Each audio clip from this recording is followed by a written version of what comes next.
All right, welcome back to the live show. You know what time it is. It is your boy Genesis. It is currently 12:21 p.m.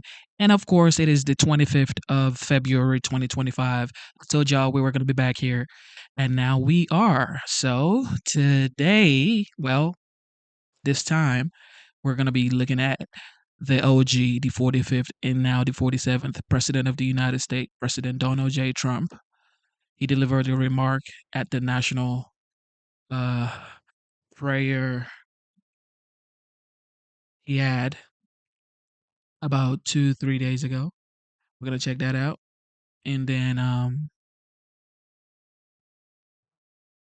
we will also check out all the other updates happening around the country.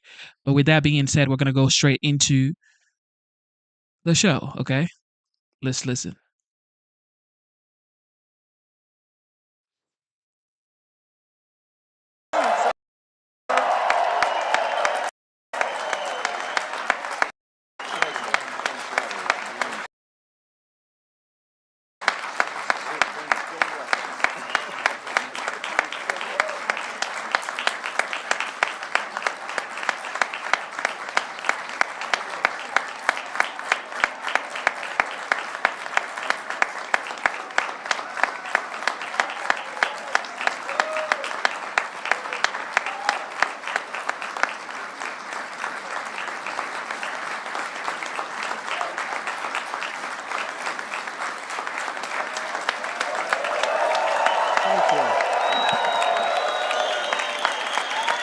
Well, thank you very much. That's a big group of people. That's a nice group. Well, we want to bring religion back stronger, bigger, better than ever before. Very important, and this is a good start. This is really good. We have to have religion, and it suffered greatly over the last few years, but it's coming back. It's coming back strong, and I want to thank you, Pastor Paula, who I have known for a long time. She's a fantastic person, and thanks to the thousands of believers here today from all across the country and from all around the world. This is a beautiful tradition. They told me I could do it via Skype. And I said, what are we doing?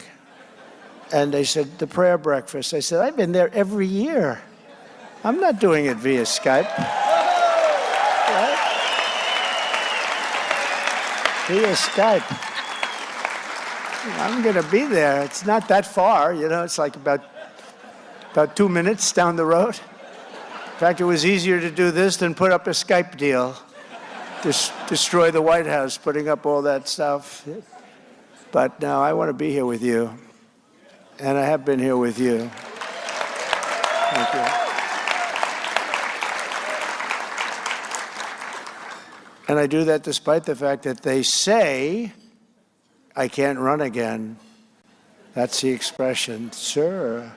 Then somebody said, I don't think you can. Oh. Now, I want to be with you regardless, and it's an honor, and it's something I've enjoyed. I've actually met some very nice Democrats here. It's true.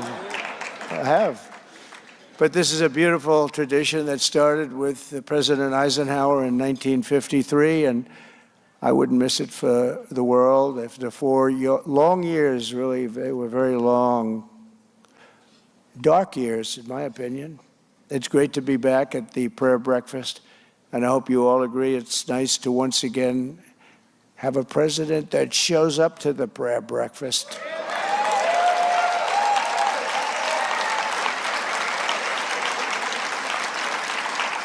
And that agrees to be interviewed for the Super Bowl. I'm doing that too. They haven't done it in so long, they forgot about it. They said, oh, but they hadn't done it in years. But I said, yeah, this morning they wanted to know. And I said, yeah, why not? What the hell? You know the way I look at it? They ask you a question and you give them an answer. It's not that hard. But they didn't show up for years, so they were almost shocked when I said, yeah, I'll do it, why not? But I want to thank our great newly confirmed Secretary of the Interior, Doug Burgum, who's fantastic, by the way, for being here this morning. I don't know is he around? Where is he? Where is he? Where With the is he? lights, I can't. There you are. You are a handsome devil. He's a good-looking guy. He's got an even better-looking wife, I can tell you that. But I want to thank you and Catherine you've been fantastic. I knew immediately, he was running in a group of people, and I spotted him immediately. I said, that guy's a winner. He didn't get the gravitas, because to get gravitas, you have to be controversial and, in many cases, a horrible human being. You get a lot of gravitas that way, and he's a very good human being and very smart. But I said, he is really outstanding, and he's going to do a job with Chris Wright. Two of them, it's like a partnership with Interior and Energy. He's going to have more liquid gold coming out of the ground than anybody's ever seen before. We're going to drive the price down, and everything else is going to follow. So he's one of the really important people. He's a very, very, very great gentleman, was a fantastic governor, by the way, and really did do, and sort of learned the oil business as a governor, because he made his money, made a lot of money, which I like. I like people that make money, because that means they can help us. And they always like me to put in really people that have failed. They want, please, sir, he's made too much money and he's become too successful. They want me to hire people that have totally failed to run Department of Energy. Somebody that lost all his life, I just don't want to do it. I know it sounds nice, but I want to get somebody that was so successful, because we got to bring the country back, and him and Chris are going to be unbelievable. I really believe it. But I want to thank you very much, Doug, for what you've gone through. He's gone through a lot, too. But he was easily approved, because he's an honest person. He gave a statement. They read it. They said, thank you. But as well as our co-chairs, Representatives Ben Klein and Jonathan Jackson. Thank you very much. Thank you very much. Thank you. Thank you, fellas. Right. Congressman Eric Burleson and visiting dignitaries from more than 120 countries. From the very beginning of our republic, America has always been a nation founded by people of faith and strengthened by the power of prayer and united by four simple but very beautiful words: in God we trust.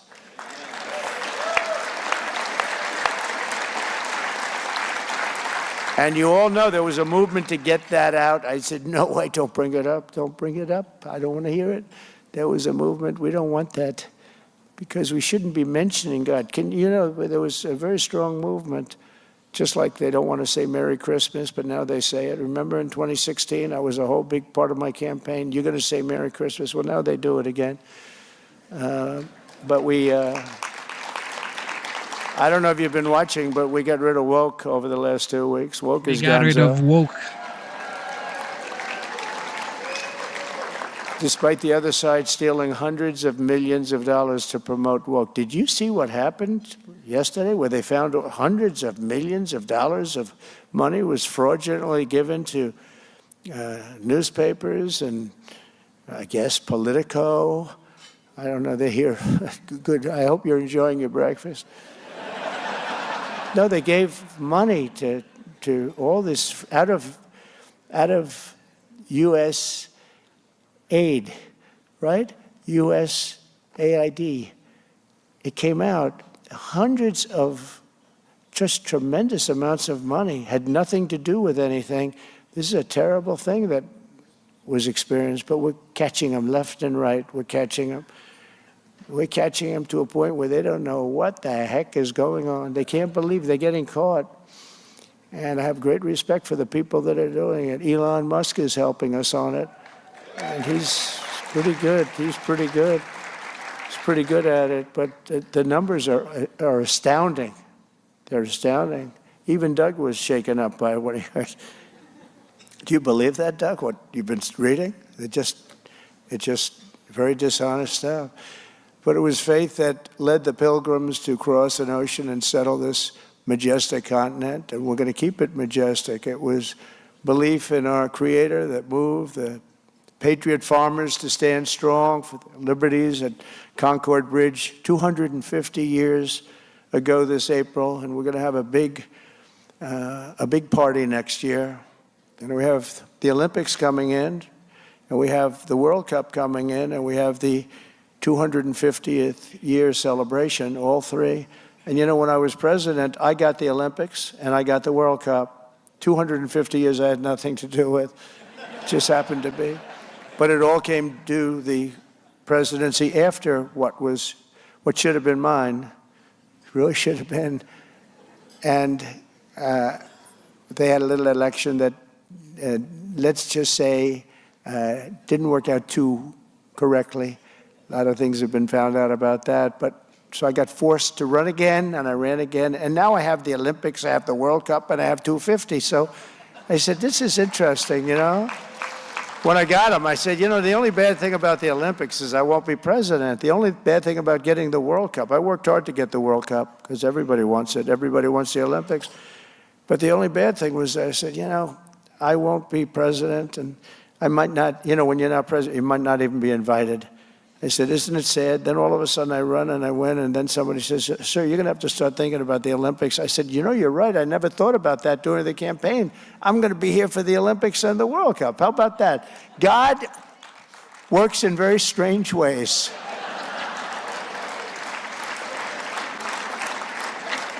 But we had a great election. We won by a massive majority. Won all 7 swing states. We won the popular vote by millions and millions of people. We have a mandate, and some say the most consequential election in 129 years. And that's good because I'm a believer, like you're a believer, and we want to have a believer in this position.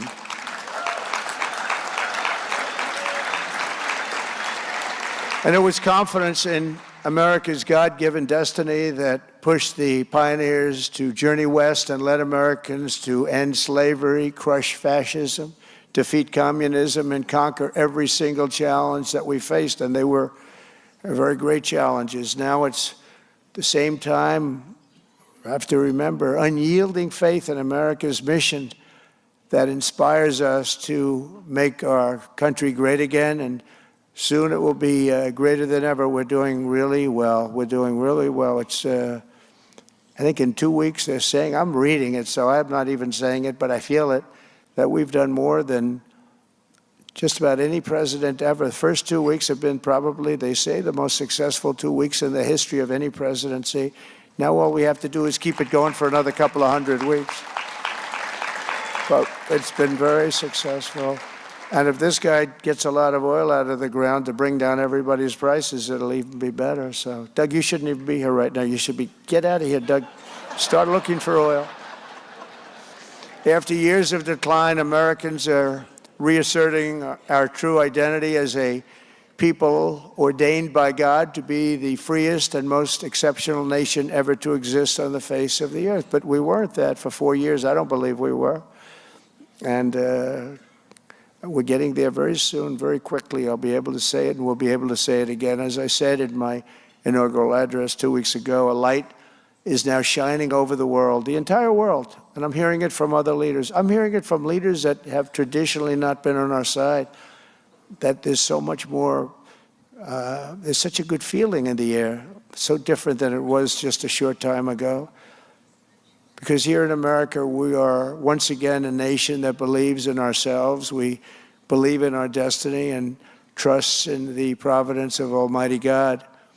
And I can tell you the opposite side, the opposing side, and they oppose religion, they oppose God. They've lost their confidence. They've lost their confidence. It's a different group of people than I remember. Over the past 2 weeks, our strength has been restored, our spirit has been revived, and a new national momentum has been sweeping across our land. The golden age of America has officially begun.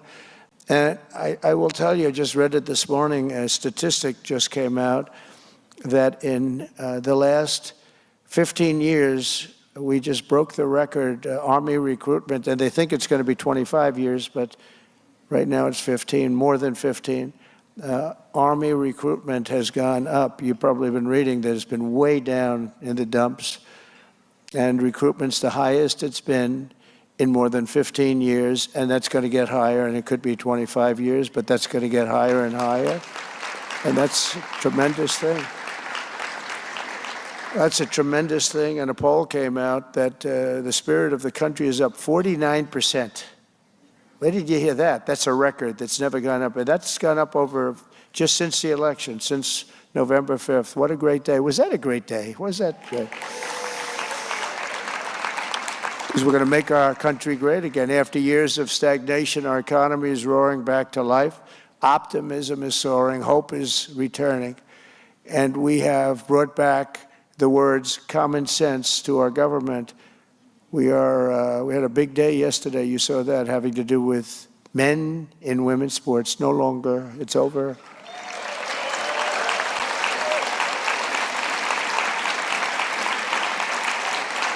But we're going to be securing our borders, defending our freedoms, and restoring the principle of meritocracy. Merit. We're a merit-based country again. And we have a Supreme Court ruling to that effect. Nobody thought that was going to happen. That was a great ruling. It didn't get the kind of notoriety that other things get, but in its own way, it was just about as important as anything. It gave us the right to go back to a merit-based. We're a merit-based country now. It's based on competence, intelligence, and based on ability and all of the things that really can make a country great. Around the world, America is being respected again, and you are already witnessing some very incredible results. Just days before taking office, my team negotiated a breakthrough ceasefire agreement to stop the bloodshed and killing in the Middle East and return the hostages held captive by Hamas back home to their loved ones. And as the Bible says, blessed are the peacemakers. And in that end, I hope my greatest legacy, when it's all finished, will be known as a peacemaker and a unifier. I hope that's going to be true. You know, when I left, we had no wars, we had no problems, we had no inflation, all we had was we were going to go just up. And I came back. We have Russia, Ukraine. We have the Middle East has exploded. All of these things would have never happened. And we have inflation that was the worst in the history of our country. But we're joined today by several brave families whose loved ones were taken hostage during the October 7th horrible attack 16 months ago. And I know I speak for everyone here today when I say that we're keeping you in our hearts and our prayers. And please stand if you are one of the people who have been so gravely affected. Please stand. Thank you.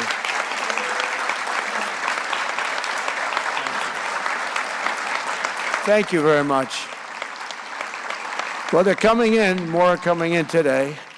They're coming in. It's a very traumatic situation, very tough, as the people know that are here with us. But they're coming in. And I made a statement, and I meant it totally, that if they're not home by the time I get into office, all hell will break loose in the Middle East. And I think they respected that statement. So we'll see. But we have more hostages to come, and we hope they live up to their word. And I have to say, who knows if that's going to happen. But one way or another, it's going to work out. It's going to all work out. As president, I will not rest until every remaining hostage has been returned to their families. So thank you all for being here. Appreciate it. Also with us is an incredible survivor of October 7th. What a horrible day that was. That would have never happened. Iran was broke. They had no money to pay to Hamas or Hezbollah. They were stone cold broke. And when I left, they started selling their oil again. They took the sanctions off. They did everything wrong. I mean, I'd like to say the opposite of that. I would much prefer saying the opposite, but they did everything wrong. That includes with Russia and Ukraine. That should have never happened also. All those millions of kids, you know, the soldiers are just being decimated. The two countries, probably 800,000 Russians, 600, 700,000 Ukrainians, young people, just laying on a battlefield dead. It's a horrible situation going on over there. We're working very hard, and I think making progress to stop it. Also with us is an incredible survivor of October 7th who was held captive by Hamas for more than 8 months, Noah Agramani was the music festival.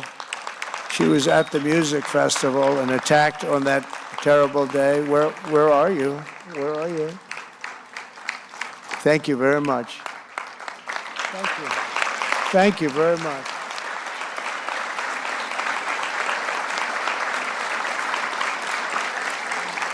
That's great that you're here. I watched you on television. I don't know what you're doing, but you look like a much younger person. I don't know what the secret is. Please give it to all of us. For 245 harrowing days, Noah showed unwavering strength and courage and faith as she endured the unendurable, really, what she went through. But by the grace of God, she was rescued by the Israeli Defense Forces, and now she's come back to pray with us this morning, and it's such an honor to have you, and you're really an inspiration, Noah, to all of us. Thank you very much.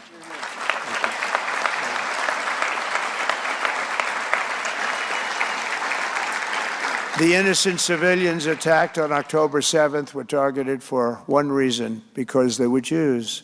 They were murdered and kidnapped because of their faith, and these events remind us of how blessed we are to live in a nation that has thrived for 2.5 centuries as a haven of religious freedom, although I will tell you the last 4 years have been very difficult.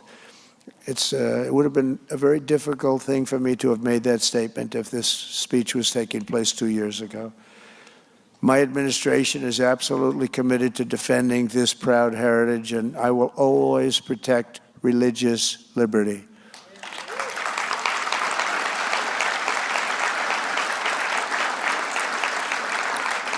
And that is why today I'm on, and really honoring a lot of people, but I'm announcing that I will be creating a brand new presidential commission on religious liberty. It's going to be a very big deal, which will work tirelessly to uphold this most fundamental right. Unfortunately, in recent years, we've seen this sacred liberty threatened like never before in American history. There's nothing happened like the last 4 years. What's happened with so many things have gone bad, but religion, what they've done, and the persecution that they've executed have been just horrible. For example, most of us would not have believed it possible that a grandmother with a severe medical condition, quite elderly woman, would be put in jail for praying here in America. She was put in jail because she was praying. But we're joined today by a woman who was 75 years old. Paulette Harlow was sentenced to 2 years in prison for peacefully praying outside of a clinic, charged under an obscure law that hadn't been used in years, selectively weaponized against Christians by the previous administration. I never understood how we won with evangelicals, we won with Christians by a lot. But even that little bit that they got, I said, who are the people that voted for them? Who would vote for them? They were terrible. They were terrible to you, and they were terrible to people of religion, all religions. At her sentencing, the judge mocked Paulette's Christian faith. Exactly 2 weeks ago, it was my honor to grant Paulette and other persecuted Christians, about 23 of them, a full and unconditional pardon.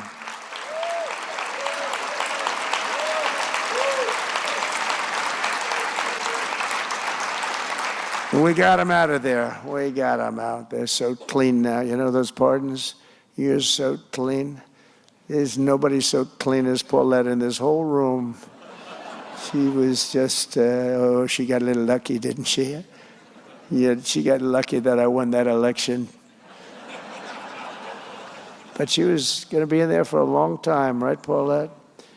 But what happened to you must never, ever happen again in America. So I want to thank you very much for being here, Paulette. Thank you. Thank you. Thank you very much.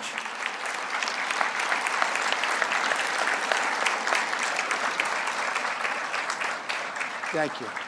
Thank you very much. Enjoy your life. To confront such weaponization and religious persecution, today I'm signing an executive order to make our Attorney General, who's a great person. She's going to be a great Attorney General, Pam Bondi. The head of a task force, brand new, to eradicate anti-Christian bias. About time, right? Anti-Christian bias. Yeah, you never heard of that one before, right? But it's about time, isn't it, though, really? So many times you hear, but you don't hear the anti-Christian bias. The mission of this task force will be to immediately halt all forms of anti-Christian targeting and discrimination within the federal government, including at the DOJ, which was absolutely terrible, the IRS, the FBI, terrible, and other agencies. In addition, the task force will work to fully prosecute anti-Christian violence and vandalism in our society and to move heaven and earth to defend the rights of Christians and religious believers nationwide. You've never had that before, but this is a very powerful document I'm signing. You got it now. First time you've had it. If we don't have religious liberty, then we don't have a free country. We probably don't even have a country. This week, I'm also creating the White House Faith Office, led by Pastor Paula White, who is so amazing. That man's happy. Look at, stand up. Let me see. Why are you so happy? You love Paula, right? I come from Lebanon. Oh, Lebanon tough, yeah. So you know what we're talking about better than anybody. Yeah. You're going to have a great new ambassador to Lebanon. Yes, thank you very much. Thank you. That's tough. Yeah. You're going to have a great new ambassador. We just put him in. While I'm in the White House, we will protect Christians in our schools, in our military, in our government, in our workplaces, hospitals, and in our public squares. And we will bring our country back together as one nation under God with liberty and justice for all. Throughout history, those who have sought control and domination over others have always tried to cut the people off from the connection to their Creator. At the same time, every nation with big dreams and great ambition has recognized that there is no recourse more precious than the faith in the hearts of our people. It's the thing that makes our nation great. It makes other nations great. When you don't have it, you don't see great nations. Without God, we are isolated and alone, but with God, the Scripture tells us all things are possible. Well, look at me. I'm standing before you today. I shouldn't be here. I shouldn't be here. A lot of people said, I shouldn't have been here. A beautiful day in Pennsylvania. It's a shot that should not have been missed. Well, it got me a little bit. It got me a little bit, but pretty amazing. My son, who's a great shooter, Don, both of them, Eric, they said it's like sinking a 1-foot putt from where that shooter was with that particular weapon. And I just happened to turn at the right instant, a fraction of a second. If I was late or early, it would have been over.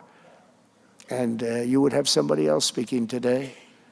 But got very lucky. It was a chart on immigration came down, and I looked to my right. Quickly, I looked to my right. I said, drop that chart. Boom. And I said, man, what was that? So if I didn't make that turn, so it's, you know, my son, Don, said, Dad, I'll tell you, you got saved by God. This is, you know, I shouldn't say this, but that was a big statement for him to make. He was moved, Eric, likewise, because it's, you know, you could say it's a miracle, or you could say something, but it was really, it was God that saved me.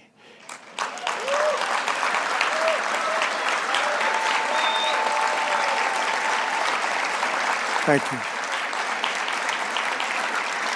But even in the dark, thank you.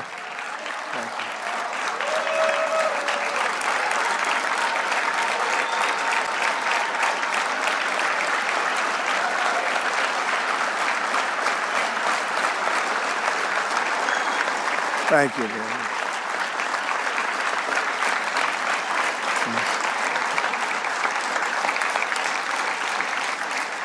Thank you very much. That's very nice. even in the darkest moments, hope is never lost. And 2 weeks ago, I went to a small town in North Carolina. What a great place North Carolina is. We love North Carolina. We won that thing 3 times. We won the primaries. We won the elections. We won it. And my daughter-in-law, Laura, is so incredible. She comes from North Carolina. She did such a great job. They love her in the state.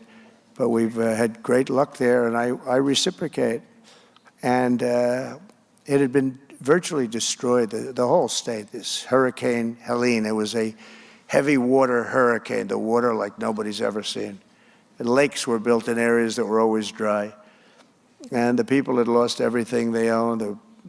Numerous people, many people dead. FEMA under Biden was a disaster. They were almost not even, they essentially weren't even there. They'd been abandoned by their government. And seeing their friends and neighbors swept away and die, saw many of them. One of those I met was a pastor named Ramona Nix, really good woman. Her congregation is small, but they had just purchased a brand new church, beautiful church. She said, people asked her, what are you going to do with this big building? It was such a good, beautiful situation to be in. And then came the hurricane. And she looked at them, she said, only God knows. Just 1 week after dedicating that church, the storm hit their little town, and the pastor's church became a lifeboat for a community that was just displaced. The church withstood the storm, one of the few buildings that did. Before the end of the week, the sanctuary was so packed with supplies that it was hard to walk. Everybody from all over the country was sending her supplies, food, everything, toys, everything. And in the midst of so much hardship, the pastor's message was not one of sorrow, but of joy. God is good. And she said it very strong. And she said, sir, God is good. He is very good. It's been just 17 days since I took the oath of office. Wow, 17 days. It's time still flies. It's 17 days. It's gone. I've been so busy that it's hard to believe. But we've done a lot in 17 days, haven't we? And in those 17 days, we've accomplished really what some people haven't accomplished in 8 years, from the flood-ravaged valleys of North Carolina to the flame-scorched bluffs of California. I went there. What a shame that is. I've never seen anything like it. As far as the eye could see, just devastation of rich neighborhoods, very rich neighborhoods. Some of the richest people in the country lost their houses. Rich and middle income. I wouldn't say poor people. This was a rough period of weeks. You know, I opened the floodgates a few days ago. Let the water come down because the environmentalists didn't want water. They still don't want it. If they had their choice, they don't want it. I said, are you crazy? And I'm sure you've seen it, the water comes down from the northwest parts of Canada, I guess, but the Pacific Northwest, and it comes down by millions and millions of barrels a day. And I opened it up. It wasn't that easy to do, but I opened it up, and it's pouring down, and it's a beautiful thing. And it should have happened. I told them to do it in my last term. They didn't do it, but now we just did it. They didn't want to do it, but we did it. But from the gang-ridden streets of our inner cities to the war-torn lands of the Middle East, we're working urgently to restore hope and prosperity, safety and peace all over. Every single day of this administration will act with purpose and historic speed, because like that pastor in North Carolina, we know that God is good, our future is bright, and America's glorious destiny is just within our reach. And so together we will make America stronger and prouder, safer, freer, greater, and more faithful to our God than ever before. And I just want to thank you. You're very, very special people. You're great people. It's an honor to be with you. And I will see you again next year. Okay? Thank you very much. God bless you all. And God bless America. God bless you.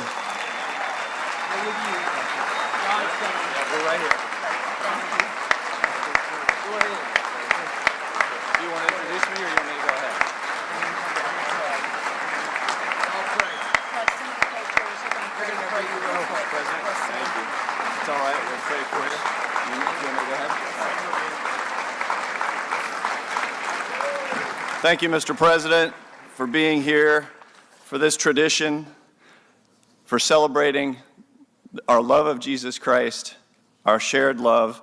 And we also want to thank you as the co-chairs of the Congressional Prayer Breakfast. We know you were there this morning, and we want to say that next year, as the co-chairs of the breakfast next year, we want to make it easier on you. We want to bring the members back here for next year's prayer breakfast.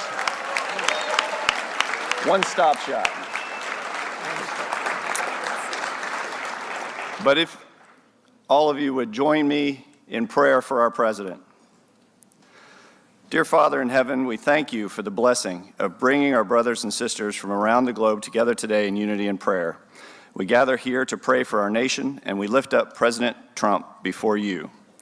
Lord, we ask that your Holy Spirit surround President Trump in a powerful way. May he feel the power of your Holy Spirit and your guiding hand in every decision he makes. Grant him discernment to recognize your will in the midst of challenges and surround him with trustful counsel.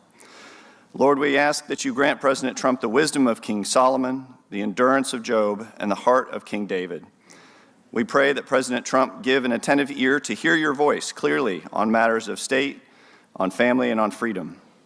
That very ear that was nicked by the assassin's bullet and showed us how you have a plan for President Trump here on earth, Lord, and that you spared his life that day in Pennsylvania for a reason, that he would once again be elected by the voters and once again serve as President of these United States.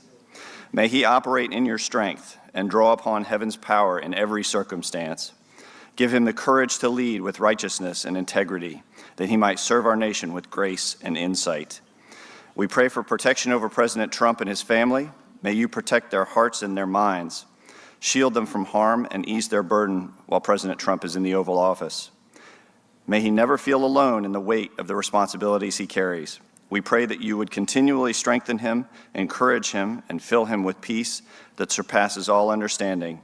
And in all things, may your will be done on earth as it is in heaven.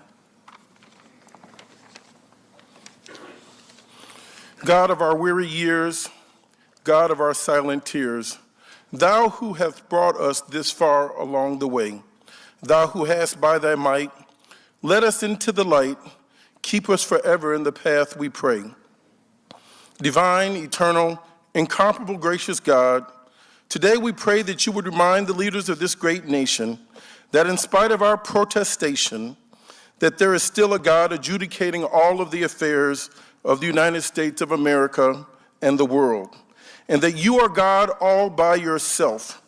And we pray that you would teach us that no matter where we come from or what commitments we may be or have, we are all children of the same earth, created in the divine image and worthy of respect, dignity, and honor.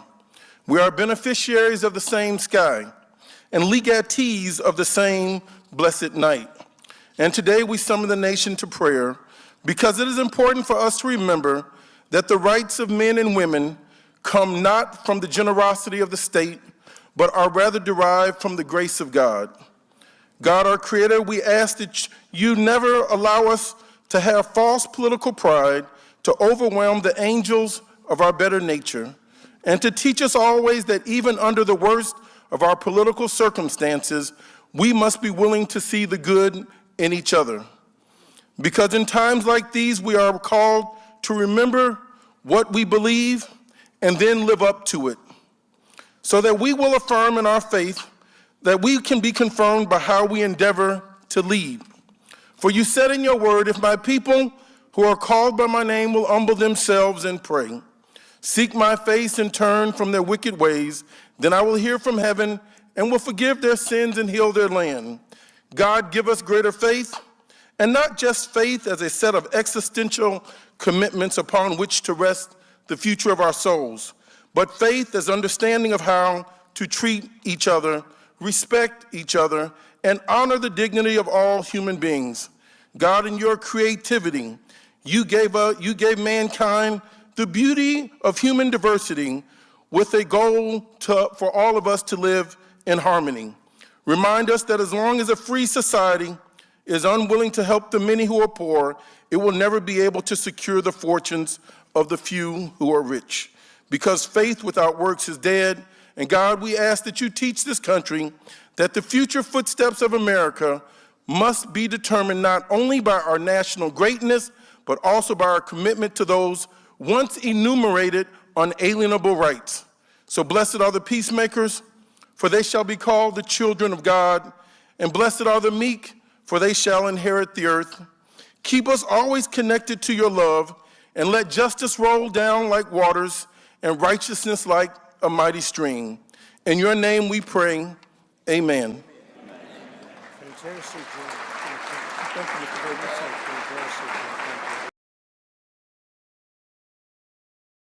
Thank you for tuning into the live show. You know what time it is. It is your boy Genesis. Double tap your screen, subscribe to the channel.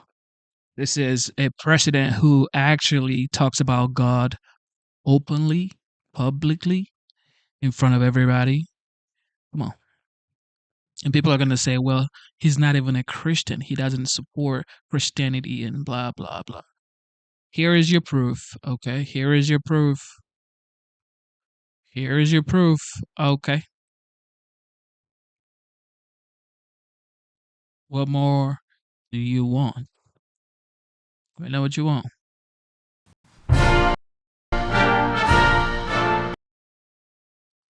Okay, so,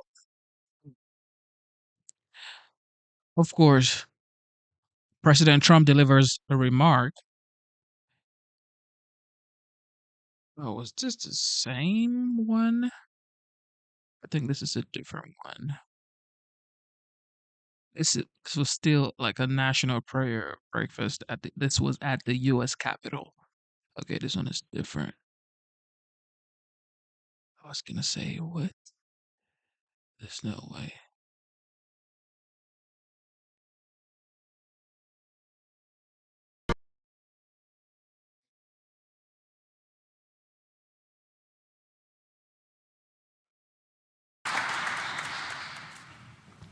Thank you very much. This is very beautiful, I must say. This is a beautiful place. And our country is starting to do very well again. It's happening fast, a little faster than people thought. And thank you especially to Senator Marshall for the beautiful introduction. Appreciate it very much. Thank you. Great senator you are. I also want to thank a friend and a man of profound faith and tremendous patriotism who's also become a great friend. You become much friendlier when you have a majority of 2 or 3 or 4. Could even be 5 pretty soon. But for a little while it was 1. And that's Mike Johnson, Speaker. Thank you very much, Mike, very much.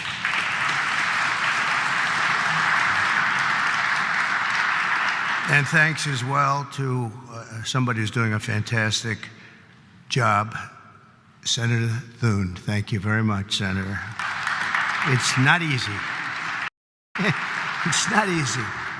It's really great. And Leader Scalise, Steve, wherever you may be, I think you're here someplace. There he is, a brave guy, too. A brave guy, I always say it. And Senator Chuck Schumer. Chuck, thank you very much. Thank you. Senator Hassan, thank you very much. Thank you, very nice to see you.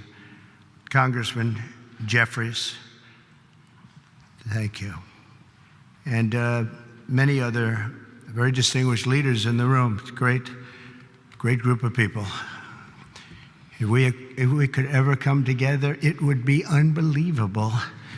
It may not happen, but it should, and maybe it will. From the earliest days of our republic, faith in God has always been the ultimate source of the strength that beats in the hearts of our nation.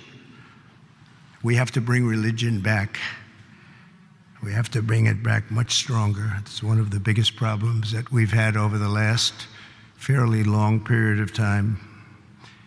We have to bring it back. Thomas Jefferson himself once attended Sunday services held in the old House chamber on the very ground where I stand today.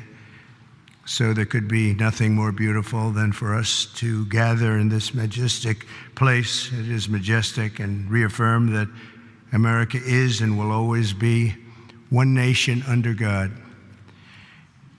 At every stage of the American story, our country has drawn hope and courage and inspiration from our trust in the Almighty. Deep in the soul of every patriot is the knowledge that God has a special plan and a glorious mission for America. And that plan is going to happen. It's going to happen. I hope it happens sooner rather than later. It's going to happen. And it's His hand that guides us every single step of the way. And all of you and the things we have to do is to see the defining role that faith and prayer have played in the life of our nation. And you just have to look at this building, and you can look at each other.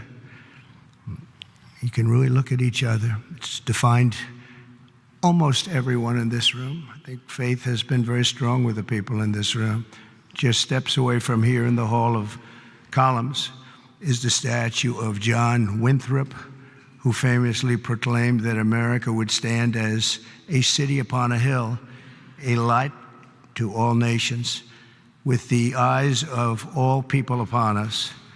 Today, almost 400 years after that famous sermon, we see that with the Lord's help, the city stands taller and shines brighter than ever before, or at least it soon will. In that same hall, we also find the statue of the great Roger Williams, who founded the state of Rhode Island, named its capital city Providence, and built the first Baptist church in America. It's Williams that we have to thank for making religious liberty part of the bedrock of American life. And today we must protect the fundamental freedom with absolute devotion. We must stand strong, just like generations of Americans have done on the battlefields all around the world. Feet away from the magnificent rotunda, another statue watches over visitors to the Capitol. George Washington, the founder of our country, often called for Americans to join together in prayer, very often. And more than 2 centuries later, this morning, we heed President Washington's wisdom and follow in his mighty footsteps. He was a strong man and of great religious strength. The stories of legends like Washington, Winthrop, and Williams remind us that without faith in God, there would be no American story. Every citizen should be proud of this exceptional heritage. We have an unbelievable heritage, and we have to use that and make life better for everyone. That's why as we approach the 25th times 10 anniversary, think of that, 250 years we'll be celebrating next year of our country's founding. I have signed an executive order to resume the process of creating a new national park full of statues of the greatest Americans who ever lived. We're going to be honoring our heroes, honoring the greatest people from our country. We're not going to be tearing down, we're going to be building up. It will be called the National Garden of American Heroes. Some of you will be on that soon-to-be hallowed ground. Some of you, let's see, I can pick a few of you right now by looking. Because there's a couple of you right now I can see. Let's see. It's the president's sole opinion. And I've given myself a 25-year period. And then somebody else. By that time, it'll be very, very built up. No, it will be something very special. And I hope that Congress will fully fund this wonderfully unifying project at the first possible opportunity. It's not going to be a lot of money. It's going to be very important, however, so that more of our people can be inspired by the faith and courage of patriots like those who we honor in these halls. One of the incredible Americans whose memory my order will celebrate is also recognized with a statue in the Capitol representing the great state of North Carolina, and that's a man known who everybody loved, Reverend Billy Graham. He was something. My father used to take me to watch the Crusades. He would take me to Yankee Stadium. I remember it so well. I remember it more than I remember any Yankee game, and I've seen a lot of Yankee games. Can you believe it? And Billy didn't have a bat, so, you know, it was pretty good. It was amazing. You'd have 60 or 70,000 people, and they loved him. They loved him. I saw him with Franklin. I don't know if Franklin's here. I just don't know, but I've gotten to know Franklin. He's done a great job with helping on tragedies and problems like in North Carolina, California. He's always the first one there. The work he does is, his father's very proud of him, I can tell you that. But Billy Graham was very special. One floor below us, Reverend Graham's statue stands with an open Bible. The page turned to a letter from the Apostle Paul, which reads, "Let us not grow weary of doing good, for in due season we will reap if we do not give up." Never give up. Never, ever give up. You can't. How about me? If I would have given up, I would not be here right now. Who the hell knows where I'd be? It might not be a good place. If it was up to the Democrats, it would not be a good place at all. Never, ever give up. There could be no better message for the leaders gathered here, and you are real leaders. And we must never give up, and we must never grow tired. We must never grow weary, and we always must practice good. As you know, last week, only a few miles from here, our nation witnessed a terrible tragedy when 67 people were killed in a horrible accident near Reagan Airport. As one nation, we take solace in the knowledge that their journey that night did not end in the icy waters of the Potomac, but in the warm embrace of a very loving God. None of us knows exactly when our time on earth will be over. You never know. A truth I confronted a few short months ago when there was an incident that was not fun. It was not a good thing. But God was watching me. The chances of me being here, my sons are shooters. They're really good shooters, Don and Eric. And they said the chances of missing from that range with that gun are, but Don equated it to a 1-foot putt. That's pretty bad. 2 feet I can see missing, but 1 foot you can't miss. It was the equivalent of a 1-foot putt is what he told me. He said, in fact, he gained some religion. He went up 25%. And if you know him, that's a lot. But he said there had to be somebody that saved you, and I think I know who it is. And he looked up, and I said, "Whoa, Don, you've come a long way." He's a good guy, but my 2 sons just really couldn't believe it. Had I not turned that right turn just at that time, and the audience, 55,000 people standing this way, there was just a few people in the back on the bleachers. There was nobody over there except for my all-time favorite chart in history, a chart on immigration. Immigration saved my life, see? So we're going to be good for immigration, okay? But had I not made that turn, boom, and quickly, it was almost as though a deer bolted. You know, they say the only way you miss when you're a good shot is if it bolts. I bolted. I turned to the right to look at the chart, and I said, wow, what was that? What was that? So you never know, but God did that. I mean, it had to be. The chances of turning, there's no reason to turn to the right. You know, the chart is rarely brought down. I brought it down maybe 20%, and 20% of the time. And it's never on my right, it's always on my left. And it's always at the end of the speech, never the beginning of the speech. And if I was a little more than that 90-degree angle, it would be no good. And if I was a little less, it would be no good. It had to be perfect. The thing went right along the edge. It didn't affect my hair. Can you believe that? Might have touched it, but not where it counts. Not the skin part. But honestly, it's a mirror. It changed something in me. I feel even stronger. I believed in God, but I feel much more strongly about it. Something happened. So, thank you. Thank you. But that event, like the tragedy last week, should remind us all that we have to make the most out of every single day that we have. Who would think that you're in space and two things collide? The odds of that happening are so small, even without proper control. We should have had the proper control. We should have had better equipment. We don't. We have obsolete equipment. They were understaffed for whatever reason.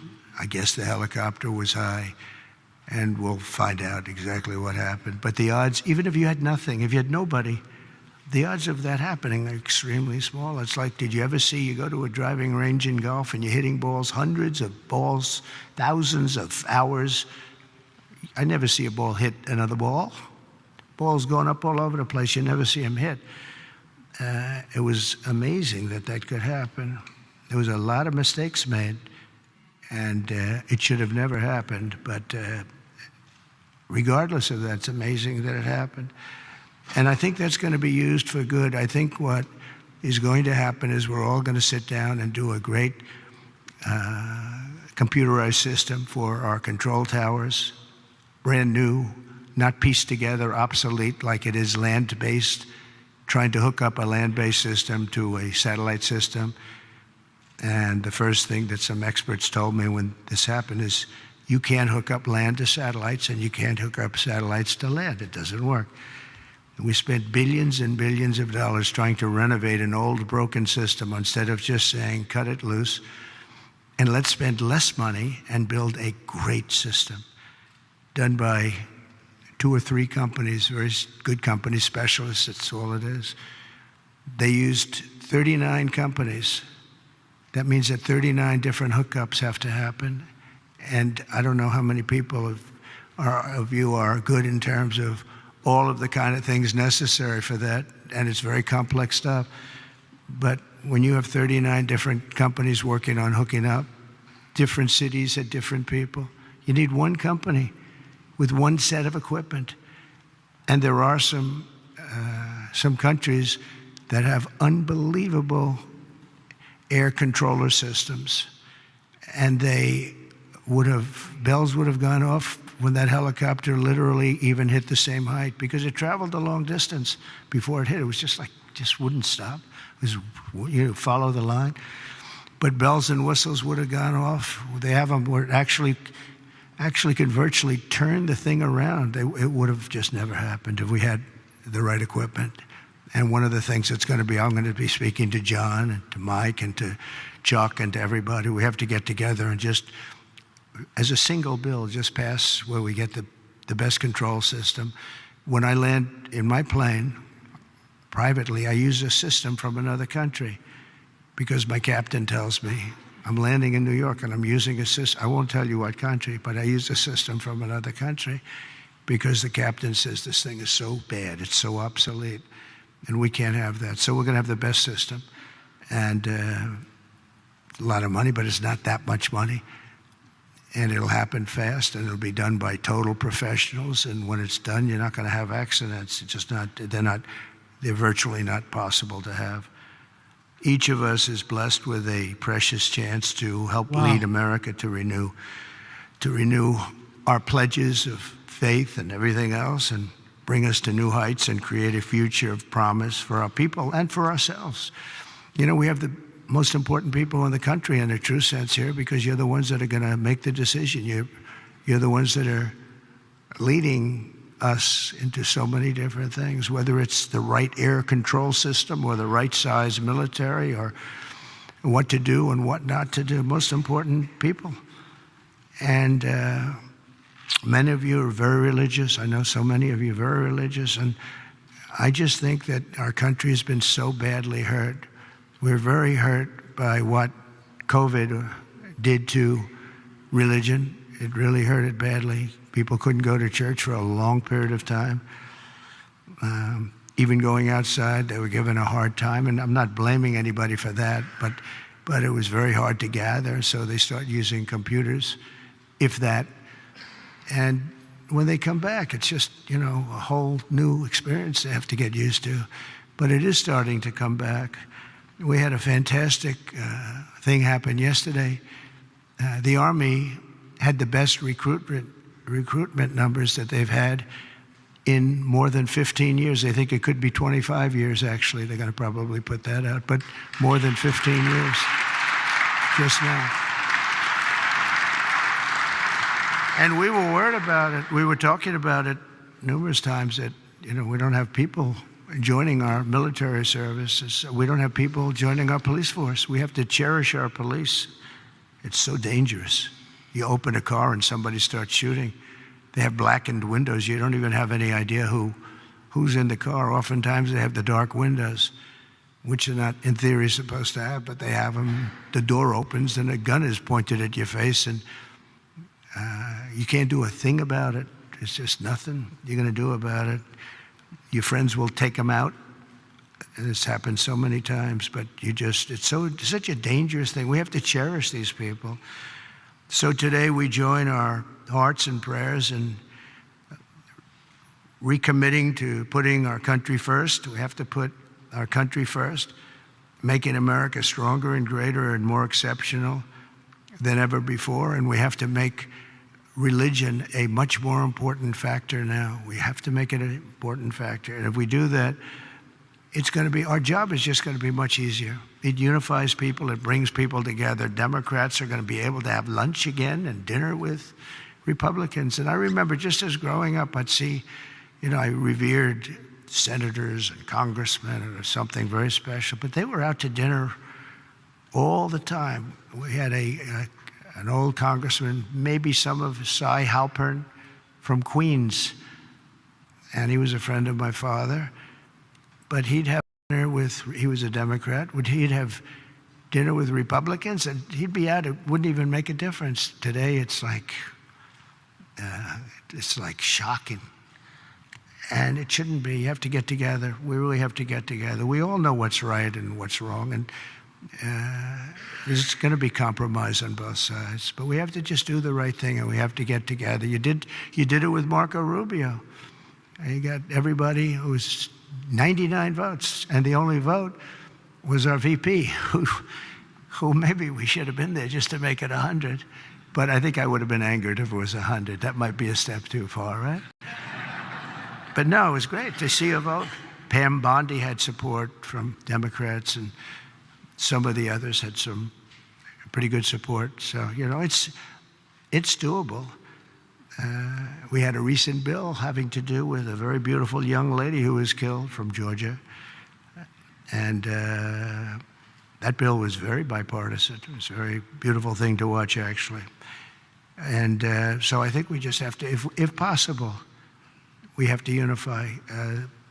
There's big division. I mean, some people want an open border and some people want a closed border. We want it closed and they want it open. And that's a big difference. How do you solve that problem? It's a big difference. Some people want men and women's sports, and some people don't. And I was with somebody yesterday who was so upset that the bill was signed where men cannot participate in women's sports. And I said, he's a very smart guy, went to a great school, was a great student, and he actually feels, that should happen. Men should be able to play, meaning transition into women's sports. And you talk to him and it says, I don't understand it. I don't understand how the problem ever got started in the first place. It just seems so simple. But he's a good person and just believes it. He just believes it. Not going to be easy to convince him otherwise. So where is a middle ground? It's hard to have a middle ground. There's two ways. I mean, you can either do it or you can't. But I think a lot of good things are going to happen. A lot of people might be surprised to hear me say that, of all people, but I think a lot of good things are going to happen because our country's got some big headaches, but we have tremendous spirit right now. The spirit is as high as it's been. It was up 49 points this morning. 49 points. It's the biggest increase in the history of whatever the poll was. So the spirit is there. That's a big factor. That's probably the hardest thing to get back, to be honest. The rest is easy. The rest is easy. So I want to just thank you all. I want to congratulate a lot of the new members. I see so many of you that ran great races, David. That was a great race. But so many that ran great races, and on both sides. You ran some incredible races, so it's good to be with you. And God bless everybody. We want to come together, and the happiest, the person, the element, the everything that's going to be happy. People of religion are going to be happy again. And I really believe you can't be happy without religion, without that belief. I really believe it. I just don't see how you can be. So let's bring religion back. Let's bring God back into our lives. Thank you all very much. Thank you very much. Great honor. Thank you. Got to respect that statement. We got to bring God back into the United States. We got to bring God back into the schools, into the families, even into the churches at this point. Okay, ladies and gentlemen, thank you for tuning in to the live show. Double tap your screen, subscribe to the channel. Currently, right now, Caroline is currently having a White House press briefing. We're going to watch that right now. And then we're going to keep going. Are you enjoying the show? Let me know in the chat. W's in the chat. That's what we're going to do now. W's in the chat if you're enjoying the show. W's in the chat. All right. Can we get this popping? All right, here we go. Access in spaces such as Air Force One and the Oval Office. There are, as you know, look at this room, hundreds of journalists who show up to this building every single day and are not granted that luxury of flying on Air Force One and asking the President of the United States questions. And so we want to ensure, again, everyone has a seat at that highly coveted table. But alas, the legacy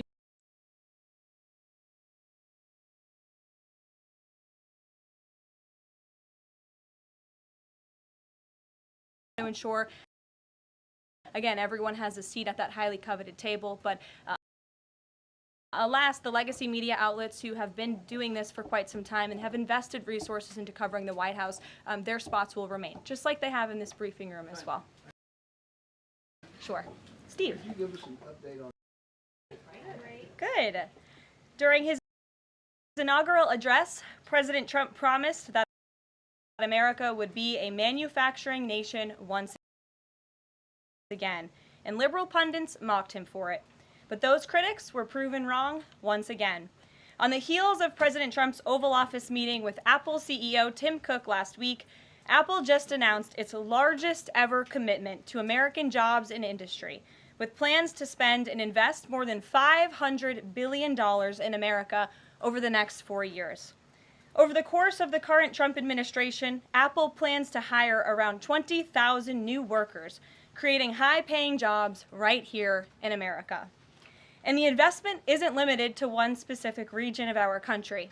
Apple teams and facilities will expand all over our country in Arizona, California, Iowa, Nevada, North Carolina, Michigan, Oregon, Texas, and Washington. With President Trump in charge, America is open for business. Apple CEO Tim Cook said it best in the company's announcement. We are bullish on the future of American innovation.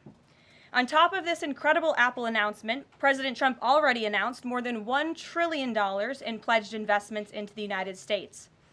And on another important note that the American people entrusted President Trump to fulfill, this administration's efforts to seal the border continue to prove extraordinarily successful. In President Trump's first month back in office alone, illegal border crossings hit lows not seen in decades, down 94% over the past year, while interior arrests are up 134%. And this past Saturday, this is a significant statistic that I wanted to share with all of you. There were only 220 illegal border crossings on Saturday. This is a 15-year low. Think about that in comparison to the amount of illegal border crossings we saw under the previous administration.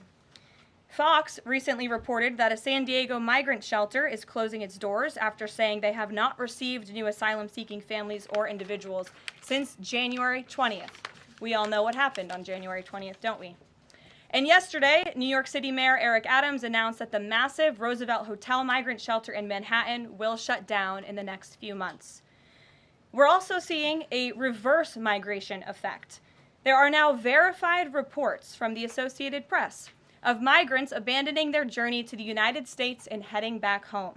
This is the first time the Border Patrol has received these reports since 2020, during President Trump's first term.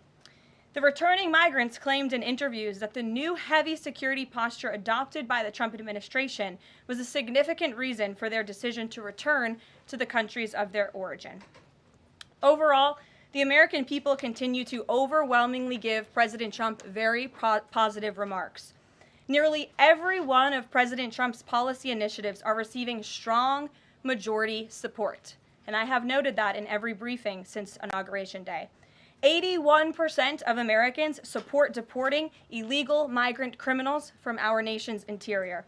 76% of Americans support the DOGE-led efforts of a full-scale investigation to find and eliminate fraud and waste in government expenditures. Again, this is from a Harvard-Harris poll, a very legitimate pollster. 76% of Americans support closing the border. 69% of Americans support President Trump's common-sense efforts to ban men from women's sports. As you all know, we celebrated that executive order at the White House a couple of weeks ago. 65% of Americans support the president's efforts to eliminate all preferences by race in the hiring and awarding of government contracts, which is another pledge that DOGE is working hard to fulfill.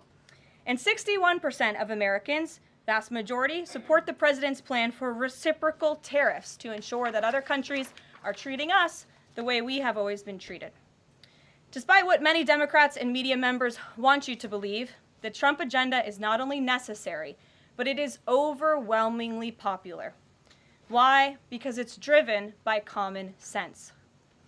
And finally, as you all saw yesterday, a federal judge denied the Associated Press's emergency motion for a temporary restraining order against myself, our Deputy Chief of Staff Taylor Budowich, and our Chief of Staff Susie Wiles for our decision to remove the Associated Press from the White House press pool for certain and special events. The judge's ruling, upholding our decision to deny the Associated Press such privileged access, reinforces the truth. And it reiterates what I said from this podium last week when that suit was filed. Asking the President of the United States questions in limited spaces, such as the Oval Office in Air Force One, is a privilege that unfortunately has only been granted to a few. It is not a legal right for all. The Trump administration has already proven to be the most transparent ever, and this president, the most accessible in history. This is evidenced by President Trump's daily press conferences in the Oval Office, where he takes many questions from the journalists who have the honor and privilege of standing before the beautiful Resolute desk. The president and this entire White House are committed to ensuring the American people continue to receive this same level of historic transparency, access, and visibility. In fact, we want to double down and give even greater access to the American people. We want more outlets and new outlets to have a chance to take part in the press pool, to cover this administration's unprecedented achievements up close, front and center. As you all know, for decades, a group of DC-based journalists, the White House Correspondents Association, has long dictated which journalists get to ask questions of the President of the United States in these most intimate spaces. Not anymore. I am proud to announce that we are going to give the power back to the people who read your papers, who watch your television shows, and who listen to your radio stations. Moving forward, the White House press pool will be determined by the White House press team. Legacy outlets who have participated in the press pool for decades will still be allowed to join, fear not, but we will also be offering the privilege to well-deserving outlets who have never been allowed to share in this awesome responsibility. Just like we added a new media seat in this briefing room, legacy media outlets who have been here for years will still participate in the pool, but new voices are going to be welcomed in as well. As part of these changes, we will continue the rotation amongst the 5 major television networks to ensure the president's remarks are heard far and wide around this world. We will add additional streaming services which reach different audiences than traditional cable and broadcast. This is the ever-changing landscape of the media in the United States today. We will continue to rotate a print pooler who has the great responsibility of quickly transcribing the president's remarks and disseminating them to the rest of the world. And we will add outlets to the print pool rotation who have long been denied the privilege to partake in this experience, but are committed to covering this White House beat. We will continue to rotate a radio pooler and add other radio hosts who have been denied access, especially local radio hosts who serve as the heartbeat of our country. And we will add additional outlets and reporters who are well suited to cover the news of the day and ask substantive questions of the President of the United States, depending on the news he is making on that given day.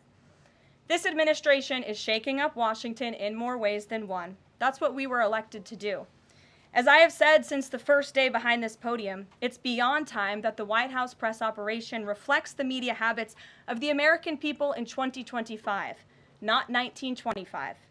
A select group of DC-based journalists should no longer have a monopoly over the privilege of press access at the White House. All journalists, outlets, and voices deserve a seat at this highly coveted table. So by deciding which outlets make up the limited press pool on a day-to-day basis, the White House will be restoring power back to the American people who President Trump was elected to serve. So in that note, in our new media seat today, we have Shelby Talcott, who is a White House reporter for Semaphore. In 2022, Semaphore launched as a global digital news platform with the aim of bringing meaningful innovations to the news industry. Today, they have nearly 1 million newsletter subscribers spanning 11 separate editions. With that, Shelby, I will take your questions. Thanks, Caroline. I've got 2 for you. One on foreign policy. Over the weekend, the president's special missions envoy, Rick Grenell, was talking about Venezuela, and he said that the president isn't someone who wants regime change. Other administration officials have made clear that they don't see Maduro as the rightful leader. What is this administration's policy on a new government in Venezuela? I think the president has made his position on Venezuela quite clear. He stands in opposition to the Maduro regime, and Secretary Rubio has spoken on this extensively as well. And then on DOGE, last night Elon Musk said that a failure to respond a second time will result in termination. Will there be additional rounds of the "what did you do this week" email from DOGE to federal workers? And what's the guidance on the federal workers who've been instructed by their agencies not to reply? So a couple of things on this. First of all, let's just take a step back and talk about this idea. The president sent out a truth last weekend to Elon Musk saying he loves everything Elon is doing and he wants him to be even more aggressive because DOGE thus far has proven incredibly successful in making our government more efficient. And so Elon and DOGE came up with this idea. Elon has implemented this at his private companies. It has proven successful. And it's a very simple idea when you think about it. All the Office of Personnel Management is asking, all this administration is asking, President Trump is asking, is for federal workers who live off of the American taxpayers' dime to send 5 bullet points of what they have done in the previous week. That is all we are asking for. And so the Office of Personnel and Management sent out additional guidance last night. Those responses should be directed to agency leadership, and the president defers to his cabinet secretaries, who he's obviously entrusted to pursue the guidance relative to their specific workforce. And for some of the agencies that you've seen who have said, please don't send these emails, it's in their best interest for that specific agency, and the president supports that. And let me be very clear, the president and Elon, his entire cabinet, are working as one unified team. And they are implementing these very common sense solutions. You're welcome. Jackie. Thank you. One follow-up on this question. So about the deadline, Alina Habba said that you have until tonight. Elon Musk said a failure to respond a second time would result in termination. So is that a real deadline? Should federal workers be looking to that guidance, or should they be looking to the agency heads? Like, what is the actual deadline?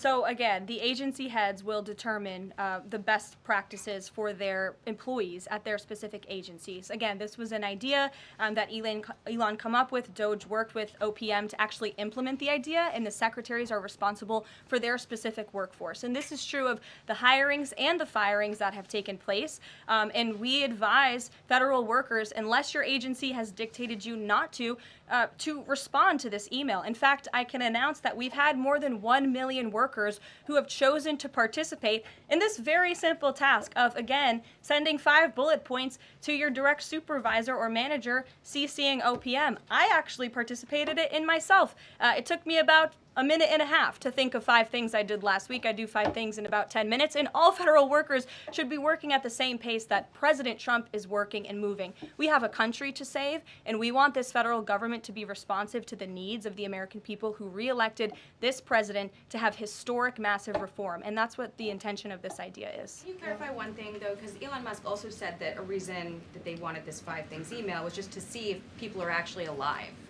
Citing that there are some federal workers who might not even be alive.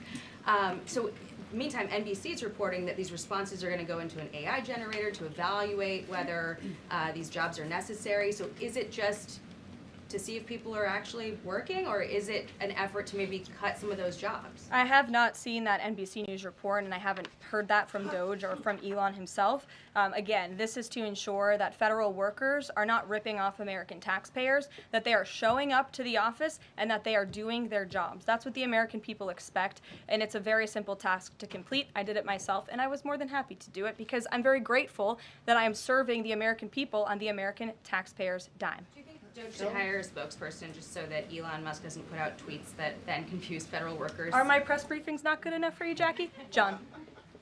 Carolyn, thank you. In the ruling by Judge McFadden yesterday, who dismissed the lawsuit that AP brought against yourself and your team members here, President Trump, in there he said, why not just do away with the entire White House Correspondents Association along with it, because essentially they have no authority, they just usurped it. What is your reaction to that?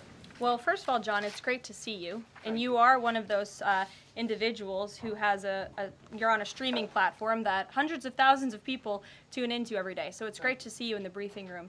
I did address that actually in my opening remarks by announcing that the White House press team in this administration will determine who gets to enjoy the very privileged and limited access in spaces such as Air Force One and the Oval Office. There are, as you know, look at this room, hundreds of journalists who show up to this building every single day and are not granted that luxury of flying on Air Force One and asking the President of the United States questions. And so we want to ensure, again, everyone has a seat at that highly coveted table. But alas, the legacy media outlets who have been doing this for quite some time and have invested resources into covering the White House, their spots will remain, just like they have in this briefing room as well.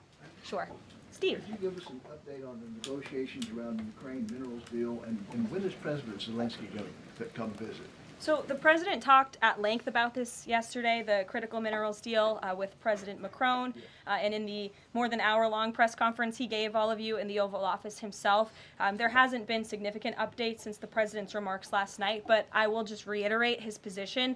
It's critical that this deal is signed. He expects President Zelensky to sign a deal. This is to recoup American tax dollars that have been funding Ukraine's national defense. And it's also great for the Ukrainian people who have been put through hell because of this war. And it will create a lasting economic partnership as Ukraine will need to rebuild their country because of this brutal war. And just to follow, is Steve Witkoff delayed his trip to the Middle East so he can concentrate on this minerals deal? I don't want to comment on Mr. Witkoff's travel plans or read anything out just for obvious reasons, but he remains very much working. That man is working around the clock to secure this deal with Russia and Ukraine alongside Secretary Rubio and Secretary Bessent, General Keith Kellogg. He's also working very hard to secure a peace deal in the Middle East as well. So God bless him, and he's working alongside the president every single day. Sure. Thanks, Caroline. The president's executive order creating DOGE called for the naming of a DOGE administrator. Who is the DOGE administrator? So the president tasked Elon Musk to oversee the DOGE effort. There are career officials and there are political appointees who are helping run DOGE on a day-to-day basis. There are also individuals who have onboarded as political appointees at every agency across the board to work alongside President Trump's cabinet to find and identify waste, fraud, and abuse, and they are working on that effort every day. So is Elon Reagan. Musk the administrator? Reagan. Thanks, Caroline. I have two for you today, one on the border wall and one on the DHS investigation. Sure. First on the border wall construction has restarted in Texas and California under contracts awarded under Trump's first term. Is the president looking to secure new contracts, and how is he defining success in terms of border wall construction this administration? The border wall is a signature promise of President Trump's campaign. He talked about it way back in 2015 and 2016, and people laughed at him for bringing up this idea. It's proven to be not only an idea that he delivered on in his first term and continues to deliver on in his second term, but it's also proven to be highly effective.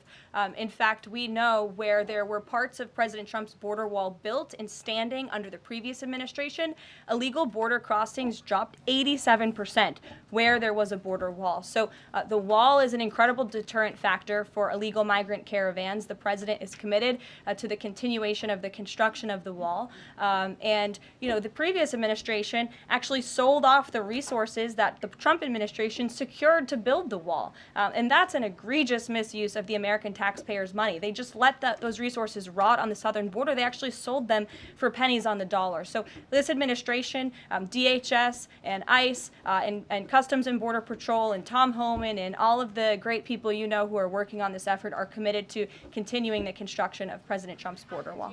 Investigation into people who might be leaking within the administration. Will the White House release the names of the individuals that DHS Secretary Noem said were caught leaking details of the ICE raid? And can you share how many leakers have been caught so far and what agency they were a part of?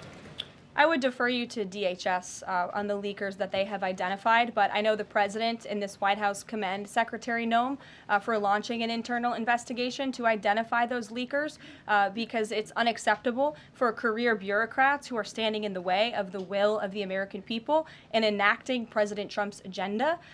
If they don't want to adhere to the will of the 77 million Americans who reelected President Trump, then they should go find another job. And if they continue to leak information, especially information that is critical to protecting Border Patrol agents and ICE agents who are out there doing jobs that not many people are willing to do, putting their lives on the line to protect our national security, then those individuals absolutely should be fired. And this administration is committed to finding them. Sure. Caroline, two questions for you. One related to Guantanamo Bay, the other to the White House Correspondents' Dinner. I wanted to get your response to some Washington Post reporting of the migrants who stayed over at Guantanamo Bay for the last 2 weeks. They told the Post they were rarely let outside. They were shackled and placed in what they described as cages and alleged that they were not treated as human beings. Does the White House have any response to those conditions? At Guantanamo Bay? It's a promise the president campaigned on, that if you invade our nation's borders, if you break our country's laws, and if then you further commit heinous, brutal crimes in the interior of our country, like raping and murdering innocent, law-abiding women and girls, and committing heinous acts of violence, then you are going to be deported from this country, and you may be held at Guantanamo Bay. These are criminals we are talking about. Don't forget that. Sure. So U.S. consumer confidence fell this month the most since August of 2021. What is your message for Americans who are concerned about the impact of things such as tariffs on prices? Yeah, sure. Well, thank you for that question. It's obviously an important one. The president campaigned on reigniting the Trump economy and fixing the mess that was created by the previous administration. We know they created an economic and an inflation nightmare for the American people, and I'm not going to stand up here and lie to you like my predecessor did about the state of our economy. We understand there are people that are hurting, and this administration is wholeheartedly committed to ensuring that those individuals see relief and price reductions and tax cuts and in less regulations that are burdensome on their household and their businesses.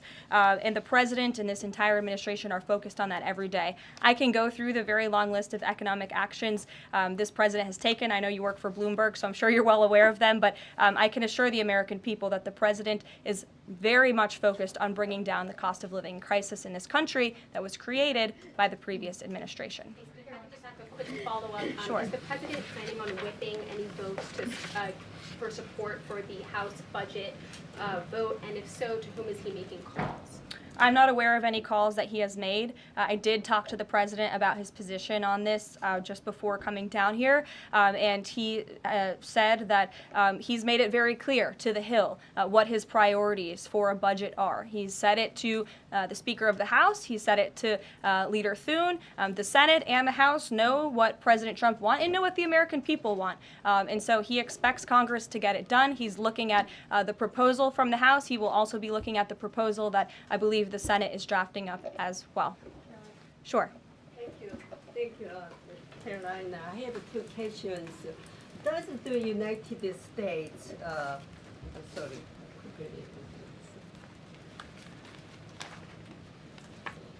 Well, why don't you identify your question and I'll come back to you. Sure, go ahead. So, what guarantee that Israel will withdraw from Lebanon soil after 2 weeks, as the ceasefire terms indicates? I'm not sure about the guarantee that you're referring to. I can tell you that this administration remains very much engaged. We know the deadline for the Phase 1 ceasefire is imminent. So Steve Witkoff, whom I mentioned earlier, and the president's administration and his team and the president himself remain very much engaged. We want to see the ceasefire continue, and the president has made it very clear he wants to see all of the hostages who have been held in captivity in Gaza returned home. Jeff. Carolyn, I was wondering if is Elon Musk going to attend the president's first cabinet meeting tomorrow? He is, as a matter of fact. I spoke to the president about that before coming down here as well. And Elon, considering he is working alongside the president and our cabinet secretaries, this entire administration will be in attendance tomorrow just to talk about DOGE's efforts and how all of the cabinet secretaries are identifying waste, fraud, and abuse at their respective agencies. We look forward to the meeting tomorrow, and I think you'll be hearing from the president and his cabinet where they're on campus tomorrow. I hope you guys are excited. Since some of those cabinet members were caught off guard by the email Nobody from was caught Saturday, off guard. A few departments said they were caught off guard. The FBI was, the DOJ was. Did anonymous sources say that, or did the cabinet secretary say that? The cabinet secretaries and others have said that they were not aware that this was happening. So I'm wondering, will there be a give and take tomorrow at the cabinet meeting? Is Elon Musk or the president open to any type of dialogue about who is actually in charge of the chain of command of these workers? I would reject the premise of your question, Jeff. The cabinet secretaries have not said that. I know anonymous sources, probably career bureaucrats, have leaked that to many of you in this room. But as I said at the beginning of this press conference, everybody is working as one team, and the president respects the decisions of his cabinet secretaries to tell his staff, their staff, not to respond to that email because they did so out of interests of national security, and they don't want to obviously risk confidential information. It's pretty common sense. Dasha. Musk has obviously been doing a lot of work. He's been working every day, and a lot of the time weekends. He is designated as a special government employee, which means that he can only work 130 days per year. Is the White House expecting him to limit his work to 130 days, or are you going to work around those rules? Do you want to see him extend beyond the 130 So today is February 25th, so I think we've been here about 35 days, roughly. So ask me in another 100 days. Daniel. Caroline, thank you. You opened up with a major announcement from Apple, $500 billion, 20,000 jobs, doubling its advanced manufacturing fund. Yeah. What does that signal that such a global brand would make what it called its largest ever spend commitment just a month into President Trump's second term? What does that signal about his economic vision for the country? President Trump is a deal maker, and he has restored confidence in business leaders around this entire world. Apple is one of the largest companies on the face of the planet. They employ hundreds of thousands of Americans, but the president wants to see more Americans employed, more investments here in the United States of America. And this is another fulfillment of the president's campaign promises. I recall President Trump at his rallies on the campaign telling the world that if and when I am elected, America is going to be back, and we want your investments to be driven onshore. We want you to hire American workers, and you will have the lowest regulatory burden, the lowest tax cuts, and the president has already proven he's committed to slashing regulation. He's counting on Congress to implement those tax cuts. And so people are encouraged by the president's, again, as Tim Cook called it, they're bullish about American innovation because of the leadership of this president. And it's a stark contrast to the leadership of the previous administration, Joe Biden, who I don't think spent any time trying to recruit any investments or jobs here at home. Mary. We're hearing from some Republicans who are voicing concerns about how these cuts are being carried out. Congressman McCormick, a Republican from Georgia, tells us he's worried it's too rapid for real people to adapt to. And he says he's concerned that it could come off as discompassionate, in his words, that it could risk undercutting the strong message that he feels you're trying to send about the need to cut government waste. Well, I think that was one comment from one senator, and I think, as I cited in my opening remarks in the poll, the most important people are the American people, and 77% of Americans at home support a full investigation into the waste, fraud, and abuse that the federal government has been spending their tax dollars on. So that's the people the president cares about most, and that's why we're fulfilling this pledge. And again, it should come as no secret to anybody. The president campaigned on doing this. The president yesterday said if you don't respond to this email, you will be fired or semi-fired. What does he mean by that? Again, I've been asked to answer this question 3 times now. It is semi-fired. But it's in the memo. The president again has entrusted his cabinet secretaries to oversee their workforce. That's why he nominated them to be cabinet secretaries, and so federal workers can be directed to their agency leadership. Sure.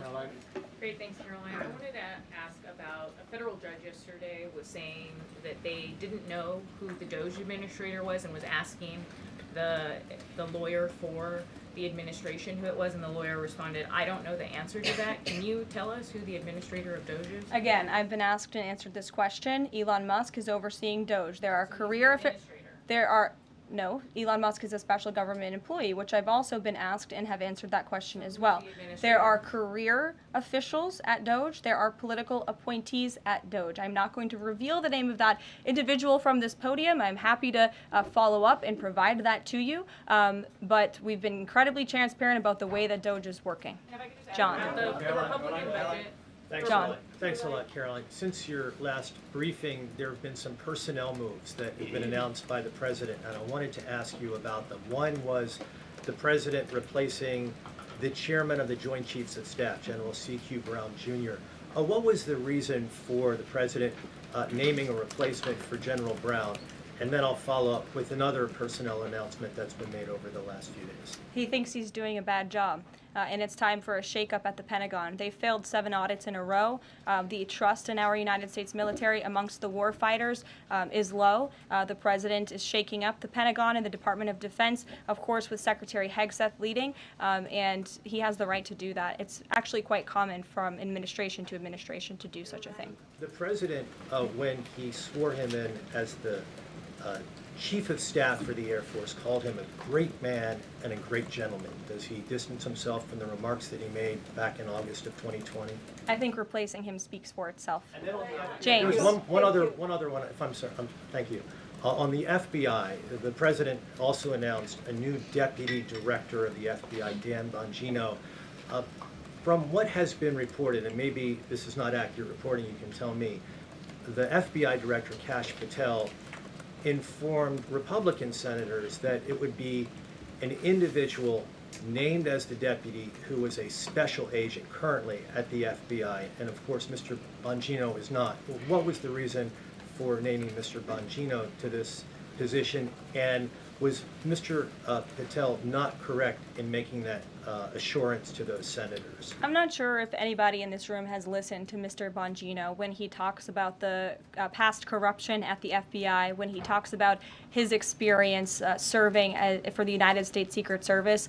This is a man who loves his country and who has honorably served our country in ways that many people have not. He understands the depth of the corruption at these institutions, which the American people re-elected President Trump to shake up. And I think it's quite despicable to see many networks in this room who have had chyrons on their television screens labeling Mr. Bongino as a far-right podcaster. He is not. He is a former law enforcement agent. He is a former Secret Service agent who put his life on the line to protect this country, and that is why the President of the United States has entrusted him for this important role. He's also an outsider to this Washington swamp, and we often see that when outsiders are appointed to such coveted positions, a lot of people in this city get very, very nervous, and they should be, because Dan Bongino and Kash Patel and Attorney General Bondi are focused on rooting out the corruption at these agencies and ending the weaponization of government once and for all. I'd like to end with something. As you all know, you know what, James? I'm feeling generous. Go ahead. I will take it. Thank you, Caroline. Sure. I wanted to ask Don't make about- me regret this. I wanted to ask about the Macron visit and the Russia-Ukraine talks in general. Sure. It's pretty clear to my eye that President Macron was performing a kind of delicate dance, lavishing praise on the president while seeking in his own remarks to try to bind President Trump to positions and even specific language that the president has not committed to heretofore. One of the most bracing comments from President Macron was when he said that the deal that President Trump is negotiating with the Russians must not be, quote, a surrender for Ukraine. All of the public points that we have heard from President Trump, from Secretary Hegseth, and from other administration officials talking about these negotiations have averred to, quite openly, to concessions from the Ukrainians that will have to be made. The minerals deal, the abandonment of their NATO ambitions, and other elements. So far, we have not heard any administration official suggest a single concession that the Russians should be prepared to make. And so I wonder if you could assure us, at a minimum, that this negotiation process will not be as one-sided as the Europeans seem to think it is, that in fact, President Putin will also be made to engage in some concessions to reach this deal. Well, I think the president knows how to make a deal better than anyone who has ever assumed the office of the American presidency. And in order to make a deal, you have to bring both sides to the table. And typically, when you make a good deal, both sides leave that table a little bit unhappy. I'm not going to outline the concessions that the president and his team are engaged in discussing. These are obviously ongoing negotiations, and it would be unwise of me to impede them from this podium. But the president has made significant improvements in ending this conflict. He is committed to seeing an end to the war. He wants to see the bloodshed and the killing stopped. He wants to stop seeing young men being killed and slaughtered. This has been going on for far too long. The president inherited this mess because of the incompetence of the previous administration, and he's committed to fixing it. And he's made, some of those concessions clear, but I'm not going to get ahead of him on additional ones. But he is wholeheartedly committed to striking a peace deal in Russia and Ukraine, also in the Middle East. Thank you very much, guys. Good to see you. We'll see you later.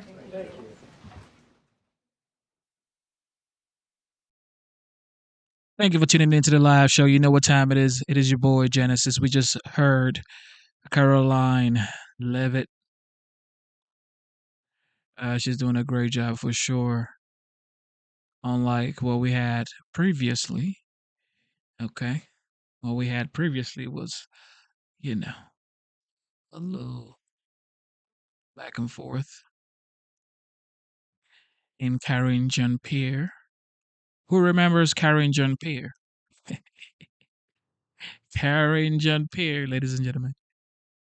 KJP. We have been delivered from KJP.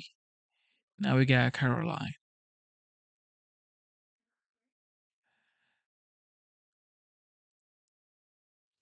All right. We're going to do something real quick. Let me see.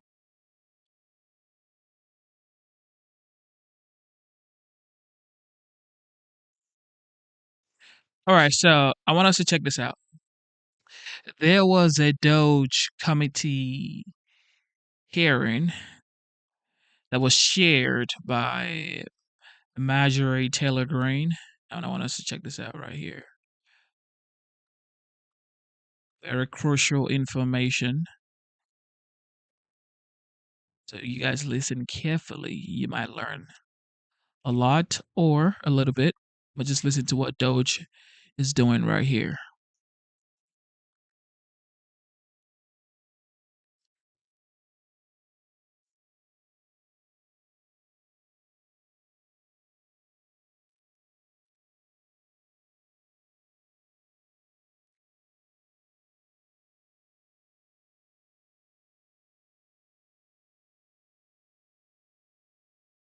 All right, what do we get?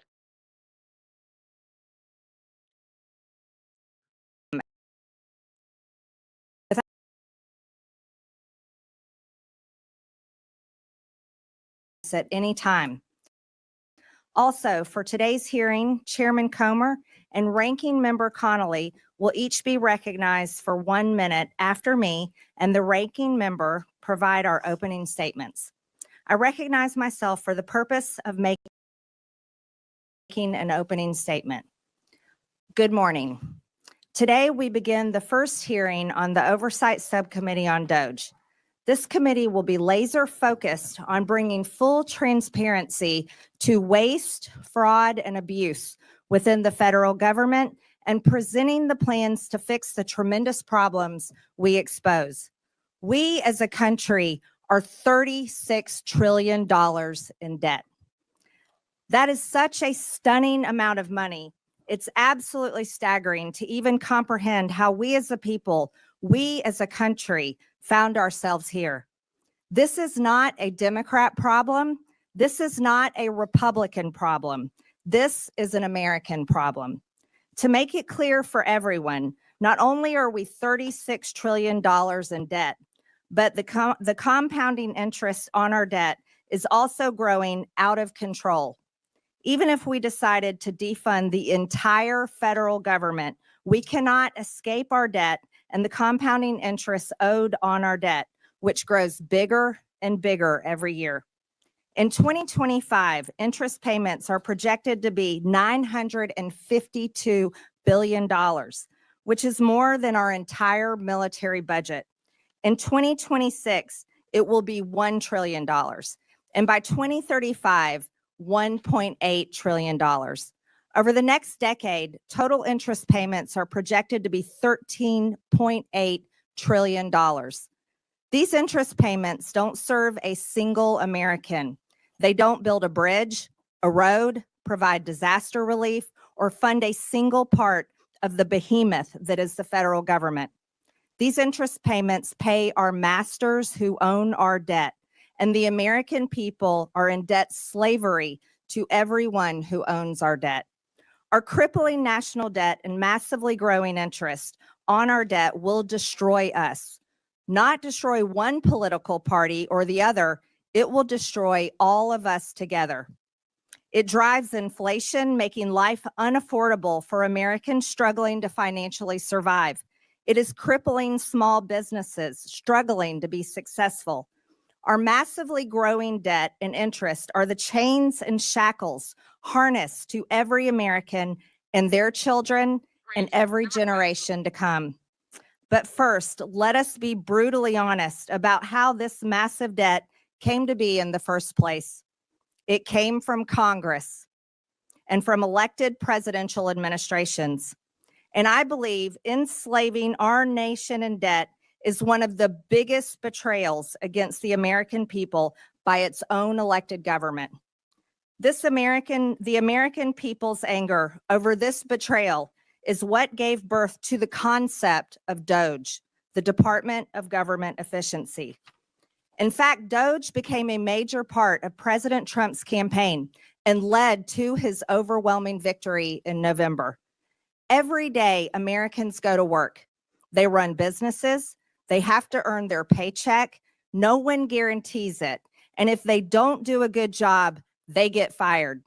They also have to pay their bills, credit card debts, balance their checkbooks, and scrap and save every penny they can in order to plan for that rainy day and hopefully retirement one day. Private businesses only survive on hard-earned income by serving their customers so well that their customers pay them for the services and products they consume. If that business fails, its employees lose their jobs and paychecks, and the owners lose their business and everything they risked along with it. Many go bankrupt in this process and lose everything. No one bails them out. They only survive by excellent customer service and smart financial management. This is the real world that most Americans live, work, and survive in every day. This is the pursuit of happiness, and this is how you pursue the American dream.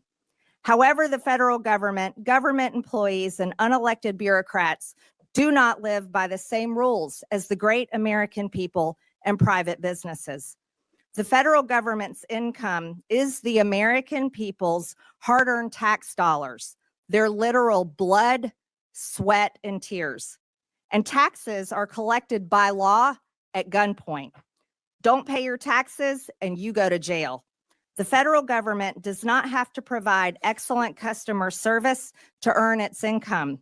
It takes your money whether you like it or not. And federal employees receive their paycheck no matter what. Whether veterans receive their benefits or not, whether your mail shows up or not, and whether your tax dollars are used to help Americans in need or are sent to foreign countries, for foreign people, for foreign causes. No matter how bad the federal government fails the American people, it still takes your money. It still pays its own federal employees, and it never, ever goes out of business. There are no consequences for bad customer service, total failure, and for enslaving the American people against their will in the ever-growing and future all-consuming national debt.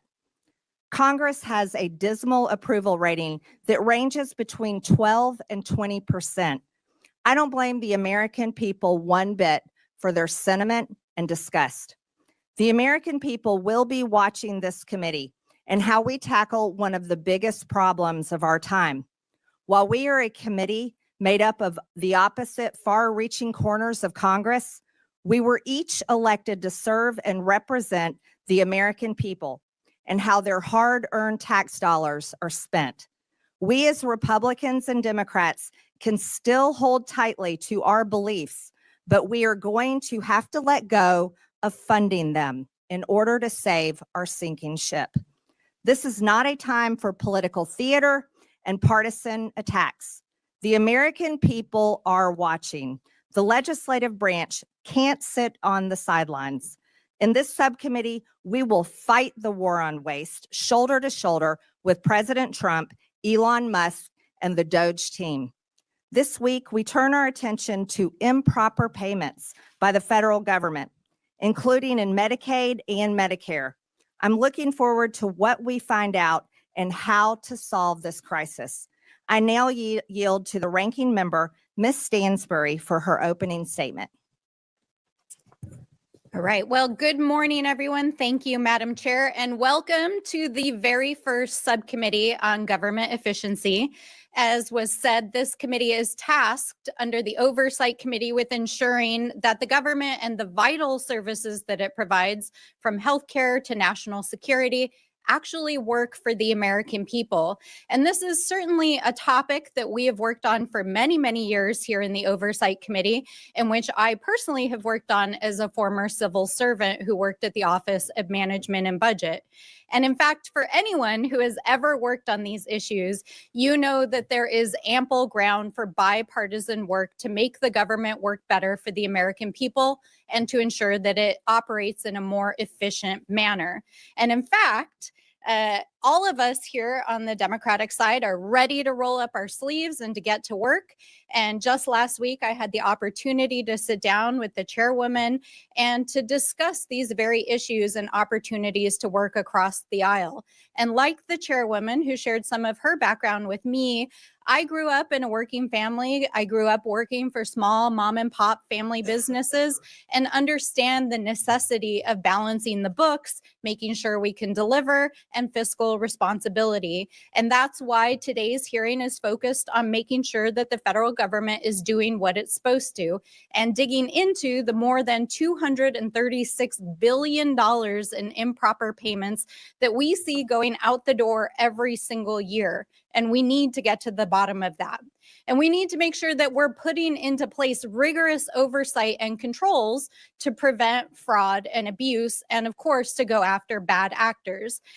And that is why myself and the Oversight Ranking Member Connolly and other Democratic members of the committee sent a set of bipartisan ideas that we'd like to work on together that would root out waste, fraud, and abuse and modernize and streamline how our agencies deliver vital programs for the American people.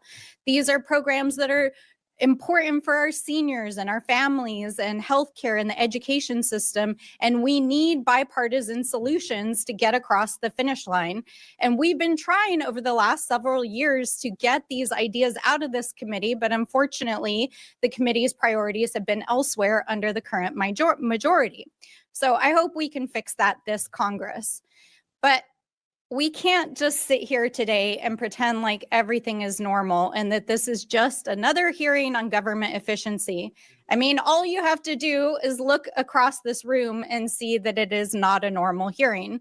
Because while we're sitting here, Donald Trump and Elon Musk are recklessly and illegally dismantling the federal government, shuttering federal agencies, firing federal workers, withholding funds vital to the safety and well-being of our communities, and hacking our sensitive data systems.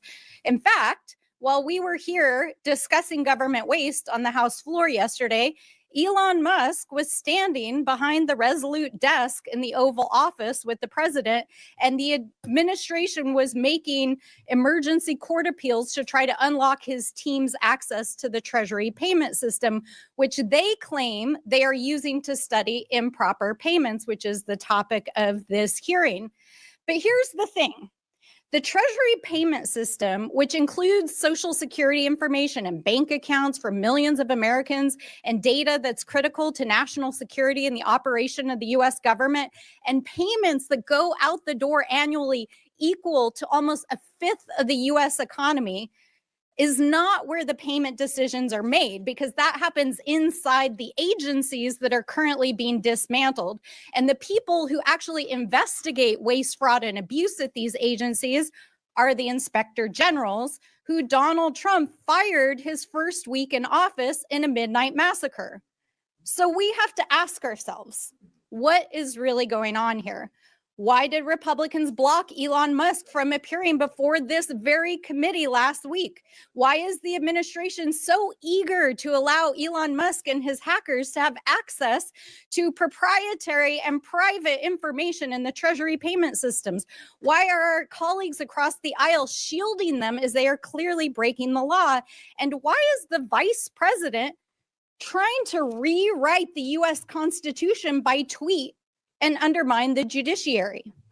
So obviously we're in the Oversight Committee and we have a lot of questions, and so do the American people, especially while our colleagues across the aisle are trying to scoop up the savings from the dismantling of these agencies to pay for the largest permanent tax break in American history for billionaires and the folks that they're helping on their side of the aisle. So let me close by saying this directly to Mr. Elon Musk. We are well aware that you are eager to engage with members of Congress on social media, but we're not here to play. If you have serious desire to engage in democracy and transparency, we welcome you to the Oversight Committee. Come and testify in front of the American people under oath, because we want to know what you're up to. So if you're interested in talking to us, then please join us here in the People's House in the House of Representatives. And with that, I yield back.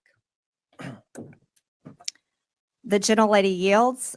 President Trump signed an executive order on his first day in office called Establishing and Implementing the President's Department of Government Efficiency. The EO simply renamed an office in the White House that was actually established by President Obama in 2014 called the U.S. Digital Service. President Trump can have Elon Musk into his Oval Office anytime he likes. I now recognize the chairman of the Oversight Committee, Chairman James Comer. Well, thank you, Chairwoman Green, for holding today's hearing to launch a war on waste. President Trump won an electoral landslide with a clear mandate from the American people to eliminate Washington waste and stop the theft of American tax dollars. And he is delivering on his promise. President Trump has empowered Elon Musk and DOGE to conduct a government-wide audit to identify solutions to curb waste and protect tax dollars. That's exactly what the mission of this committee is supposed to be. And I'm glad that my colleagues on the other side of the aisle have found a newfound interest in waste, fraud, and abuse. With a staggering $37 trillion in national debt, we have no time to lose. A key place to start is improper payments. Since 2003, the government has lost $2.7 trillion because of improper payments. Fraudsters, organized criminals, hostile foreign actors, and even government employees have siphoned money away from those who truly qualify for assistance. For years, Republicans and Democrats on the Oversight Committee have condemned this waste. But now that DOGE is taking real action, Democrats are choosing to defend the bureaucracy and status quo instead of standing up for the American people. I want to thank Chairwoman Green for holding this very important hearing, not only to expose the problems, but to find solutions. We stand with President Trump and DOGE in the fight to end waste, fraud, and abuse in Washington. With that, I yield back to Subcommittee Chairwoman Green, and congratulations again, Chairwoman, on holding this first hearing of the DOGE Subcommittee. Thank you, Mr. Chairman. The gentleman yields back. I now recognize the ranking member on oversight, Mr. Connolly. Excuse me. Thank you, Madam Chair. And thank you for having this first hearing on DOGE. Improper payments is not a new subject. I remember joining Steve Lynch and then Todd Platts, Republican member from Pennsylvania, in my freshman year, talking about improper payments. At that time, improper payments were in the range of $35 billion a year. They're now in the range of $280 billion a year. And times 10, we could cut almost $3 trillion from the debt if we addressed improper payments in a deliberative way, which GAO has called for in the high-risk category for years. We can also, secondly, enforce the tax code. It's estimated that at least $500 billion a year is left on the table uncollected but owed because of lack of resources in the IRS. Again, times 10 is $5 trillion over a decade. And finally, we can modernize federal IT systems, which we've championed for years on this committee. We know that legacy systems alone could save hundreds of millions of dollars a year in operating and maintenance costs. So if we want to be serious about it, let's be serious about it. But the way not to do it is to fire the people charged with the remit of waste, fraud, and abuse, namely inspectors general. President Trump has already now fired 19, including most recently the USAID inspector general, who dared to warn that we could lose $500 million of food aid because it's in warehouses not being moved because of the funding freeze that was imposed in AID. That's a cost we need to avoid. And for doing his job, that IG was fired. If we want to be serious, we've got to have objective, neutral inspectors general who are monitoring government waste, fraud, and abuse and expenditures. And I think you would find Democrats more than willing partners in that kind of enterprise if we're going to be serious. But a wrecking crew, a wrecking crane, a wrecking ball is not going to do it. And we're not going to support that approach to waste, fraud, and abuse in the federal government. I yield back. Thank you. The gentleman yields. The President of the United States has the prerogative to fire anyone that has overseen $36 trillion in debt, enslaving the American people, and rightfully so. I'm pleased to welcome today's expert panel of witnesses who each bring unique experience and expertise that will be valuable to today's discussion. I'd first like to welcome Mr. Haywood Talcove, the Chief Executive Officer for Government at LexisNexis Risk Solutions, Inc. His commitment to customers' needs allows LexisNexis to develop market-leading solutions that have enabled customers to stop fraud, waste, and abuse. Next, we have Mr. Stuart Whitson, the Senior Director of Federal Affairs at the Foundation of Government Accountability. Stuart was previously a special agent in the FBI, a U.S. Army veteran, and now spends his time at FGA advocating to improve welfare, the workforce, and other policy. Next, we have Ms. Dawn Royal, a certified welfare fraud investigator in the state of Wyoming and director for the United Council of Welfare Fraud.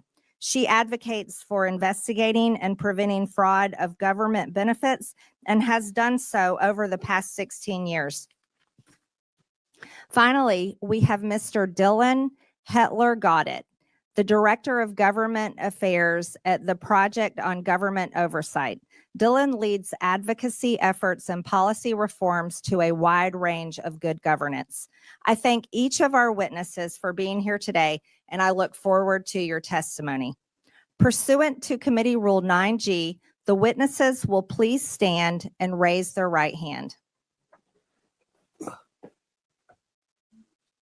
Do you solemnly swear or affirm that the testimony you are about to give is the truth, the whole truth, and nothing but the truth, so help you God? I do. Let the record show that the witnesses answered in the affirmative.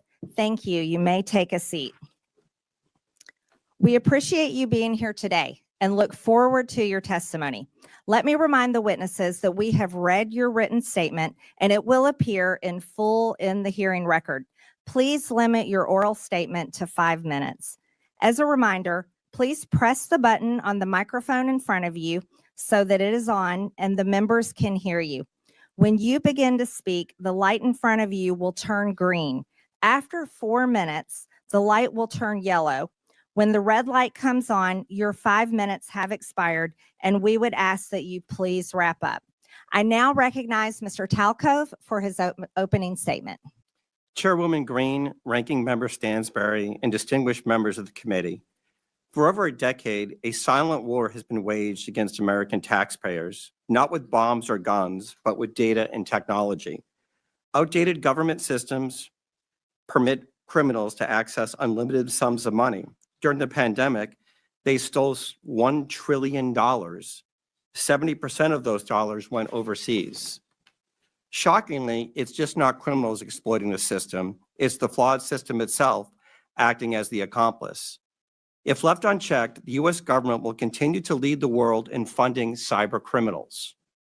This is a data and technology problem, and it demands a data-driven response. Criminal syndicates have turned benefit programs into their personal ATM machines, exploiting those in need who wait months for benefits that may never come.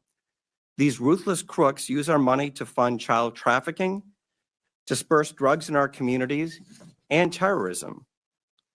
For years, criminal networks have stolen personal information from the public and private sector.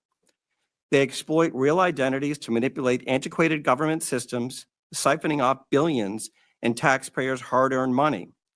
We continue to pay benefits to deceased and incarcerated individuals, direct money to bad actors flagged on the do not pay list, and overlook duplicate Social Security numbers by not following best practices. During the pandemic, a simple cross-check of PPP loan recipients against IRS records would have exposed massive fraud and prevented payments to transnational criminals who sold their quote-unquote sauce on the dark web. To stop this, we must reclaim control of our systems, not just from the criminal syndicates, but the flawed systems enabling them. Smarter technology, data, and identity verification are not optional. They are necessities to protect taxpayers and ensure aid reaches those who truly need it. Now, the use of AI is fundamentally changing society, but in the hands of criminals, it has become a weapon. Lawbreakers are now using it to supercharge their war on taxpayers. They use AI to create fake identity documents that pass biometric verifications. Bots flood portals with thousands of fraudulent claims per second, and deep fakes that mimic real applicants bypass the outdated NIST 863 standards from 2017. Honest and deserving people seeking access to government benefits suffer through endless application forms that are nearly impossible to navigate. But criminals from Russia, China, and Romania gain access with ease. The private sector has fraud rates below 3%. Meanwhile, the public sector operates at a 20% fraud rate. The solution is clear. It's already used every day to protect consumers. You seamlessly interact with your bank through an app that verifies your identity in milliseconds. There's no excuse for the government to lag if we do the following. Number one, implement identity verification on the front end. Criminals should never receive a dime. Eliminate self-certification. No more honor system for billion-dollar programs. And continuous auditing. Keep verifying because criminals never stop adapting. Pay and chase does not work. Of the $250 billion stolen in pandemic unemployment fraud, less than $5 billion has been recovered. The idea in government that you cannot have speed and security is fiction. I urge Congress to consider making the following legislative changes. Number one, update the 1974 Privacy Act to allow for data sharing and matching. Number two, fund a budget for fraud prevention in each appropriation bill. The USDA spends 1/20th of 1% on fraud prevention. Mandate that individuals caught stealing from entitlement programs pay hefty fines and are removed from the program permanently. And finally, eliminate broad-based categorical eligibility.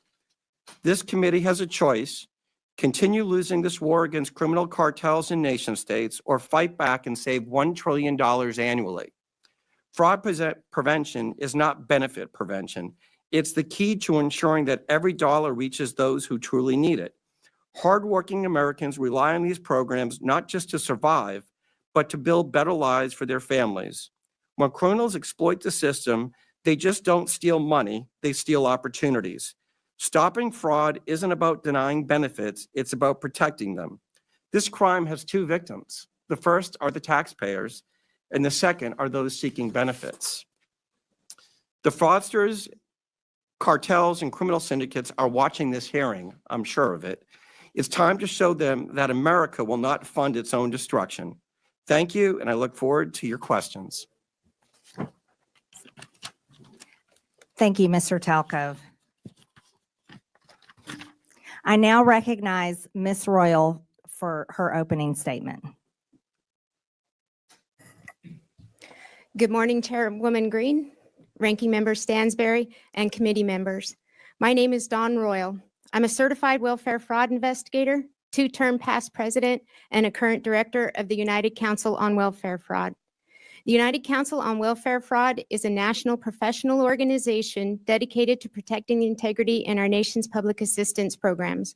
We are the only national organization singularly focused on the detection, prevention, and prosecution of welfare fraud. For too long, agency bureaucrats have pitted citizens' access to welfare programs against the integrity of those programs. Access versus integrity should never be an either-or dichotomy. We can all agree that access to public assistance is crucial. America's citizens should not be hungry or deprived of medical care because of their inability to pay. However, making sure vulnerable citizens have access to these welfare programs should not mean that we simply turn a blind eye to integrity. We do not pursue the prevention, detection, and prosecution of if we do not pursue the prevention, detection, and prosecution of fraud, taxpayers become the victims as the welfare programs become slush funds for anyone wanting to supplement their income with SNAP benefits, absolve themselves from the financial responsibility of medical bills, and using Medicaid to further taxpayer exploitation by taking advantage of cash assistance, energy assistance, childcare, and other social welfare programs. One example of a welfare fraud is a case that I investigated that was criminally prosecuted last year. The applicant mother failed to disclose her children's father as well as his employment and income on multiple applications she submitted for Medicaid, SNAP, and low-income energy assistance.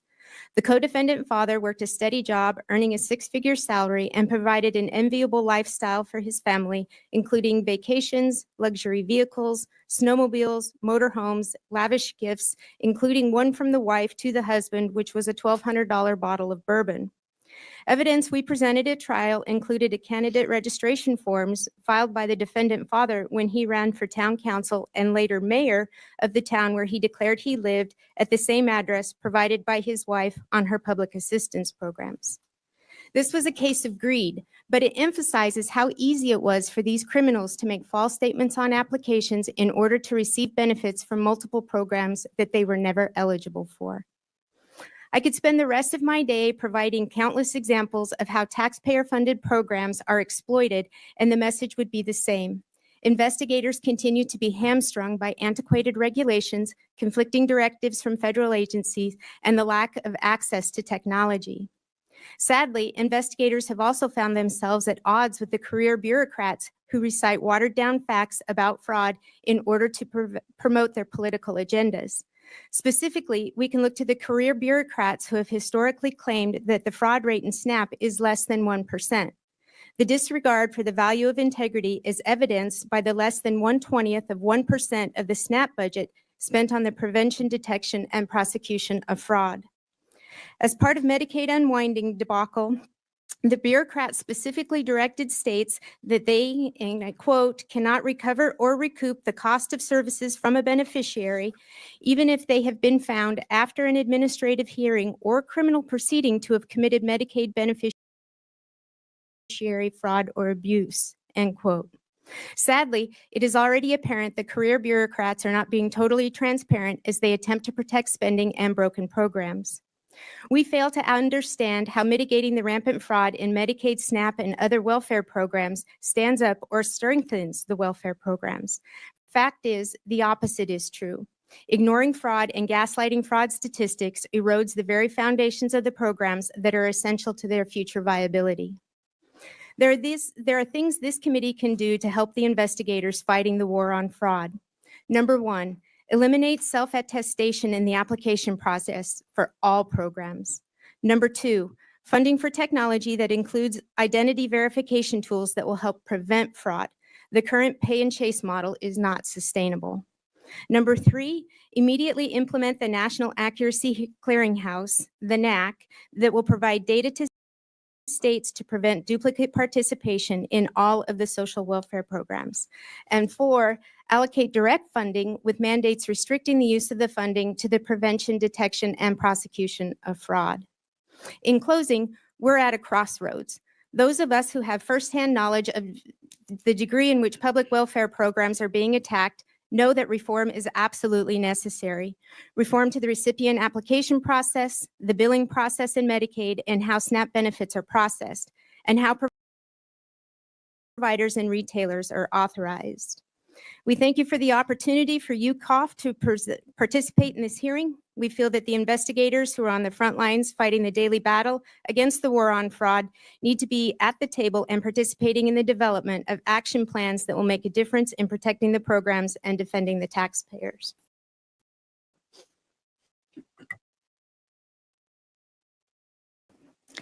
Thank you, Ms. Royal. I now recognize Mr. Whitson for his opening statement. Chairwoman Green, Ranking Member Stansbury, members of the subcommittee, thank you for the opportunity to testify today. On the campaign trail, President Trump promised to take on the bloated bureaucracy in D.C., rebuild trust in the DOJ and the FBI, crack down on waste, fraud, and abuse, and restore common sense. And on day one, he started delivering on those promises with a wave of executive orders and the official launch of DOGE, which he, of course, tasked Elon Musk to lead. Already, DOGE efforts have brought to the public's attention countless examples of wasteful spending, including $59 million paid to luxury hotels in New York to house illegal immigrants, $1.5 million to advance DEI in Serbia's workplaces, $32,000 for a transgender comic book in Peru. The list goes on. But rather than applauding the work of DOGE, the left has launched a coordinated campaign to try to demonize Mr. Musk with the hope of shifting focus away from the disastrous waste, fraud, and abuse that occurred on Biden's watch. But guess what? It's not working. Because no matter what political party people hail from, the vast majority of Americans agree that $10 million worth of food funneled to Al-Qaeda was probably not the best use of taxpayer money. But there's another source, a key source of wasteful spending that DOGE and the subcommittee should set their sights on next, and that's Medicaid waste and fraud. While initially meant as a program for the truly needy, Medicaid is bloated into a massive welfare program for millions of able-bodied adults lured into the trap of government dependency. And as Medicaid has grown, so too has mismanagement. Today, more than $1 in $5 spent on Medicaid is improper. In Medicaid alone, fraud and mismanagement is on track to cost U.S. taxpayers, get this, more than $1 trillion over the next 10 years. When it comes to the problem of improper payments, the Medicaid program is the biggest culprit, encompassing nearly 1/3 of all federal improper payments. And more than 80% of Medicaid improper payments are due to one thing: eligibility errors. If Congress wants to help President Trump address wasteful spending, then targeting eligibility errors in Medicaid should be one of your top priorities. Bottom line, To address this challenge, Congress can take 3 decisive actions. So first, Congress can strengthen the Medicaid program through legislative action. That would include repealing Biden's disastrous Medicaid streamlining rule, which ties the hands of states trying to remove ineligible enrollees.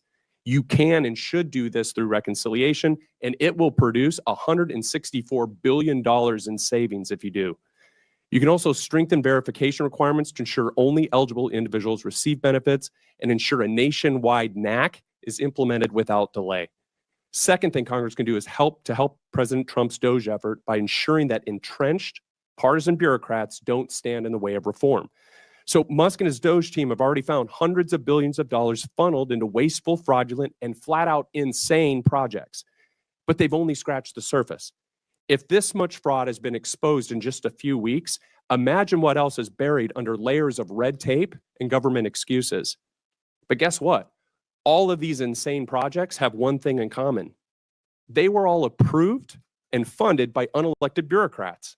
And these and other entrenched bureaucrats are already pledging to fight against President Trump's efforts to improve government accountability and efficiency. Personnel is policy.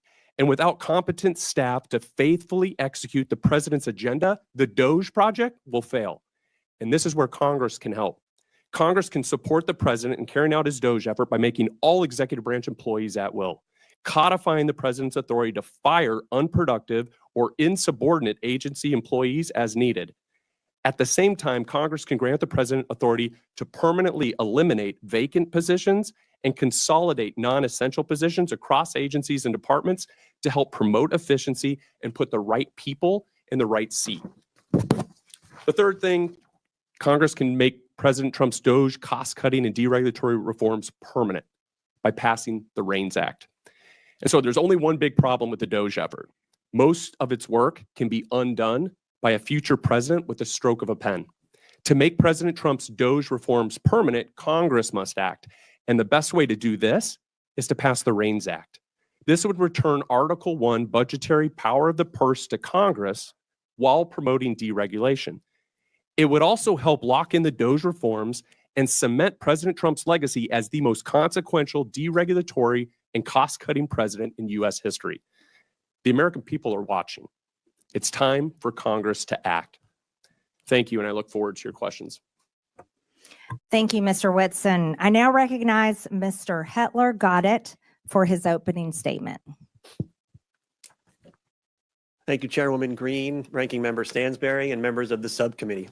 My name is Dylan Hetler Goddett, and I am the Director of Government Affairs at the Project on Government Oversight, or POGO. I appreciate the opportunity to be with you here today to talk about the critical issue of bringing more accountability and transparency to federal spending, including rooting out waste, fraud, and abuse. Since our founding in 1981, POGO has been focused on promoting more accountability and rooting out wasteful spending and promoting efficiency, especially at the Department of Defense. We have a long and well-established track record on these issues, and we take a back when it comes to promoting a better and more effective government, which necessarily includes a federal government that is a good and responsible steward of taxpayer dollars. Let's take a moment to pause here to talk a little bit about terms that we're going to hear a lot today and the difference between them. Waste is different from fraud. Fraud is different from abuse, and abuse is different from both. When we talk about improper payments, they are a subset of those other 3 categories. But that doesn't tell us the whole picture either. Sometimes improper payments are a function of bad record keeping. Sometimes they are a function of outdated information technology systems. Sometimes they come about through human error, and sometimes they come about through negligence. There are a variety of reasons why improper payments happen. It just simply is not the case that improper payments are only a function of bad people doing bad things with bad intent. That doesn't mean we shouldn't focus on trying to mitigate improper payments, and that certainly doesn't mean that the American people should not be concerned with how their tax dollars are used.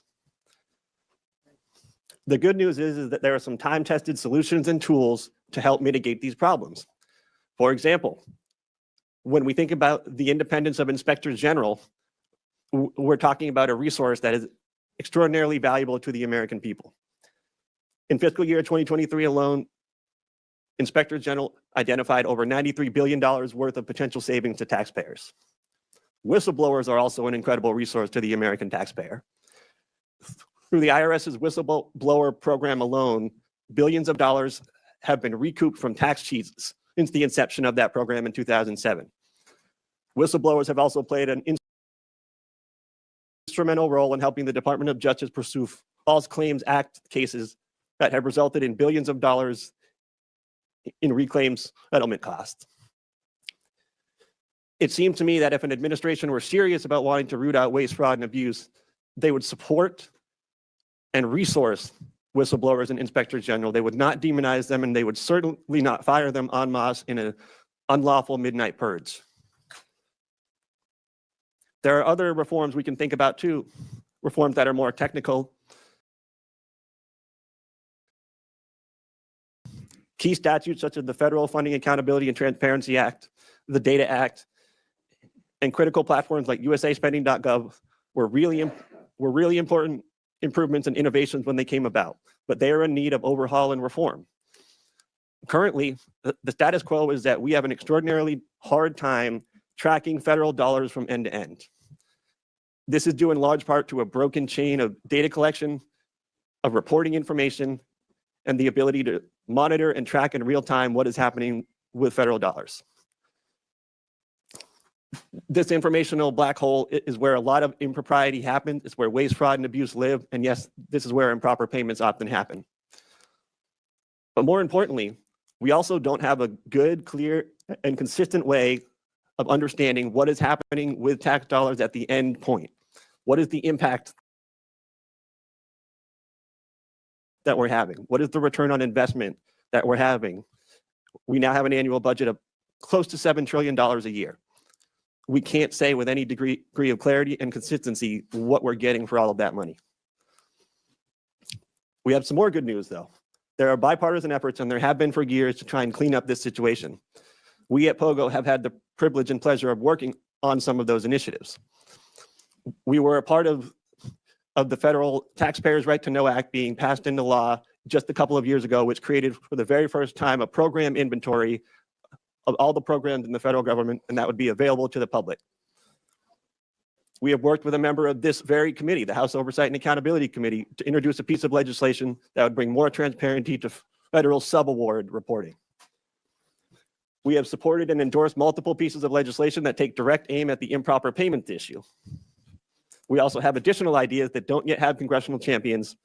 One proposal is to clean up and modernize and standardize the award descriptions that are available in USA Spending to make them more useful and relevant. We have another proposal to harmonize the amount of data and information we collect between contract spending and non-contract spending. We stand ready, willing, and able to work with anybody who wants to work with us on these common sense solutions. Lastly, I want to put in a quick word for Congress. Yeah. And specifically, I want to The gentleman's time has expired. Apologies. Yes.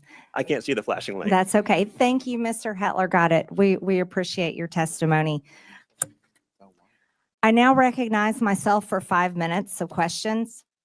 I'd like to thank our witnesses today for your testimonies and the suggestions that you have brought before this committee.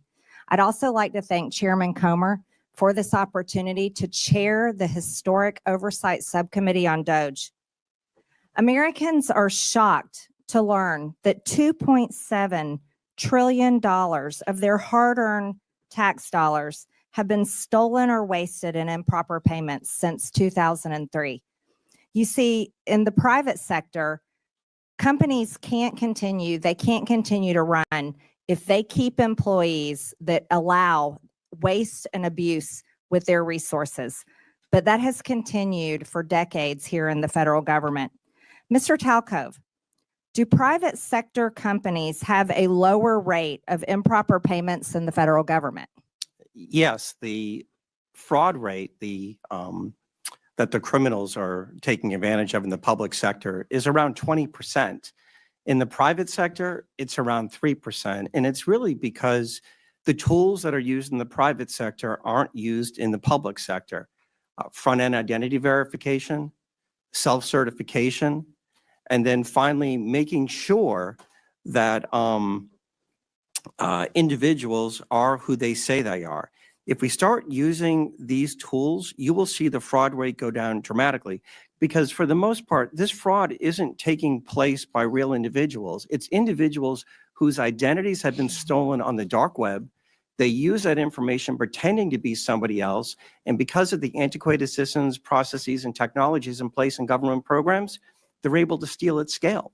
Right. So, Mr. Talcove, we would say that private companies that pretty much have to exist on a 20% profit rate, they're not allowed. They can't continue to be successful if they were to allow their customers' data to be stolen like that and used by criminals. However, the federal government, who can continue printing checks and continue in operation, never fixes its problems because it can't be forced to go out of business. Would you agree with that? Yes or no? Yes. One of the things I noticed during COVID was the criminals learned that government was the mark because it never runs out of money.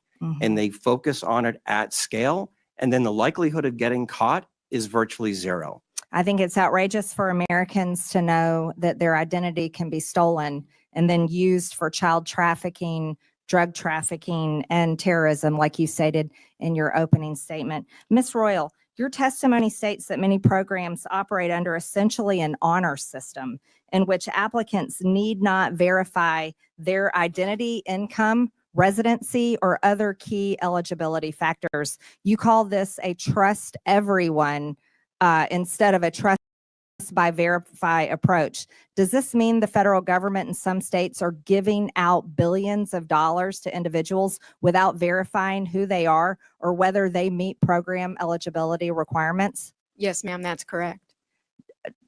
That's outrageous. Do states have enough incentive to prevent fraud and to recover improper payments? No, and in fact, states are hesitant to spend their state dollars to protect federal dollars. Would greater investment in program integrity efforts yield a positive return for taxpayers? Yes, it could easily be self-funding.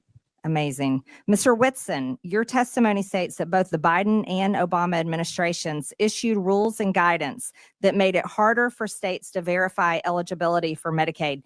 You say that repealing Biden's Medicaid streamlining rule would save $164 billion over 10 years because the rule restricts eligibility verification that states can perform. Can you explain why this rule is so costly? Yeah, so the rule does a number of things, but for instance, it prohibits states from verifying eligibility more than once a year. So for non-disabled folks to just go in and look and say, hey, are you still eligible for the program? It says you are forbidden from doing that any more often than once a year. And so obviously people's lives change, and so they may become ineligible. And so it's designed to keep them on the program. Another thing, it prohibits in-person or phone interviews to verify their identity. So people apply for it, and then the person on the other end says, well, I just want to call and make sure this is a real person, not someone in another country or whatever. The rule prohibits that. And so there's a number of other provisions. It also opens a lengthy reconsideration periods. And this is where illegal immigrants are able to obtain the benefits. And so basically it says once you get these benefits, you can't interfere with it for a 9 longer. And so there's a number of horrible things. But. So we can't verify if someone is illegal or legal receiving benefits. Just to correct that, yes or no? You have to wait a state has to wait at least 90 days. And actually what we're seeing is it's led some states to wait as long as 13 years.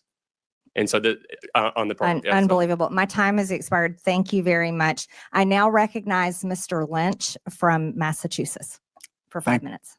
Thank you very much, Madam Chair. First of all, let me congratulate you and also Ms. Stansbury on your new positions.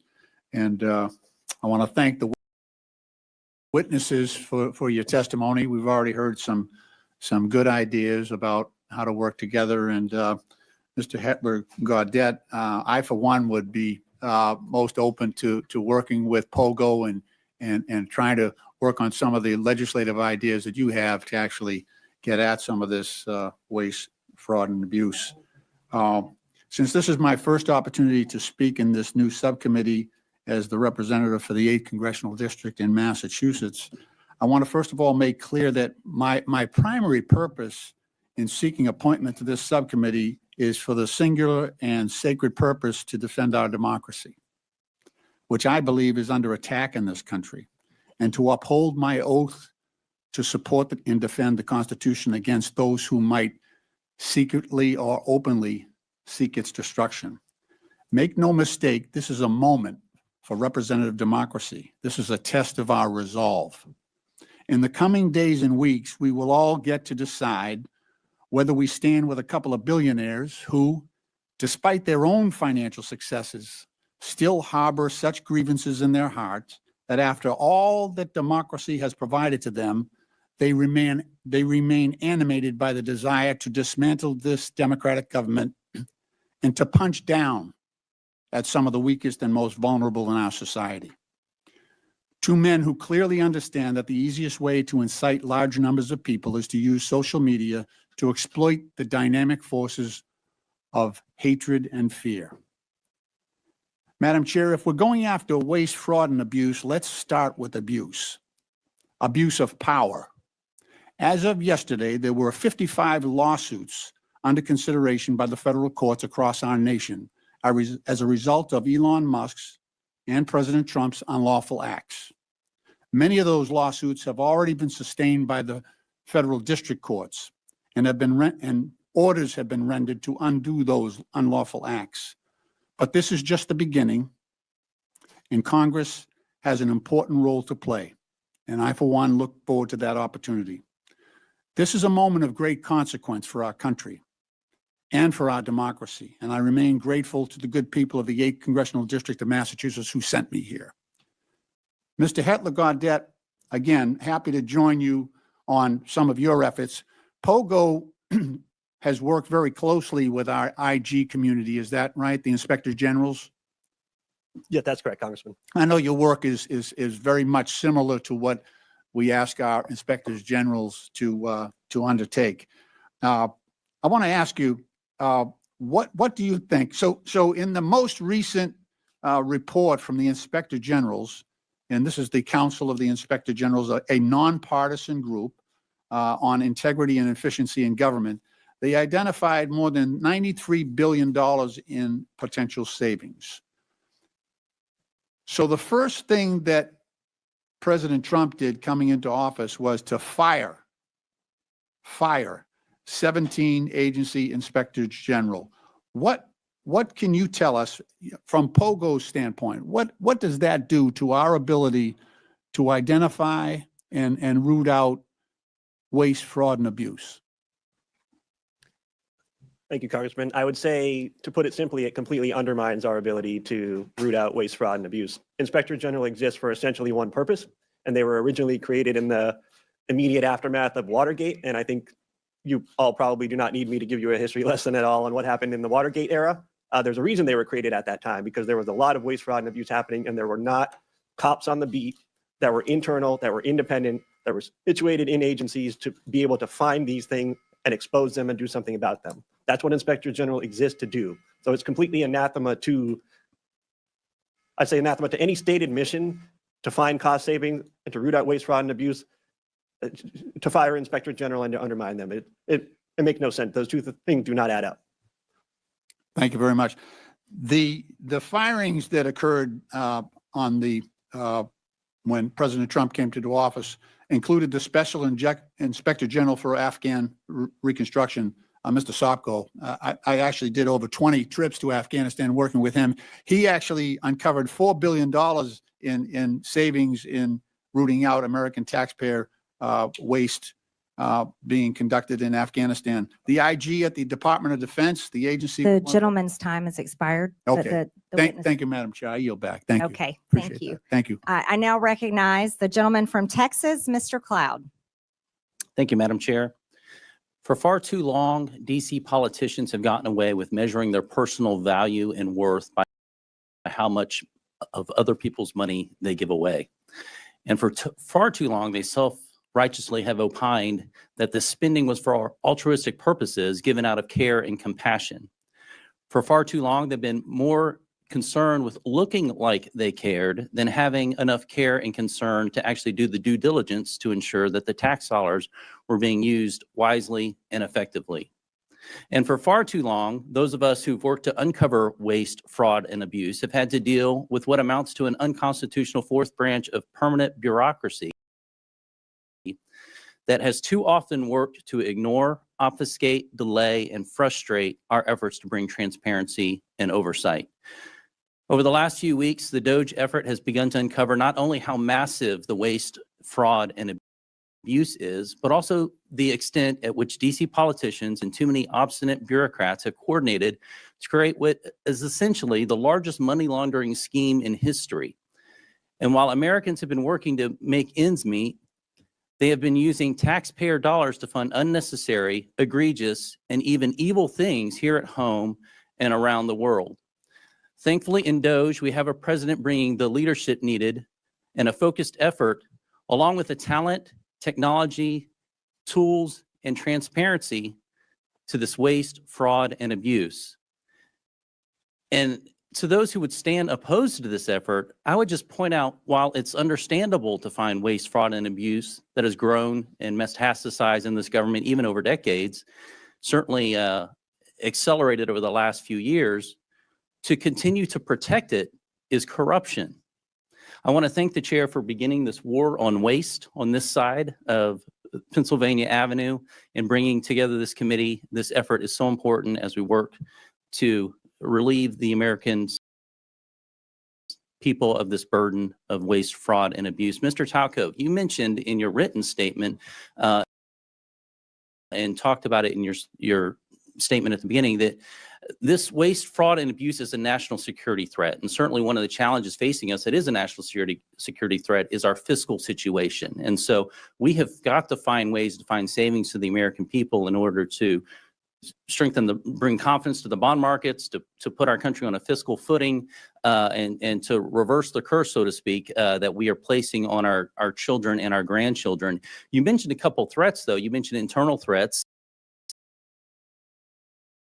You said that these cases involve government employees, individuals entrusted with administering benefits who, instead of using their positions to approve fraudulent claims, override security controls, or even sell sensitive claimant information for profit. Now, this is not every federal employee for sure, but within the context of people who are trying to give their best effort, we have an internal threat. But you also mentioned transnational fraud rings, terrorist organizations, nation states, North Korea, nuclear weapons programs funded by our tax dollars, China, Nigeria, Iran, Romania, Russia, not our friends necessarily that are being funded by taxpayer dollars. Could you give us some examples of how this is happening? God, yeah. So when you think about what happened during the pandemic, $1 trillion was stolen. 70% of that money went overseas. And I can give you some examples. In a Western state, they had more people applying for unemployment insurance benefits than they had individuals over 18. The people that were stealing the money from Romania were using it to facilitate other fraud schemes that include fentanyl, that include doing things to impact our democracy. On the insider threat, right, the first thing you have to say, and my dad was a public servant, is 99% of people that work in the public sector are honest, hardworking individuals. But there are some. And what you need is data and technology to root that out. There were examples during the pandemic. There were some examples even of last week where people got into the Medicaid system in a Western state and stole $50 million in less than 4 months. So you have to have these controls in place, right? These aren't individuals stealing, Mr. Cloud. These are organized criminal groups, both domestic and transnational. That, as you mentioned, taxpayers are being forced to fund the demise of our own country. Mr. Whitson, I wanted to ask you, because there's a lot of talk about reconciliation right now. You mentioned Medicaid and what could be done to bring a pretty substantial amount of savings, and this is without affecting those who truly need Medicaid and for what the purpose of the program was extended for. Now, The gentleman's time has expired. Hopefully, Does the witness want to answer the question? No, Just only quickly. to say that, yes, there's a tremendous amount of savings that can be found from the streamlining rule, but also work requirements in the program is another big area that can be done in reconciliation, and that's could save a significant amount as well, $241 billion in federal spending over 10 years. Thank you. Thank you. Thank you, Madam Chair. You're welcome. I now recognize the gentleman from California, Mr. Garcia. Well, thank you. Thank you to all of our witnesses for being here. And I want to just start off by making something clear. I think we're all here to fight against the lies, the corruptions, and the attacks on our social safety net. Now, we should in no way be cooperating with House Republicans who want to shut down the Department of Education and destroy Medicare and Medicaid. And we should not stand by as the richest man on the planet gives himself and his companies huge tax cuts while the American people get absolutely nothing. Now, I find it ironic, of course, that our chairwoman, Congresswoman Green, is in charge of running this committee. Now, in the last Congress, Chairwoman Green literally showed a dick pic in our oversight congressional hearing. So I thought I'd bring one as well. Now, this, of course, we know is President Elon Musk. He's also the world's richest man. He was the biggest political donor in the last election. He has billions of dollars in conflicts of interest. And we know that he is leading a power grab, also abided by and encouraged by Donald Trump and, of course, the chairwoman, Congresswoman Green. But I also want to run through what DOGE actually is going to do. It's a demolition plan that's going to run through our government. DOGE is trying to abolish the Department of Education. That means opportunities denied to kids. It means you're ripping away opportunities for children with disabilities who are dependent on this money. You're also halting medical research, which is also critical, which we have to also stop. The idea that we're going to eliminate or destroy the Department of National Institutes of Health, NIH, is crazy. Let's talk about the Department of Labor. We're talking about protections for working people across this country, where people can actually complain about abuses their companies are making against them and their coworkers. Workers are now going to be in danger. Let's also talk about the Consumer Financial Protection Bureau, another huge issue for us. Think about the scammers and fraudsters that will be empowered across this country because Elon Musk wants, essentially, these companies have more power over consumers and over people across this country. Look at the Centers for Disease and the Centers for Medicare and Medicaid Services. That is actually what's being discussed partly today.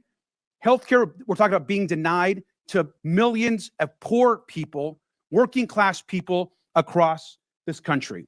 And now, of course, they're on to their largest target, the U.S. Social Security Administration. We're talking about the destruction of the actual social safety net in this country. We know that 1 in 5 Americans collect Social Security, seniors, disabled people. This entire plan is about hurting the American social safety net and destroying our institutions. And it's important that we actually call out what is happening at this subcommittee. This is not about working with the richest man on the planet. This is actually about empowering. This committee wants to empower the richest person in the world to hurt people so they can take all of this money that they so-called want to save and then give it to themselves, their companies, and their billionaire friends. That is the attack that is happening in this committee and across this country, and it's important that we call it out. We also know, of course, that Elon Musk is sending his unqualified DOGE staff to carry out this agenda across all these agencies. And in some cases, actually teenage staffers. No accountability, no experience, and problematic records. They're trying to rob you, and they're probably a minor. Thank you, and I yield back. The gentleman yields, and I now recognize the gentleman from South Carolina, Mr. Timmons, for 5 minutes.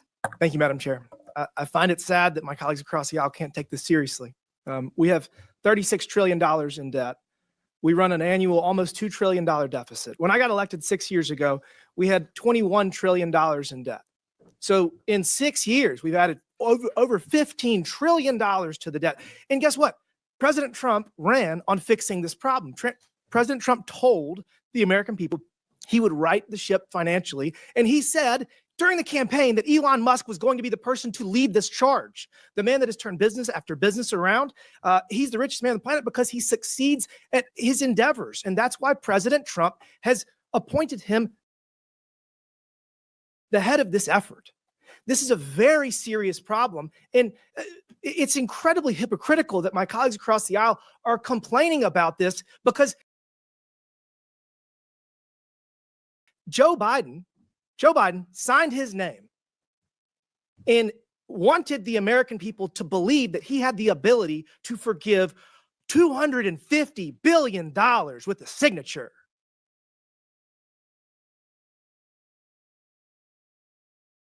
Ruled he did not. That's our system of checks and balances. Biden, he clearly was experiencing cognitive decline. He didn't even have the ability to be charged with a crime as determined by his own Department of Justice. But he signs his name and he thinks it gives $250 billion away, redistributes taxpayer dollars. It's just crazy that we can't come together to address the greatest national security threat facing this country, our debt. Now to the task at hand, Medicaid fraud. Mr. Talcove, if we implement enhanced identity verification and enhanced income verification, what will happen? How much money will we save? You'll save hundreds of billions of dollars. Identity verification, elimination of self-certification, and monitoring beneficiaries will prevent these transnational criminal groups from accessing those systems at scale so legitimate people who need the benefits can get them in a timely fashion. So we're going to get actual benefits to people, to American citizens that are in need faster, because if you do it electronically through web-based like they did in Missouri, where the pilot program saved almost 20% of Medicaid dollars. So all we have to do is adopt what has already been proven in Missouri, and we'll save 20%.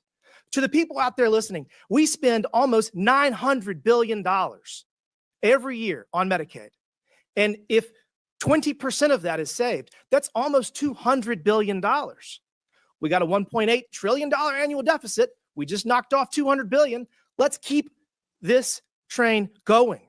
The fact that the Democrats are filing lawsuit after lawsuit to impede the efforts of President Trump to right our fiscal ship is unforgivable. It's unforgivable. Mr. Talcove, you talked about pandemic fraud. I have a bill that would cause the IRS to share data with the Small Business Administration and the FBI and the Department of Justice that would show that you were ineligible for PPP loans and you got them. So I think that would save probably $100 billion. Do you think that we should go back and take money away from people that fraudulently got COVID money? During the pandemic, the PPP program was a virtual buffet for fraudsters. And it was because of that 1974 Privacy Act, where data sharing and matching is virtually impossible. Congress needs to change that. But we can do it retroactively. We can do it retroactively. We can find the people that stole this money, hold them accountable, probably get some of the money back. So I already have that bill filed. That bill, I think, would probably get $100 billion. So now we got enhanced identity verification, enhanced income verification that has been proven in Missouri. It does work. So I'm working on that bill. We're going to drop it soon. That's $200 billion. There's a competition in Congress. I think we should have a competition on this committee. I got $300 billion in savings proposed. We got to all pull our weight because we have such a massive problem right now. But I would just ask my colleagues across the aisle to get out of the way if you don't want to help. If you don't want to help right the fiscal ship in this country, get out of the way. Stop filing lawsuit after lawsuit. We do not have the financial ability to continue down this path, and we're going to save this country with or without you. You can kick and scream all the way, or you can get out of the way. I prefer the former. Thank you, Madam Chair. The gentleman yields. I now recognize the gentleman from Texas, Mr. Kassar. This subcommittee is supposedly about looking into waste, fraud, and abuse. So I'd like to start talking about independent inspector generals who are supposed to be looking into waste, fraud, and abuse. Mr. Talcove, do you know how many inspector generals at agencies that were investigating Elon Musk's companies have been fired by the Trump-Musk administration? No. It is 5. Ms. Royal, the Inspector General of the Department of Labor had 17 open investigations into Tesla and SpaceX. Do you know what the Trump-Musk administration did to that Inspector General? No. They fired him. And I think y'all know. Mr. Whitson, the Inspector General of the Department of Transportation was investigating Tesla. Do you know what the Trump-Musk administration did to that Inspector General? No. They were fired. The Department of Defense's Inspector General was looking into SpaceX. Mr. Hedler, do you know what the Trump-Musk administration did to that Inspector General? I believe he was fired. Thank you. I think everybody on the panel knows what the answer to these questions were. The U.S. Department of Agriculture Inspector General was investigating Musk's Neuralink.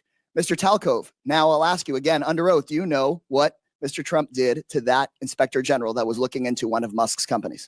No. He was fired. The Inspector General at the EPA was repeatedly taking on Tesla. Mr. Hedler, since it seems that you're answering the questions that everyone knows the answer to, do you know what the Trump-Musk administration did to that Inspector General? I believe he was also fired. Also fired. At least 5 Inspector Generals that were looking into Elon Musk's companies were fired by the Trump-Musk administration. These Inspector Generals who are independent, protected by law, they are the people that find the waste, fraud, and abuse and found many of the cases of waste, fraud, and abuse that have been brought up today, fired because they were looking into Elon Musk. At the NLRB, the National Labor Relations Board, which is supposed to protect workers from getting their unions busted by folks like Elon Musk, made functionally broken by the so-called Department of Government Efficiency that really is the Department of Government Efficiency for Elon Musk, not for you. They are trying to shut down the Department of Education, the Department of Labor. You know what Elon Musk doesn't seem to be looking into? His own contracts. Again, I'll ask you, Mr. Talcove, do you know how much money a day Mr. Musk will receive from the federal government for his contracts? No. The answer is $8 million a day.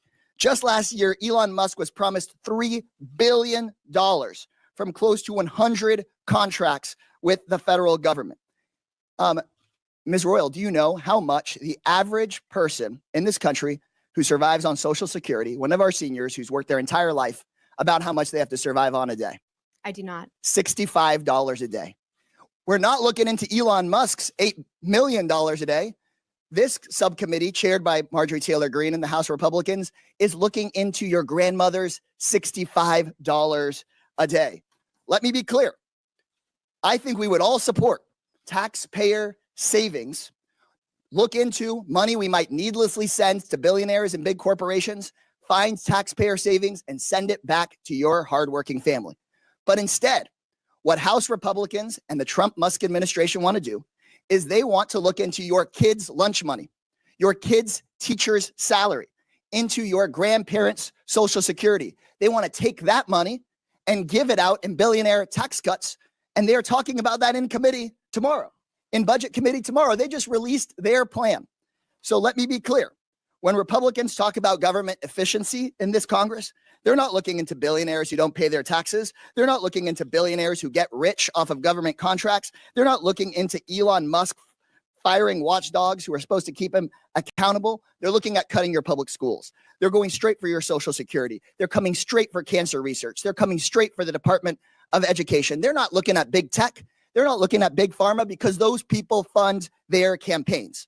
If this committee were serious about rooting out waste from our federal government, then today's whole hearing would be about how Musk and Donald Trump are firing the independent watchdogs who've done this work for decades. Instead, my Republican colleagues' actual goal on this committee is to distract from Trump and from Musk's corrupt war on accountability. This will not be a subcommittee dedicated to making government efficient for everyday people. It's about helping Elon Musk and Donald Trump be as efficient as possible in robbing our government and handing out our government services to the rich. So this seems that this subcommittee is just The gentleman's like the time agency has it's named expired. after, The gentleman's sham. time has expired. a total sham.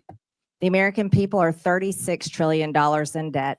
It certainly seems reasonable that someone has been fired. I now recognize the gentleman from Tennessee. You're going to put us Mr. further in debt Burchett. with your billionaire You're tax not cuts. recognized. Mr. Burchett, you're recognized for 5 minutes. Thank you, Chair Lady. the gravy train for a lot of these folks, it's been on biscuit wheels and it's about to run off the dadgum tracks, and it's about time. Could you imagine standing up here and defending waste, fraud, and abuse? But I think that's what we're seeing. When people squeal and don't ask questions, I think it shows the American public what the heck's going on. And that little gravy train is getting ready to run out. The spigot is getting ready to be turned off. Mr. Talcove, that's correct how you say your name, brother? Yes, sir. All right. How can the federal government improve identity verification for these entitlement programs? Yeah, it's doing what the private sector does every single day, whether you use your bank, you go to Amazon, using those tools and moving away from some of the dated compliance standards that the federal government uses. NIST IAL 863, 2017, before there was anything called deepfakes and generative AI tools. I was informed that PayPal has never been, they've never been able to crack into that and steal people's vital information. Are they using those systems that you would be favorable towards that government seems to be shying away from? Yes, sir. And describe that, how that works. They're systems that are based on encryption. They use technology and they use data to validate you are who you say you are. The people that are stealing right now, I believe a lot of them are actually ghosts from China, Russia, Nigeria, and Romania. I read a report today that North Korea was involved in this, in some of that as well. They are. And those people are our enemies. Again, they'll hate us for free. We don't have to give them taxpayer money. And are there loopholes that can be closed to avoid these improper payments? And I wish you'd describe those to me. Right. The biggest, most important thing, particularly in the benefit program space, is the use of self-certification. As Mr. Timmons noted, the state of Missouri is using a solution called Steady IQ to validate wages and wealth. You cannot allow individuals to provide the information based upon what they think. It has to be based on what you know, and that will stop the ghosts from using people's identities to steal money from U.S. taxpayers.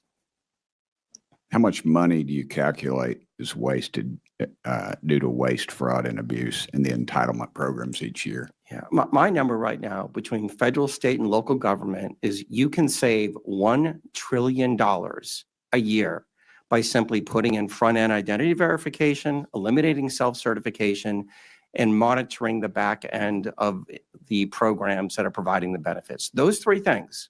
You said you could eliminate that, but there are others you feel like some more low-hanging fruit? I would start with those three things because they're simple. That'll take that 20% fraud rate that you're seeing in the public sector down below 5%. Chair Lady, I would suggest that we adopt Mr. Timmons' legislation and get that out of the committee as fast as possible. What actions also could Congress take to fix these problems quickly? Yeah, I think the first thing is updating and redoing the 1974 Privacy Act. That is virtually impossible to do data matching. It's very difficult to have data shared. And when you look back at the pandemic, data sharing and data matching would have stopped probably 50% of the $1 trillion that was stolen from taxpayers. Any of y'all like to add anything to that? Congressman, I would just add that rather than accepting self-attestation, that states should have to be required to actually verify people's identities. And here's the key part: before they get enrolled, they shouldn't get enrolled and then eventually come down later on down the road. It's amazing to me. I had a doctor's appointment back in Knoxville, and the verification process is very extensive. It's more so than the federal government requires for any of this. What type of computer systems are these agencies using, and do they need updating? They're using very dated technology, but they're also burdened. I look at the USDA, 6.2 million words in a 10,000 page document that shows how to implement the rules of the program. Nobody can figure that out. So one of the things that I think has to happen is the simplification of these processes and systems, and then just use the technology that we use every day in the private sector. Okay, thank y'all so much for being The here. gentleman's time has expired. Thank you, Chair Lady. I now recognize the gentlewoman from Texas, Ms. Crockett, for 5 minutes. Thank you, Madam Chair. And Mr. Talcove, I'm just going to go ahead and pick up where you left off really quickly. Just to be clear, the upgrades that you're talking about as it relates to our data processes, these aren't things that would be free, are they? They would cost some kind of money. Not looking for a number, but they will cost, correct? Some are free and some would cost money. Okay. All right. So I just want to leave it there because we've had a number of these hearings. So I do want to be clear, before the Trump administration came in, this committee did exist in the form of the Oversight Committee, and our task is to root out waste, fraud, and abuse.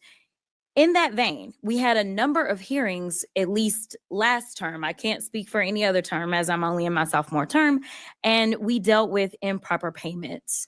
And interestingly enough, our chairwoman, who is so passionate about this today, she missed every single one of those improper payment hearings. But just to be clear, I was there. So I don't want anyone to believe that Democrats just come to work and don't plan to do work. In fact, I'm trying to figure out exactly what it is that the Republicans believe our job is, because right now they have relinquished their constitutional duties over to an unelected bureaucrat, someone who no one went out to vote for. And absolutely, he is occupying the Oval Office, as we saw yesterday. And that is a first for me to see someone occupying the Oval Office who's never actually been elected to the Oval Office and actually answering more questions than the person that allegedly got elected. But for whatever reason, this is the first time we're having a DOGE subcommittee hearing, and that guy's not here. Instead, we have y'all. So I do want to thank you for coming. But I will say this, it's also interesting to me that in the first few days of DOGE existing, we know that they are trying to get rid of the Department of Education, USAID, Consumer Financial Protection Bureau. They're laying off FAA workers. They are going after the FDA, the CDC, the HHS, the FBI agents, and they're talking about getting rid of FEMA. And they brought y'all in. And I am going to say that I actually was shocked that there was only one person that seemed like he was an overt Trumper as you laid out your opening remarks, because I anticipated that at least one of y'all would say, yes, what Elon is doing is exactly what we would prescribe. But instead, I will applaud you because you actually were focused. You talked about what the American people are looking for us to do. We've actually consistently on this side of the aisle promoted this idea of making investments into technology so that we can do things such as, say, look at the Department of Defense. The Department of Defense that takes up approximately 50% of our discretionary income or our discretionary spending. Approximately 50% goes to Department of Defense. Department of Defense has not been able to pass an audit in the last 6 audits, and we're not talking about pennies. I understand that we want everything to be perfect, and if we could get all waste, fraud, and abuse out, that would be fantastic. But let me talk about the big numbers. The big numbers are on that side. When we look at, say, our entire workforce, our federal workforce, as we're trying to somehow fire all of them, they don't even make up a total of 5%. It's even less than that when we look at our budget. But let's talk about defense.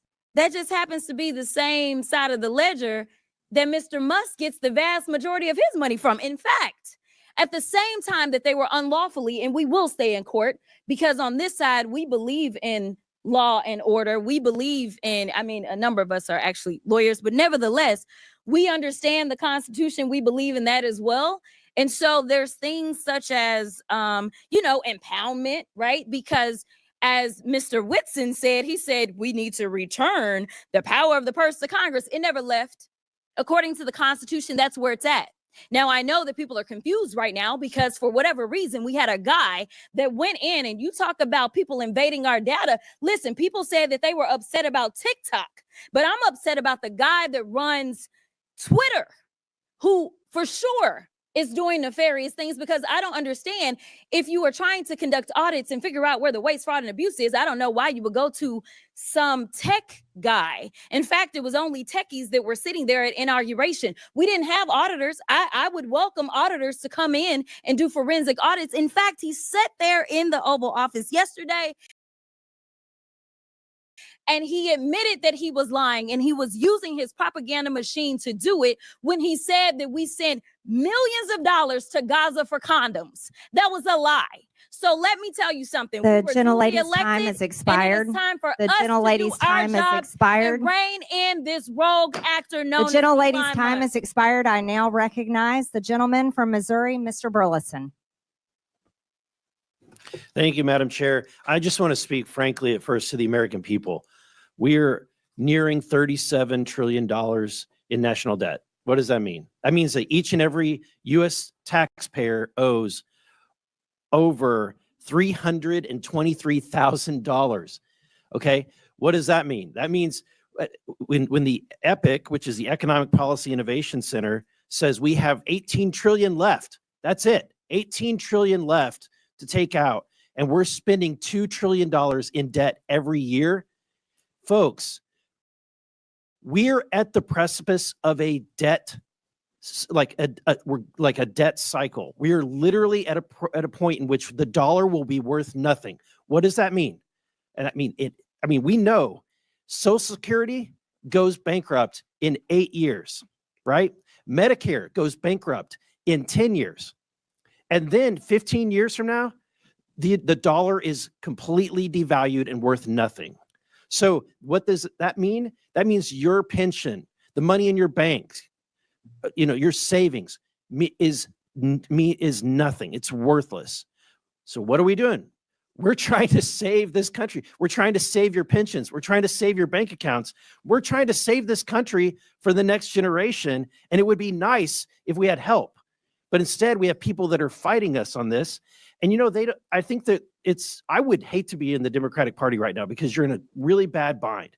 You're having to defend all of this crazy spending, all of this crazy waste. So how do you do it? You do ad hominem attacks. You attack the messenger. Oh, Elon Musk, right? He's rich. He must be evil, right? That's the attacks. Really, you can't do any better than that, right? Let's talk on the policy. Help us. We're trying to save this country. This is and Elon Musk, who's making no money doing this, is trying to save this country. Why? Because he has invested in the United States of America more than anybody, right? So I think that we should embrace it. In fact, not a single company, governor of any state would ever turn down Elon Musk and his team of DOGE from coming in and providing free services to right the course and financially in any state or organization. It's ridiculous that we would demonize someone that loves this country so much.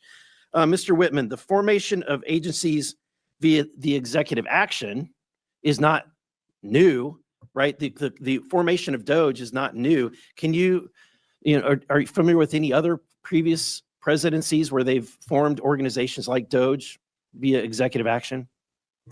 Yeah, so actually the agency that DOGE is occupying is one that was created in a previous administration. So it is something that happens routinely. But I don't know if that answers your question. Yeah, there's been the Office of Budget Management was created, Environmental Protection Agency was created, the U.S. Digital Service, which is now DOGE, was created all by executive order, right? And actually one other I'd add is USAID was originally created through an executive order by President Kennedy and then later formalized. And then, Madam Chair, I have a video I would like to end with that just, let's review, if we could cue that, to remind, and I want to remind my Democratic friends, at a point in which you once had the majority of the American people on your side, this is what your party believed in.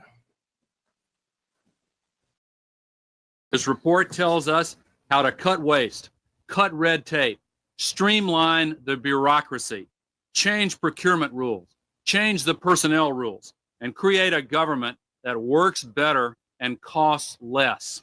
I've read it, and where it says the president should, The president will. Among the 800 recommendations, eliminating 12% of the federal workforce, merging some government agencies like the FBI, the DEA, and the Bureau of Alcohol, Tobacco, and Firearms, closing hundreds of government offices outside Washington. From the day I took office, one of the commitments that I made to the American people was that we would do a better job here in Washington in rooting out wasteful spending. We thought that it was entirely appropriate for our governments and our agencies to try to root out waste, large and small, in a systematic way. It means cutting some programs that I think are worthy, but we may not be able to afford right now. A lot of the action is in Congress and legislative, but in the meantime, we don't need to wait for Congress in order to do something about wasteful spending that's out there. We haven't seen as much action out of Congress as we'd like, and that's why we launched on our own initiative the campaign to cut waste. And we're going to keep on finding every possible way that we can do that, even if Congress is not acting. There you go. I think it speaks for itself. My time has expired. The gentleman's time has expired. Thank you. I now yield to the gentlewoman from the District of Columbia, Ms. Norton, for 5 minutes. Thank you. Our Republican colleagues and the Trump administration continue to demonize our friends and neighbors who work for the federal government and swear an oath to protect the Constitution and serve the public. Thousands of civilian federal employees have given their lives in the line of duty for their country. The administration seems intent on dismantling much of the federal government in violation of the Constitution, statutes, and regulations. And our Republican colleagues are letting them do it. They want to gut the nonpartisan civil service and to convert a significant portion of the remaining civil service into political appointees. Depriving the federal government of employees' expertise and experience will harm the services that the government provides to all Americans. Mr. Hetler-Garlett, the administration is attempting to cause a mass exodus from our federal workforce. Will this increase or decrease waste, fraud, and abuse? Thank you, Delegate Norton. I think it's pretty clear that chaos is not the friend of efficiency. If you undermine the very functionality of the government, you are not going to make it more efficient. You're going to make it worse. And it's going to cost even more money to recoup or to fix things that go wrong in the interim. So again, I mentioned earlier that if you care about waste, fraud, and abuse, firing Inspector General doesn't add up. I think if you care about government being more efficient, intentionally creating chaos is the opposite of that. Well, Mr. Hetler-Garlett, do federal employees operate without oversight or rules and regulations? No, absolutely not. They are governed by plenty of rules and regulations. And when there are independent inspector general at the agency they're supposed to be at, they also have a cop on the beat making sure that they do so. I want to highlight some stories demonstrating exactly the kinds of federal workers the administration is trying to force out. How about Chris Mark at the Department of Labor, whose pioneering work on mine safety has reduced minor safety deaths from roof collapses to almost zero today? Or Jared Koopman at the Internal Revenue Service, who pioneered new methods for tracking criminal cybersecurity currency transactions that led to the rescue of 23 children from rape and assault, as well as the seizure of hundreds of millions of child abuse videos and 370 pedophile arrests. This work also prevented funding from going to terrorist groups. Or Ronald E. Walters, who manages the 155 national cemeteries around the country and tends to the resting places of almost 4 million veterans. These are just a few of the federal workers who serve Americans every day. The workers are The workers are wildland firefighters, border guards, doctors, nurses, food inspectors, air traffic controllers, and law enforcement that do their civic duty, often despite the fact that they could make such more in the private sector. Thank you, and I yield back.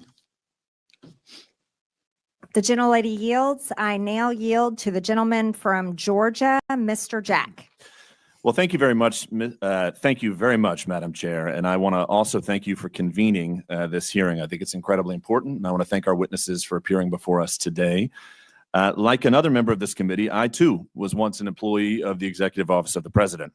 I worked in President Trump's White House from the very first to very last day of his first term, and I saw firsthand how entrenched and resistant the federal bureaucracy was to his agenda. So it's no surprise that today a few of my Democrat colleagues have continued that trend by using their time to bash Elon Musk instead of discussing ways to work together to advance a bipartisan cornerstone of President Trump's agenda, the mission to finally eliminate waste, fraud, and abuse. And I just took a rudimentary count of the Dems' testimony, or rather comments today, and I've got 27 mentions of Elon Musk and 3 mentions of waste. And I don't know if that's, in fact, the right count. Encourage anybody to fact check me, but I think it illuminates and illustrates one of the problems that we're facing, which is a lack of bipartisan effort to address these critical things that, waste, fraud, and abuse is something that should be bipartisan. The chair noted that in her opening remarks. Now, Madam Chair, you know how much I enjoy studying public opinion. So with your approval, I'd like to enter into the record the CBS News poll from this past weekend, conducted February 5th to 7th, 2025. And I'd also like to illuminate 2 findings. First, 70% of Americans, Democrats and Republicans included, believe President Trump is already doing the job that he was elected to, which is interesting because I have an article here from CNN from September 2024 that notes Trump says Elon Musk has agreed to lead proposed government efficiency commission as ex-president unveils new economic plans. So he is doing exactly what he said he would do by empowering his administration to root out waste, fraud, and abuse. And that's exactly what we're trying to do here today. I'd also like to note one interesting statistic from that. 62% of Americans want Democrats in Congress to work with us to advance the priorities that President Trump was elected to govern on. So I think those are 2 stats that I hope everyone pays attention to. But to ask questions of our witnesses, I'd first like to start with Mr. Talcove. One of the things that I've found very interesting from your opening testimony is you talked, and I think you engaged with Mr. Burchett on the 1974 Privacy Act. And I had some interesting folks visit my office yesterday who noted that 1/3 of all prior authorizations are still done manually by phone, fax, or direct post mail. First off, would love your comments on that, and I'd also like for you to expound upon some of the solutions that we can deliver to this Congress in modernizing that 1974 Privacy Act. Yeah, these aren't people problems. These are technology problems. You can't process the number of individuals that are accessing our systems person by person. It just takes too much time. So by updating the 1974 Privacy Act and allowing for digital matching, you would have very quickly realized that a large portion of the PPP loan funds were going to the wrong person. You would have been quickly able to match. And I think the number was 20% were on the do not pay list. You can't expect people to do what a machine, and especially AI, can do today. Fair enough. Thank you very much for that. And if I can also ask Mr. Whitson, I think we share a common interest, which is to move departments and agencies outside of Washington, D.C. It's something that I campaigned on, something that I helped President Trump effectuate in his first administration.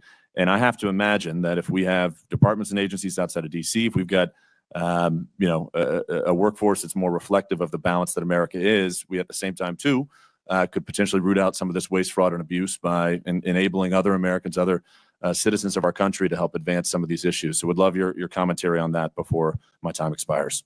No, I think you're exactly right, Congressman Jack. And so I think, you'd save a lot of taxpayer money. So building a headquarters in downtown DC versus Huntsville, Alabama, you're going to be able to save a lot of money. Number 2 is you're actually going to make life better for the employees as well. So that's a point that's also missed a lot, but commuting into DC, versus being able to go somewhere else where it's a better cost of living and things like that might be better for the folks. And then lastly, these areas where you set up a headquarters are going to be populated by people that live in the area to fill the rank and file of staff positions. And so if you plant these federal agency headquarters in the heart of any area that's overwhelmingly one party or the other, then you're going to naturally get that sway versus something that's more representative of the people as a whole. Well, thank you very much, our witnesses. Mindful of my time, I want to finish before my time expires. I yield back to our chairwoman, Marjorie Taylor Greene. Thank you. And Without- Chairwoman, I would like to ask for unanimous consent to enter something into the record. So what is it? It is a report from the Congressional Research Service, nonpartisan CRS, that lays out the rules and the law for firing inspectors general, which of course look into waste, fraud, and abuse. And then Without that rule- objection. Thank you. And that rule requires for the law to be followed, for Congress to be notified with 30 days and a reason for firing inspectors general to give Congress a chance to overrule that. And that's the law. So thank you for entering that into the record. Madam Chair. Without objection, the materials Mr. Jack cited are also submitted for the record. I now recognize. Apologies. And while we're on it, I'd also like to ask for unanimous consent to submit for the record 2 items. One is a statement from the AFL-CIO, Department of People who work for a living with views on working people to make the government work. And the second is a statement from the Center for Responsibility and Ethics in Washington on ways to combat waste, fraud, and abuse in the federal government. Without objection, so ordered. I now recognize the gentlelady from New Mexico and ranking member Ms. Stansbury for 5 minutes. All right. Well, thank you, Madam Chairwoman, and thank you once again to all of our witnesses for being here to testify. Thank you to my colleagues. We are going to have so much fun in this committee, this Congress.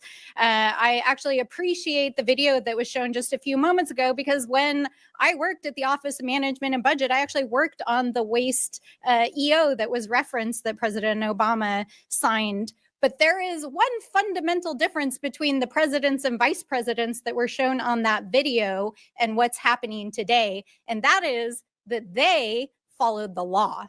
So my colleagues across the aisle who are asking us to get out of the way and stop trying to block things in the courts, let me tell you, we do not work for an unelected billionaire like apparently this guy does. We work for the American people. And so if an unelected, unvetted individual private citizen is hacking our government systems, breaking the law, firing federal employees, dismantling statutorily created agencies, withholding funds, we are going to fight you in the courts. And I'm actually really sad that my dear friend, Mr. Burchett, left because I want to talk about that gravy train on biscuit wheels that he just talked about, because that gravy train is not the federal workforce. It's the billionaires that are trying to hack that system right now, and which unfortunately my colleagues right now are working on a reconciliation deal to cut Medicaid, to cut Medicare, and use that money to give to tax breaks to their billionaire buddies. That is the gravy train that is actually going on here. But because this is the Oversight Committee, let's do a little bit of oversight. For the last several weeks, I've been talking to Treasury and OMB officials to try to get to the bottom of why Elon Musk and his team are trying to hack the Treasury payment system, because this is a completely nonpartisan system that literally just pays the bills of the federal government. So why are they so eager to hack this system? And I have to say that over the last several weeks, we have literally received thousands of calls in every single congressional office. In fact, we know that our friends across the aisle are also receiving these calls because this system pays the bills of the U.S. government. It pays our soldiers. It pays for the work that we do overseas. It pays your Social Security benefits. It pays your tax refunds. So why is Elon Musk and his hackers trying to access that system? And why did a senior civil servant who had overseen this system for over 30 years get asked to stand down after a 25-year-old intern working for Elon Musk tried to get access to the code for that system? Now, thankfully, They were shut down in the court system, but Musk has installed, with the president's blessing, one of his Silicon Valley buddies, who I want to point out, in which the media has not paid a lot of attention to, is the CEO of a private IT company, including Citrix, that has millions of dollars in IT contracts with the federal government. And not only is he still operating as the installed DOGE person at Treasury, he's actively still the CEO of this private company. How is that even legal? Is it legal? I don't think it's legal because the federal court is trying to shut this down. We also know that that 25-year-old software engineer, in violation of the court order, was actually given access to modify the code.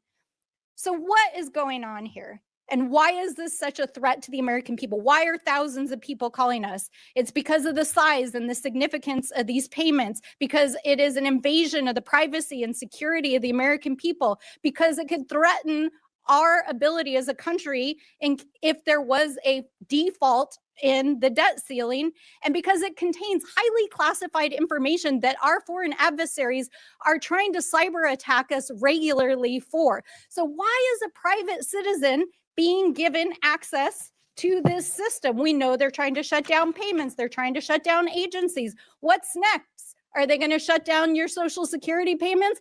We don't know, because they have no oversight, and Elon Musk will not come in front of this committee. And in fact, the Treasury folks are saying this is the biggest insider threat they've ever seen in the history of the agency. So we are sounding the alarm. And no matter how many executive orders that Donald Trump signs or how many tweets that the VP sends, you cannot rewrite the Constitution, and we are going to hold you to account. I yield back. The gentlelady yields, and I now recognize, yes. I have 3 documents I want to submit for the record. The What are first document is the Constitution, Article 2. I would like to submit that for the record. That clearly spells out the president's authority. I would also like to submit for the record 5 U.S. Code 3161, the employment compensation of employees, which clearly spells out his authority to create DOGE. And then I want to submit for the record the executive order that Trump issued on January 20th of 2025, establishing DOGE officially. Without objection, so ordered. I now recognize the gentleman from Texas, Mr. Gill, for 5 minutes.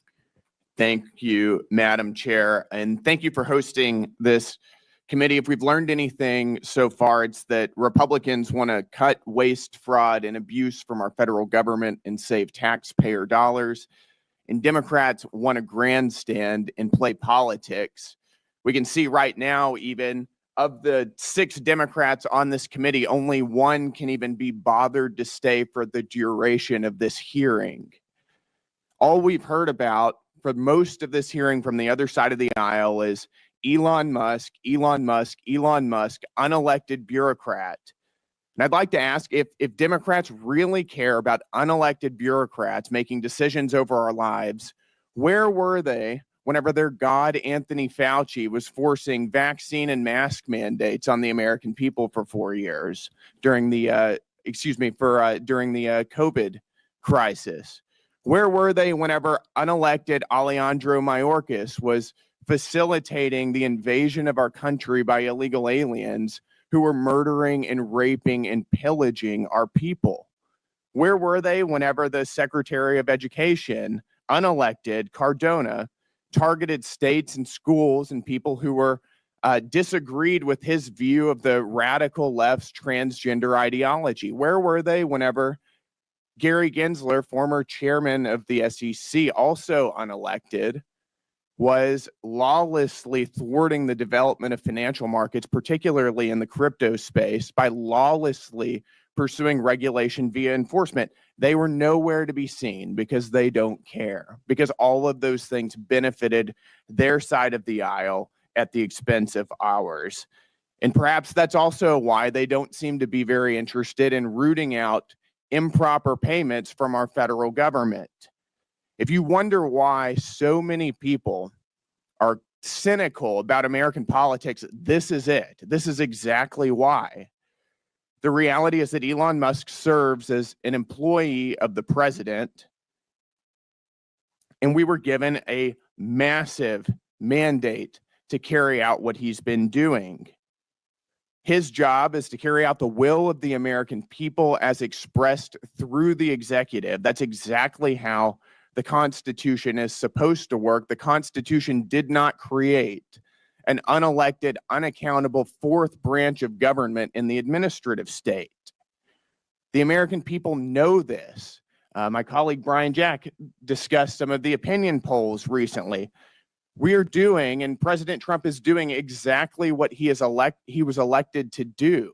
And that's why he's polling at a 53% approval rating, higher than he was at any point during his first administration. Even Elon Musk and his DOGE efforts now are polling at a 49% approval rating, which, just to point out, is 16 points higher than President Biden was polling at whenever he finished his term in office. The Democrat Party has for decades systematically grown and weaponized the administrative state against the American people, and the American people have had enough of it. Right now, we're talking about $2.7 trillion in improper payments since 2003. We're uncovering what could be the biggest money laundering scandal in American history. And the other side of the aisle could care less. They have no concern about where this money went, to what entities it went, to what governments, to what people or groups. Nothing. All they want to talk about is Elon Musk incessantly. So it does make me wonder, if they don't care about where it's going, do they have an idea? Because what we've uncovered so far is that so much of the waste, fraud, and abuse of our federal government is actually funding their side of the aisle. It's funding media outlets that are running cover for Democrats routinely. The NPR, PBS, the BBC, Politico. It's going to fund left-wing NGOs that are facilitating the invasion of our country. It's going to fund left-wing transgender activism and sex changes all over the globe. This is money that's being used, taken from the American people and used.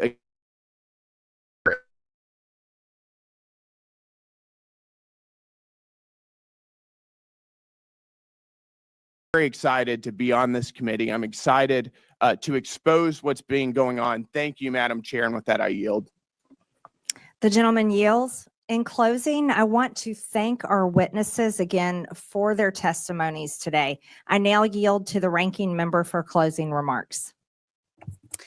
Thank you, Madam Chairwoman. Well, I never thought so many conspiracy theories and wild accusations could be wound into one 5-minute speech, but I appreciate my friends across the aisle. First of all, let's talk about this massive mandate that supposedly brought Donald Trump into office. Donald Trump did not run on putting an unelected billionaire in charge of dismantling the federal government. He ran on lowering prices for Americans. And I think it's interesting that while we're sitting here this morning, the top of the New York Times is reporting that inflation has risen unexpectedly as food and energy prices have soared. What's going on, guys? I thought you were going to tackle inflation and food and energy prices. Isn't that what the executive orders were supposed to do?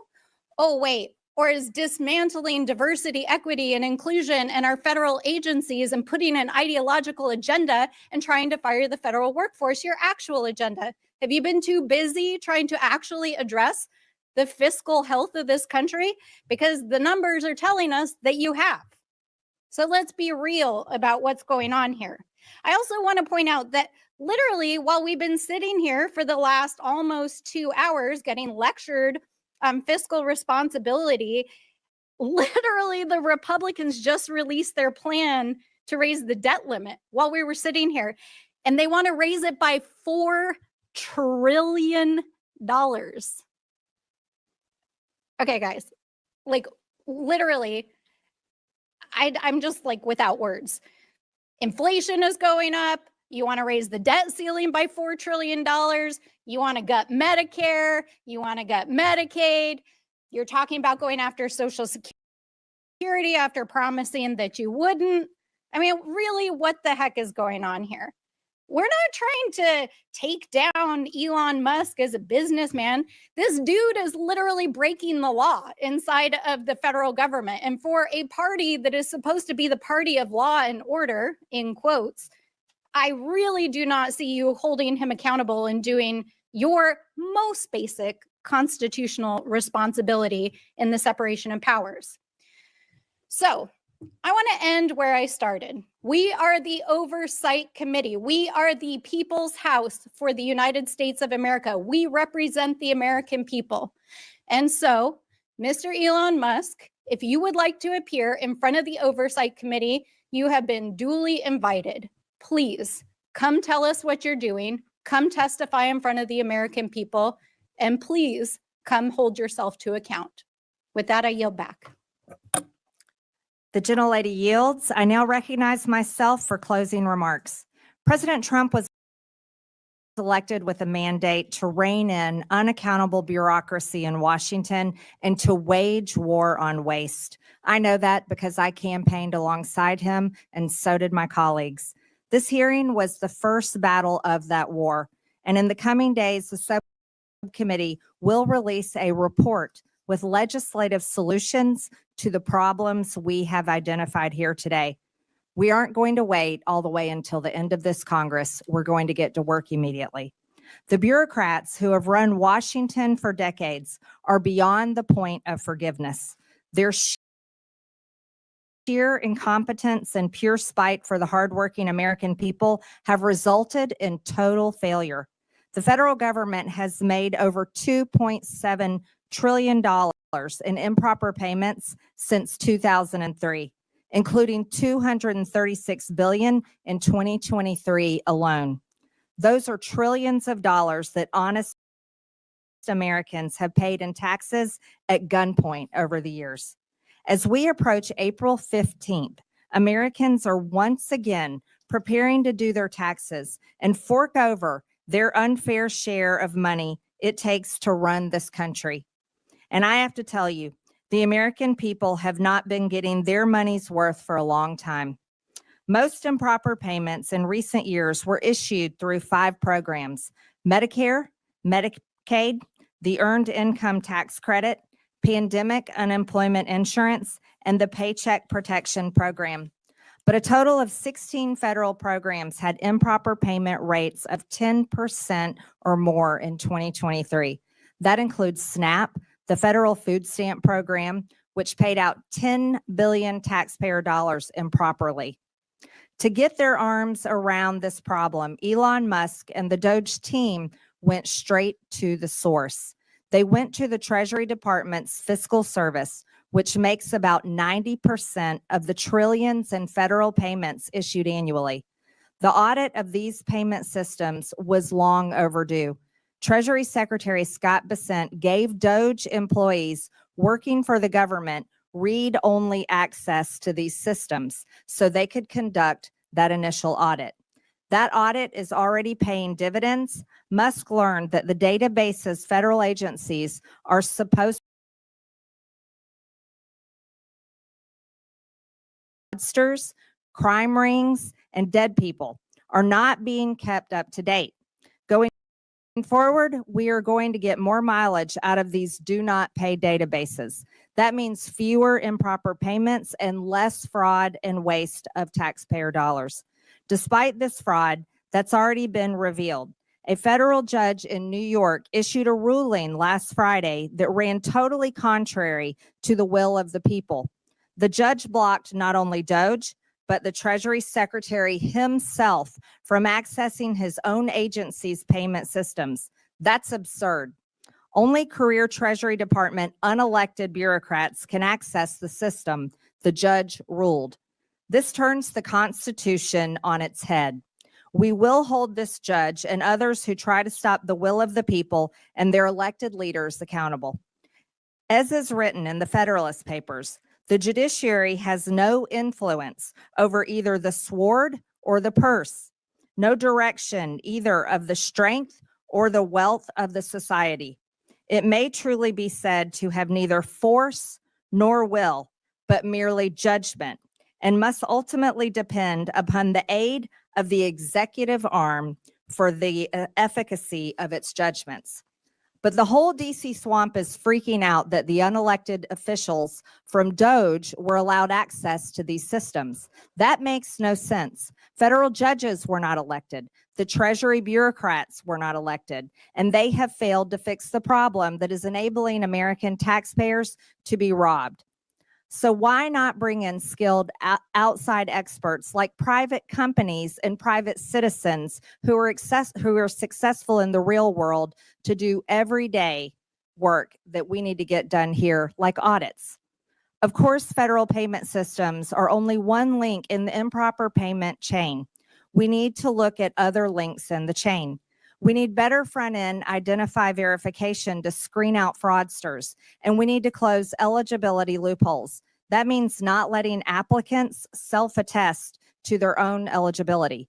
And it means ending categorical eligibility, which lets someone who fraudulently qualifies for one federal benefit automatically get other federal benefits. Finally, we need to better coordinate fraud prevention efforts between federal governments and the states. These are all issues that we will be taking a hard look at in this committee and coming up with solutions to, including legislation and referrals to committees of jurisdiction that will deliver for the American people. With that and without objection, all members have 5 legislative days within which to submit materials and additional written questions for the witnesses, which will be forwarded to the witnesses. If there is no further business without objection, the subcommittee stands adjourned.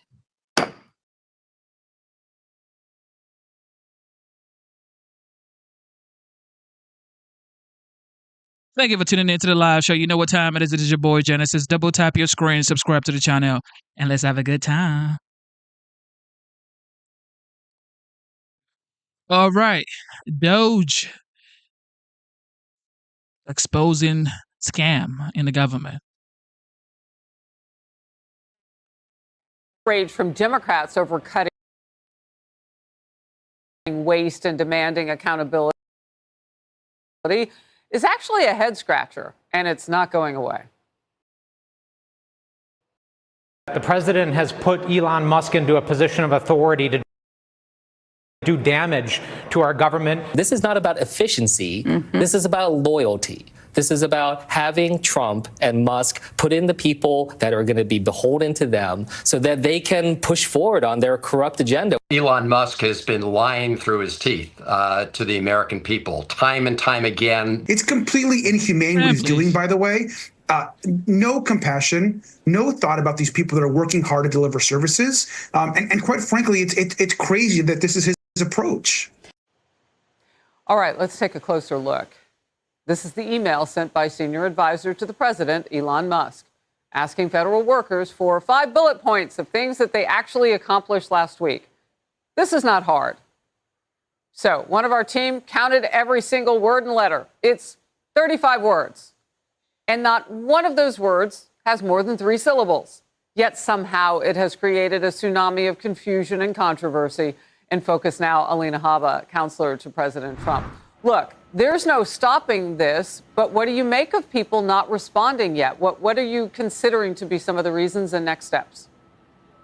Outside of you not responding because it's top secret, I'm really not sure the reason. I've never had a job where I didn't have to answer to somebody other than when I owned my firm. And last time I checked, I still answered to my clients. So it's absurd to say that this is an outrage. It's absurd. It's a result of a generation of pure, frankly, laziness, of excuses and unaccountability. And we're done with that now. President Trump is one of the hardest working individuals I have ever met in my life. Actually, I correct that. He is the hardest working person I've ever met in my life. And he expects the same from the American people and the people that were selected, appointed by him, or paid by taxpayer dollars, because it's his responsibility for us to be responsible to them and answer to them. And that's what we have to do.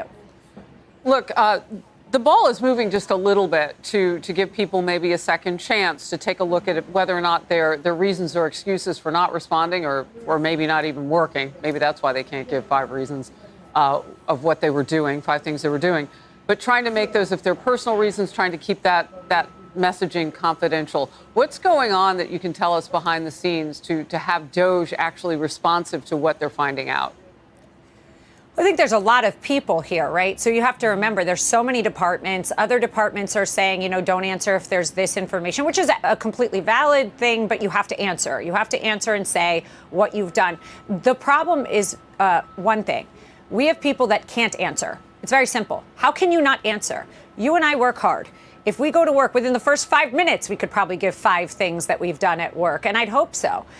So my response is very simple. The president is not unkind. He's not being unfair, but he wants a response. Now, if you need an extra day to do it, God bless, but you're going to do it. He was very clear also that if you don't, there will be repercussions. That has not changed.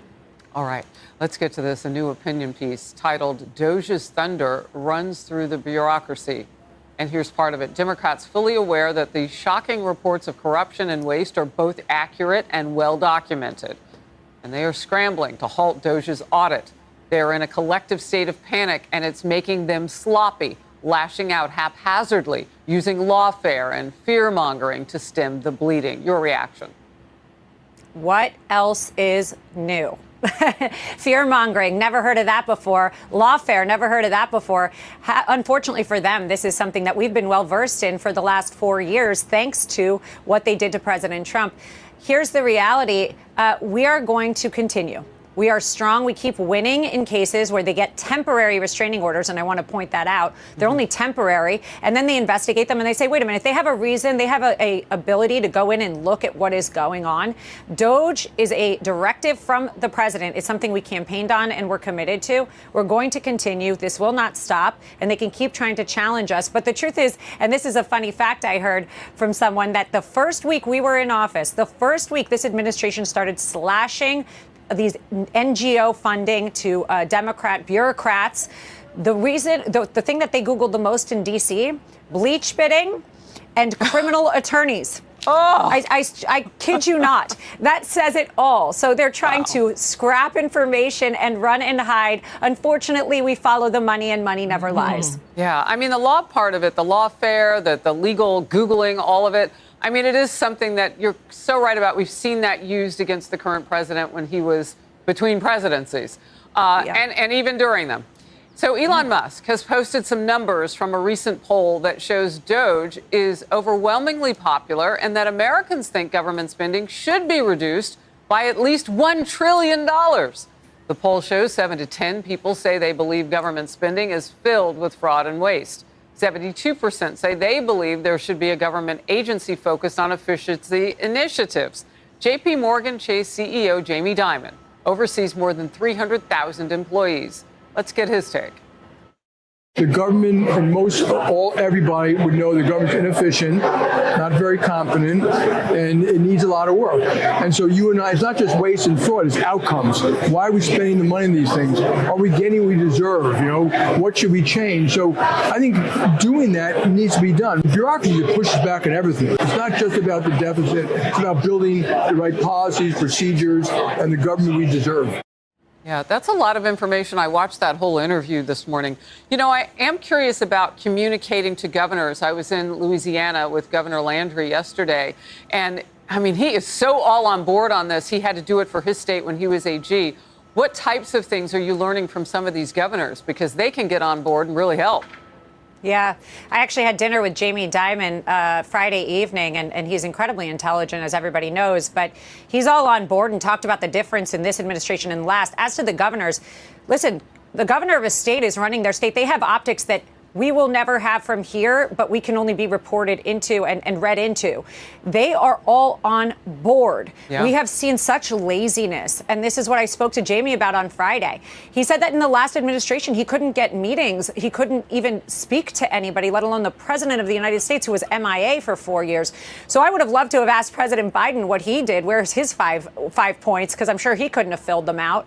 But This is what we're about. We're running this country like Jamie runs the business, like President Trump runs the Trump organization, like Elon Musk's running X. That's what we're doing. And if you want your budget balanced, if you want to not have a deficit, who better to do so than a businessman that understands how to make money, how to spend money, and how to get out of debt? And that's what we're going to do. Yeah, and you've got millions of clients out there, the American people. You saw that number of support for what the president is doing right now. That is huge. Alina, great to have you in focus today. Thank you. Thank you, Harris. Yes, everybody is scared. Everybody is running helter-skelter, especially the left. Okay. Your scam and your crooked ways are now in the open. So, this is what Americans voted for. This is what I voted for, I'll tell you that much. If you didn't vote for Trump, you are still going to enjoy this greatness. There's nothing you can do about it. Okay, just sit down, take your ice cream, Ben and Jerry, and have a good time. Okay? Enjoy this greatness for the next 4 years. Okay, my computer says Genesis. Are we going to get a break or what? You were not going to get a break. Okay. The Department of Government Efficiency. Can you guys hear me? Oh, snap. Can you guys hear me? My computer.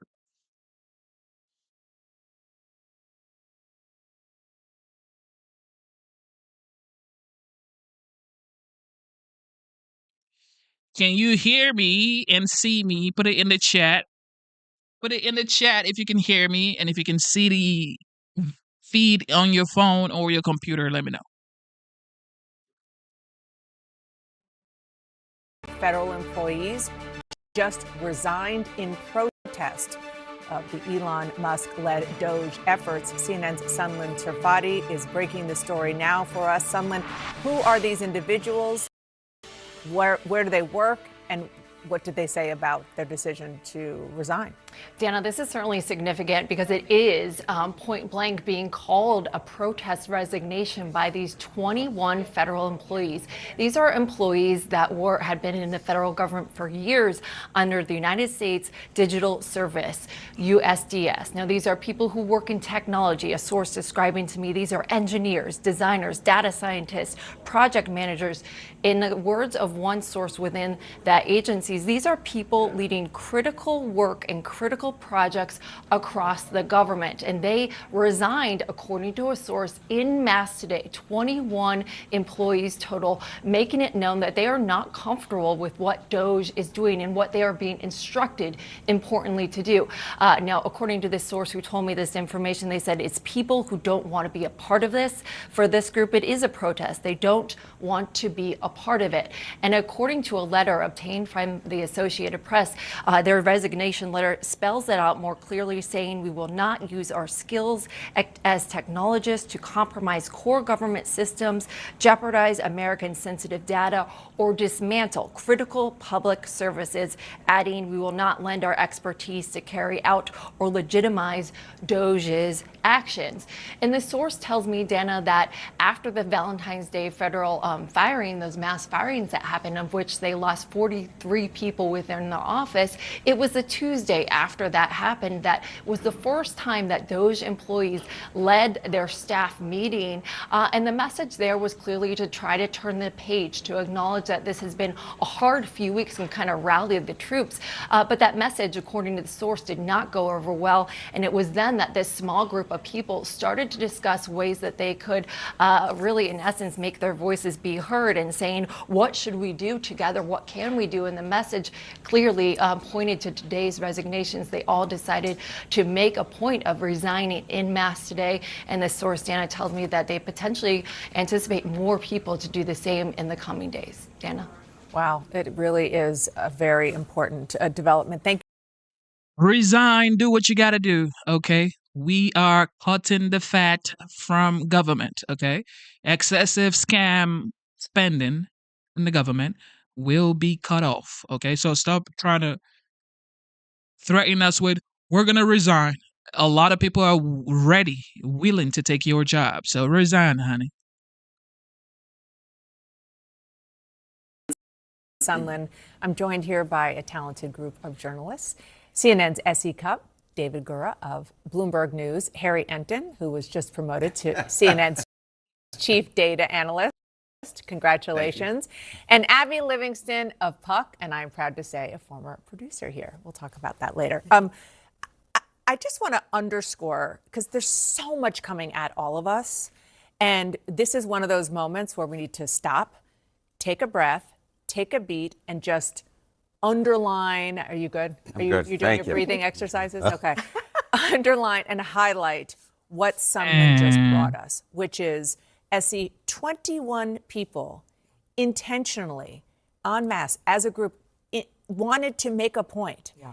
And these are people who work in what was formerly just the digital service, and now it has been taken over by DOGE, saying that they don't want to use their own talents, their tech talents, their engineering talents, to do whatever it is that the DOGE representatives, Elon Musk, want them to do.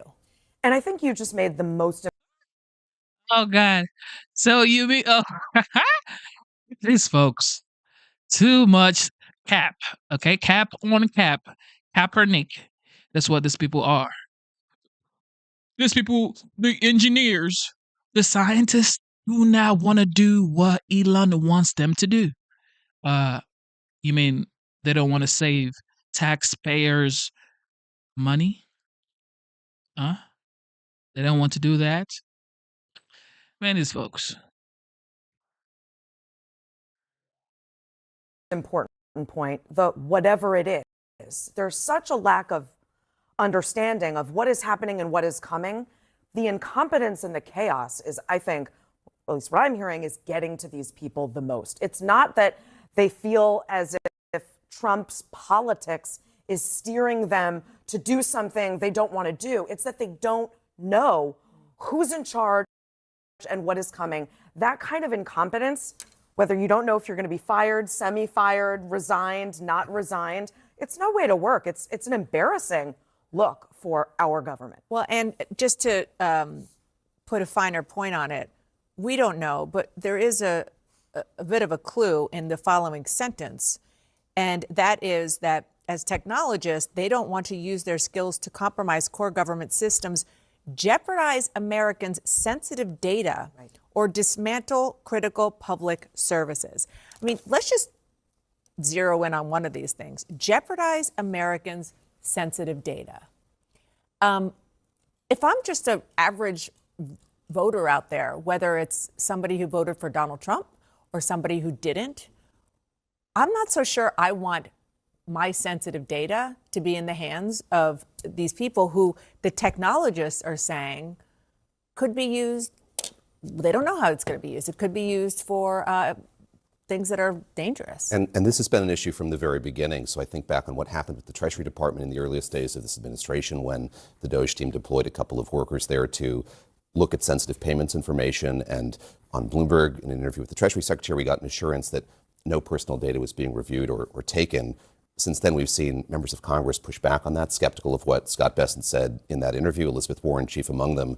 So there's a very real sense, yes, it's chaos, could be incompetence. It's also just ambiguity about what's happening here. And I think that that's the thing that's most likely to be salient with Americans, this fear that they don't know what's going on, the people doing this work don't know what's going on, and could have very real effects. And so it's happening in Treasury, it's happening across the agencies. And I think back just on the latest news about that first Elon Musk email, give your 5 bullet points, and the response from one of the agencies, which was, don't say anything here that could be viewed by a foreign adversary. Also incredibly alarming, also having to do with sensitive data. Yeah. And Abby, I do want to kind of give the other perspective, and I'm guessing it's like a countdown clock, which Elon Musk likes, from 10 to 1, about how long it's going to take for them to say, well, these are employees who are part of the deep state, who are people who don't like the idea of what we want to do politically. Who knows? And we don't know who these people are, and we don't know what their political point of view is, and it shouldn't matter. What matters is that they are people who are data specialists who are very upset about the way they're seeing the data being used. Yeah, absolutely. I mean, I think that one of the key things is these are very specialized people. And when you remove, whether it's by their resignation, and it's up to the individual, do you stay on as long as you can to hold things together, or do you resign publicly in protest? But I've been a part of organizations where they clean out the institutional memory, and things are never the same, and it can take years, if not decades, to rebuild that. And I think the American public, right now, this feels like a food fight. It's playing over social media.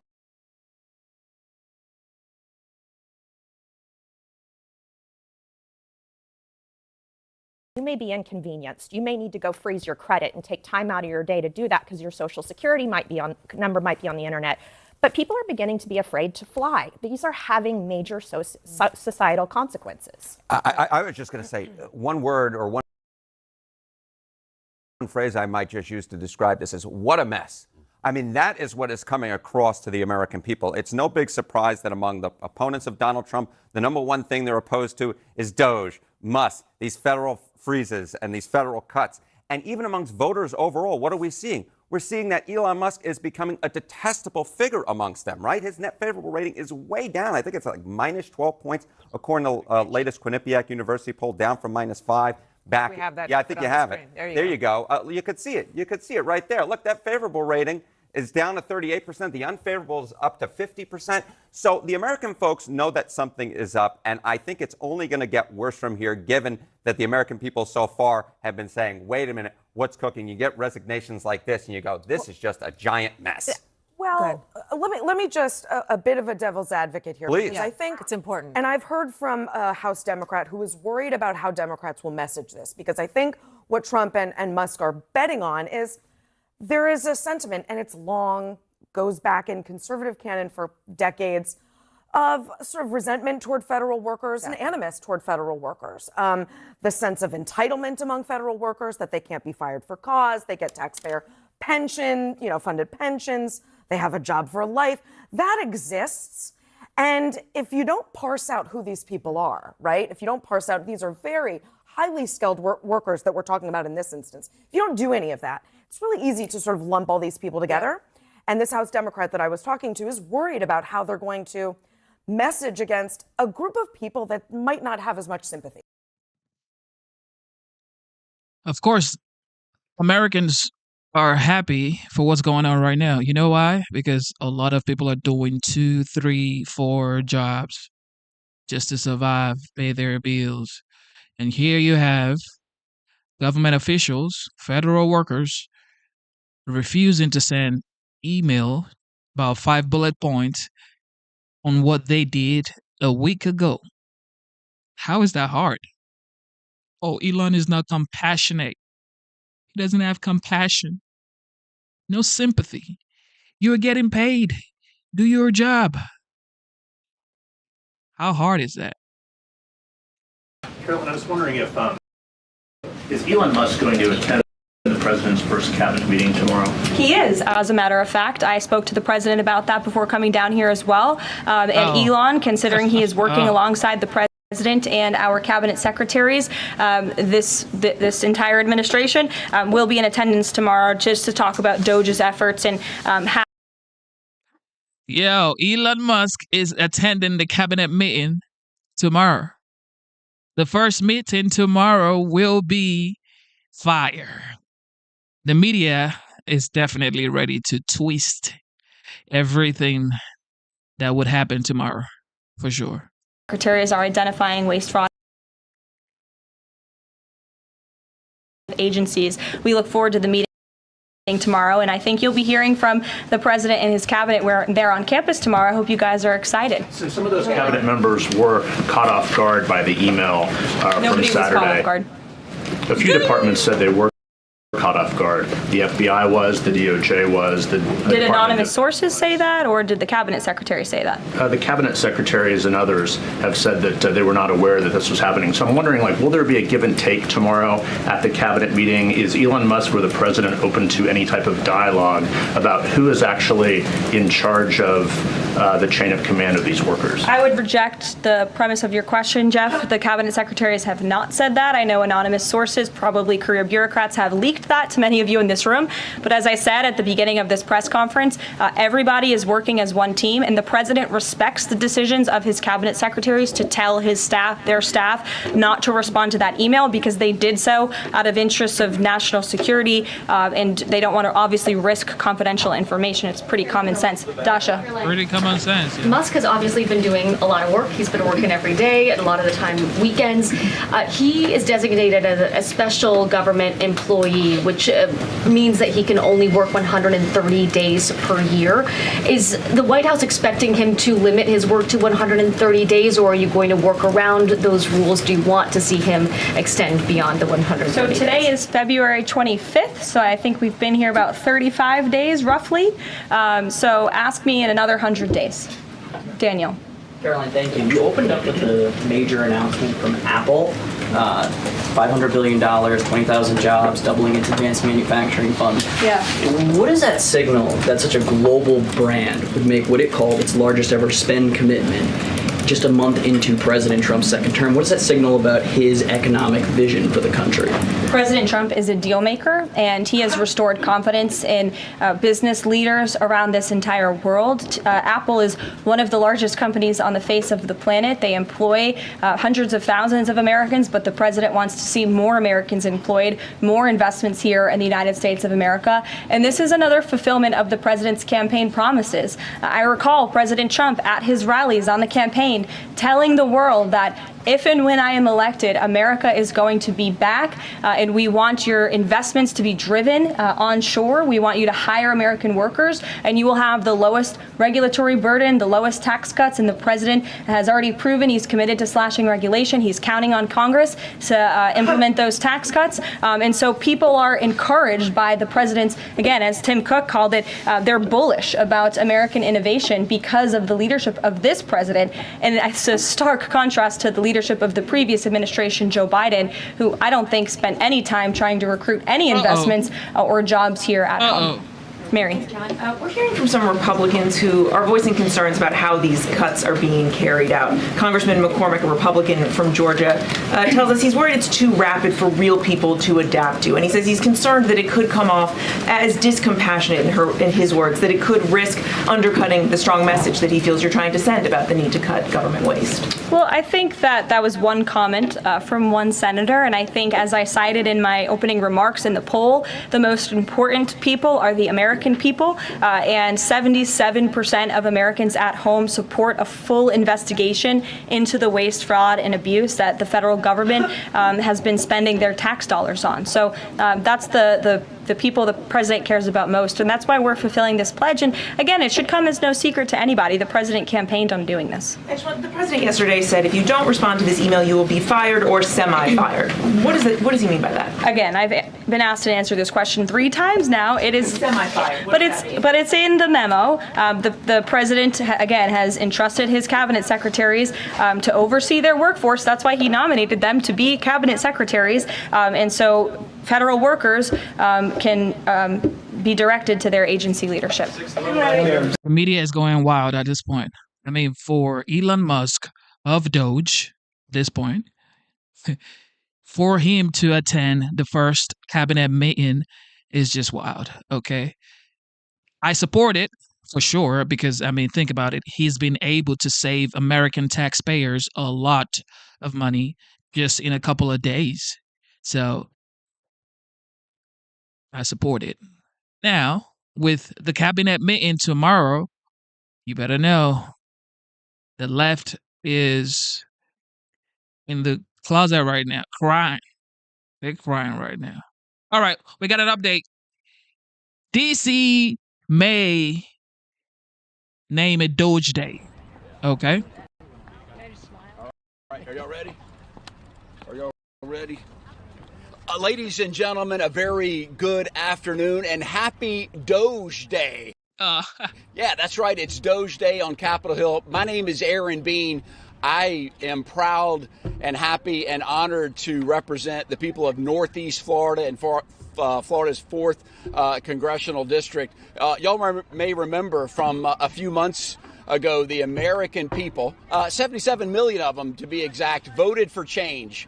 They recognize we're on an unsustainable path. Our government is too expensive, and we're in danger. Y'all know this. We're in danger. Not only do we have $36 trillion in debt, we add $1 trillion in debt every 100 days. And let me tell you what that means. That means all of the promises that we have made as government to our veterans, we'll always take care of you. To our seniors, we'll always be there with Social Security. To our seniors again with Medicare. Those promises are in, and not to mention just being the shining city on the hill as America always has been. America is the go-to place for freedom. We look to be the shining example of freedom in the world. All that is in danger because we are overspending and we are spending ourselves into oblivion. So when the American people said, make a change, let's join with Donald Trump, who said, by the way, I'm bringing Elon with me, and we will make change to government. Well, guess what? Congress wasn't going to sit by and let them do all the work. Congress, because we know the president signs executive orders, but they're not permanent. And so a group of legislators decided, let's get together. Let's create a caucus, the DOGE caucus. Let's make it both Republicans and Democrats that can come together, maybe not agree on everything, but agree that we're spending too much, that it's an unaffordable track that we're on. Let's make some changes to come together. So today, how about that? We got a little taste of DOGE Day, where we've got a handful of our members that are going to be dropping bills, a DOGE bill, either today or this week, and you're going to hear about it first. So I am grateful to come out. We got some heavy hitters standing behind me. And before I get to them, before I go to the great state of New York next, I want to tell you about 3 bean bills that have a DOGE flavor to them that you need to know about. One is the CUTS Act. The CUTS Act is back. And what the CUTS Act stands for is cutting unobligated tumultuous spending. Is this from last year? Yes, it is, where we had over 92 co-sponsors, which we went out, our team went out and found, are you ready for this? COVID money that agencies and states are still hoarding. Are you kidding me? COVID is over. But these agencies still hoard this money. That money, and we think it's over $80 billion that's still out there. We want to take that money and either use it for current expenses or just to pay down the debt. Number 2, I'm proud to introduce and co-sponsor. People are excited about DOGE. Happy DOGE Day to you too, my friend. Let me tell you, I'm excited to sponsor, along with my good friend Joni Ernst, Drain the Swamp Act. Drain the Swamp Act says this: each agency needs to relocate 30% of the workforce outside of the district. Let's put them in the heartland. That's where people are in need of services, so let's relocate that. And then today, ladies and gentlemen, for the first time before the press, we've launched the Put Your Money Where Your Mouth Is Act. I'm excited to announce that I'm willing to put my money where my mouth is. The American people are making reductions right now at their dinner table. They're talking about, honey, what can we cut back on, what we can do, how are we going to afford Biden's eggs? We're going to make some reductions. The Put Your Money Where Your Mouth Is says to every congressional office, let's reduce the amount that we're spending in your office by $100,000 over the course of a year. Let's just trim and tighten our belt a little bit. And that's the money that can be used to pay for expenses rather than put anything else on our credit card. That's what we don't want. We got a CR coming due in, 2 to 3 weeks. And the last thing anybody wants to see, including the American taxpayer, we don't want to see just Congress punting and just putting it on our credit card. We want real reductions. And so with that, ladies and gentlemen, I'm going to go to we got some really big hitters up here from Congress that's going to talk about their DOGE twist and their involvement with DOGE.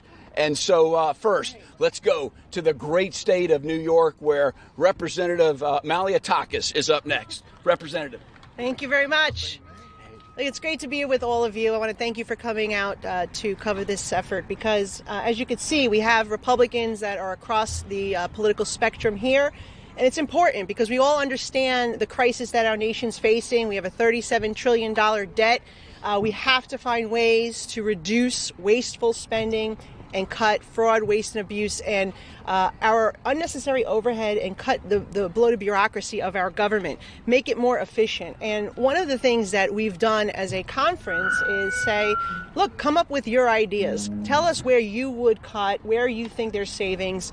And obviously there's a lot of different areas we can talk about, but one that's particularly near and dear to my heart is the issue of inhumane, unnecessary, cruel animal testing that's taking place in this country and abroad. And I don't know if people are aware, and I think the American people are unaware, that our government spends upwards of $20 billion annually to conduct inhumane and unnecessary experiments on cats, dogs, monkeys, bunnies, all sorts of animals. And then we have anywhere from hundreds of thousands to perhaps even over 1 million animals that are in captivity for these purposes. And the bottom line here is it's unnecessary with the way science has evolved and the technology that we have today. But Washington bureaucrats, they love throwing money at outdated, inefficient systems, and animal testing is one of the worst offenders. Millions of tax dollars were not just spent here in the United States, but they were spent on horrific experiments in communist China and in Russia. The FDA acknowledges that at least 90% of drugs tested on animals fail in humans, and that some studies estimate the number is even higher, up to 95%. So what my legislation would do, which I have not introduced yet, so this is an exclusive for you guys, it's called the SPARE Act, Safeguard Pets, Animals, and Research Ethics Act. What my legislation would do would ban federal funding of unnecessary, costly, and cruel testing on animals here in the United States and in foreign countries. The SPARE Act phases out wasteful animal testing and replaces it with modern, more effective research methods. AI-driven models predict drug reactions more accurately than lab rats. Organ-on-chip technology stimulates real human biology. There's no need for these painful, costly animal tests. And human cell-based models provide better medical insights than flawed animal data. And so it also has a transparency, accountability, and enforcement measures to them as well, including annual audits and tough penalties and funding cuts for violators. So this bill, I hope, is something that Republicans and Democrats, people who love animals, people who love science, would support, because it is based on science, it is based on innovation, it is based on being humane, and also protects the taxpayer pockets. So thank you very much for letting me talk about my bill, and I will pass it on to you. Back to Bean. Nicole, sign me up. Sign me up. It is disgusting what, I'll call him out by name, Dr. Fauci did to beagles. It's beyond words. Let's end it. Let's end that.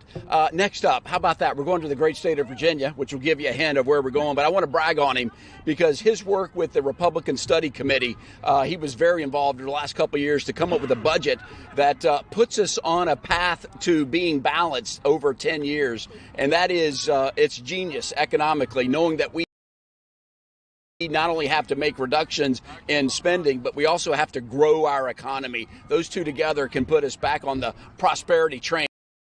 So with that, to the great state of Virginia we go, where Representative Ben Cline is up next. Go get him, Big Ben. All right, thank you, Mr. Chairman. You got it, my friend.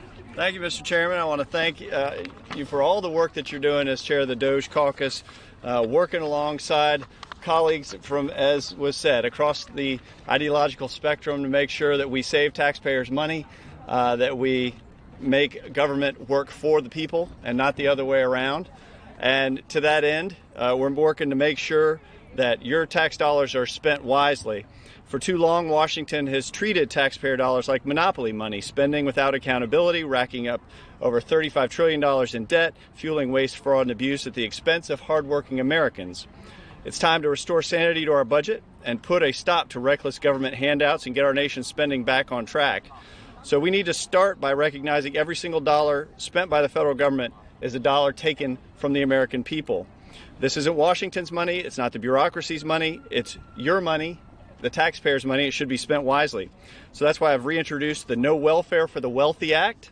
It's a common sense bill that will close a loophole that allows millionaires to qualify for food stamps.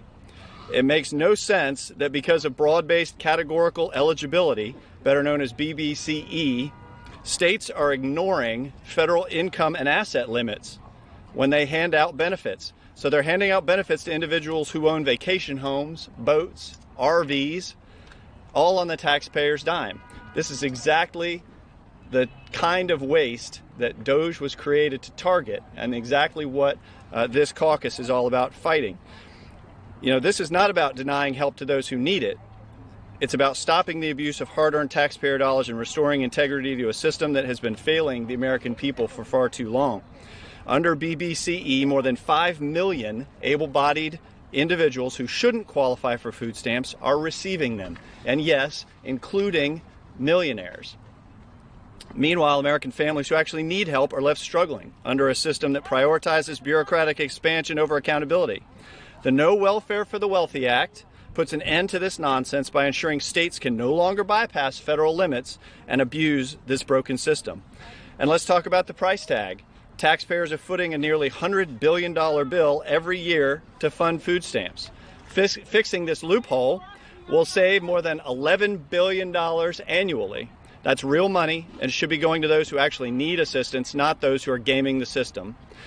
We have a president in the White House who's willing to stand up to waste, fraud, and abuse in government and demand accountability. And with President Trump's leadership, DOGE and a Republican majority in Congress, I'm optimistic, will restore fiscal responsibility, government accountability, and protect taxpayer dollars. So I call on Congress, let's do our job. Let's put an end to this waste and restore integrity to government programs and ensure that every tax dollar is spent with the same care and responsibility that American families use when managing their own budgets. The American people deserve no less. I want to thank the chairman and yield back. Well done, Ben. No, that's it. Sign me up for that, too. See, I told you DOGE brings people together. Who could be against millionaires getting food stamps? And when a millionaire takes a food stamp, it takes it away from somebody that really needs help, and that's what we want to focus on. I want to bring greetings on behalf of the two other co-chairs of the DOGE caucus. One is Representative Blake Moore from Utah and also Representative Pete Sessions from Texas. They may show up. I know our schedule is always in flux, so if they show up, we'll give them a big DOGE welcome, but if not, the show will go on. Let me tell you, the Triangle, it's a big deal to have you here. The next gentleman from South Carolina, who I'm giving a heads up to, is no stranger to the Triangle. He lives out here almost because he is constantly calling out government waste, fraud, and abuse, and there's always a better way to do it. So no stranger, and he's got ideas of where we need to go in. Would you please welcome from the great state of South Carolina, Mr. Ralph Norman. Go get him, Ralph. Thank you, Aaron. I want to thank you for forming the DOGE caucus with Sessions and others. You know, this is a special day, and I want to thank all of my comrades who are up here. They truly want to make a difference for the American people. And never before have we seen what is happening in this country. To have a man like Elon Musk, who has got the brain power, along with President Trump, to find out where our tax dollars are going. That's what he's finding out. He's tracking them. Never before have we known that. Now, in your family business, in your family itself, you want to know where the money goes and exactly where it's going. Elon Musk is able to do that. And, you know, he's getting a lot of criticism now because he's a billionaire. And I asked one of my Democrat colleagues last night on Rules, I said, how did he make his money? Was it on a government paycheck? No. Was it producing a product? Yes. Was it taking risk? Yes. Was it sleeping on the floor of his factories? Yes. He risked it all. He's an example of the American spirit, entrepreneurship, capitalism. That's what made this country great, not government. And the fact that he issued a tweet for any federal employee to name 5 things to justify their job. I had a reporter yesterday that came up to me. He may have done it to y'all, and said, Congressman, I've got a question for you. I said, sure. What 5 things did you do last week? I said, that is a great question. I met with constituents, made talks to 2 groups, went to my office to answer phone calls. I said, you want 20? I can name that. You ought to ask me that. What did we do? Now, anybody that objects to that, anybody that objects to a man who is taking 0, he's taking 0 to find out what's going on in this country. He's not for cutting anything. What he's for is finding the waste, fraud, and abuse. They're good things in a lot of programs. But as the first program that he looked at, USAID, what's the amount of fraudulent claims that he found? $154 billion worth. He did that. And folks, he's going to go down through the list. They can criticize and shout all of they want about him, but the man is doing, it's providential what he's doing for this country. That's never happened. People ask us, well, Norman, why hadn't you done it? You couldn't get into the books. They had it, they had it so you couldn't find out where our money went. The big disconnect we have with our Democrat friends, it's not their money. It's our money. It's the people's money. And that's what's so exciting about what's happening today. I'm grateful for the work that Aaron Beam and other members have done. Far too long, government has operated inefficiently, leading to poor lawmaking and with heavy costs to the American taxpayer. Now, I'm getting ready to tell you about 2 bills. And again, none of this would really have the effect unless we could track it and verify. As Ronald Reagan said, trust but verify. That's what Elon Musk is doing, and that's what my 2 bills will do along with these others. One is our H.R. 1388, the Fair Value Accounting and Budget Act. If between student loans and home ownership, the federal government provides a lot of kind of different loans and guarantees. It's providing the mechanism to look into that to see exactly where it goes and what it does.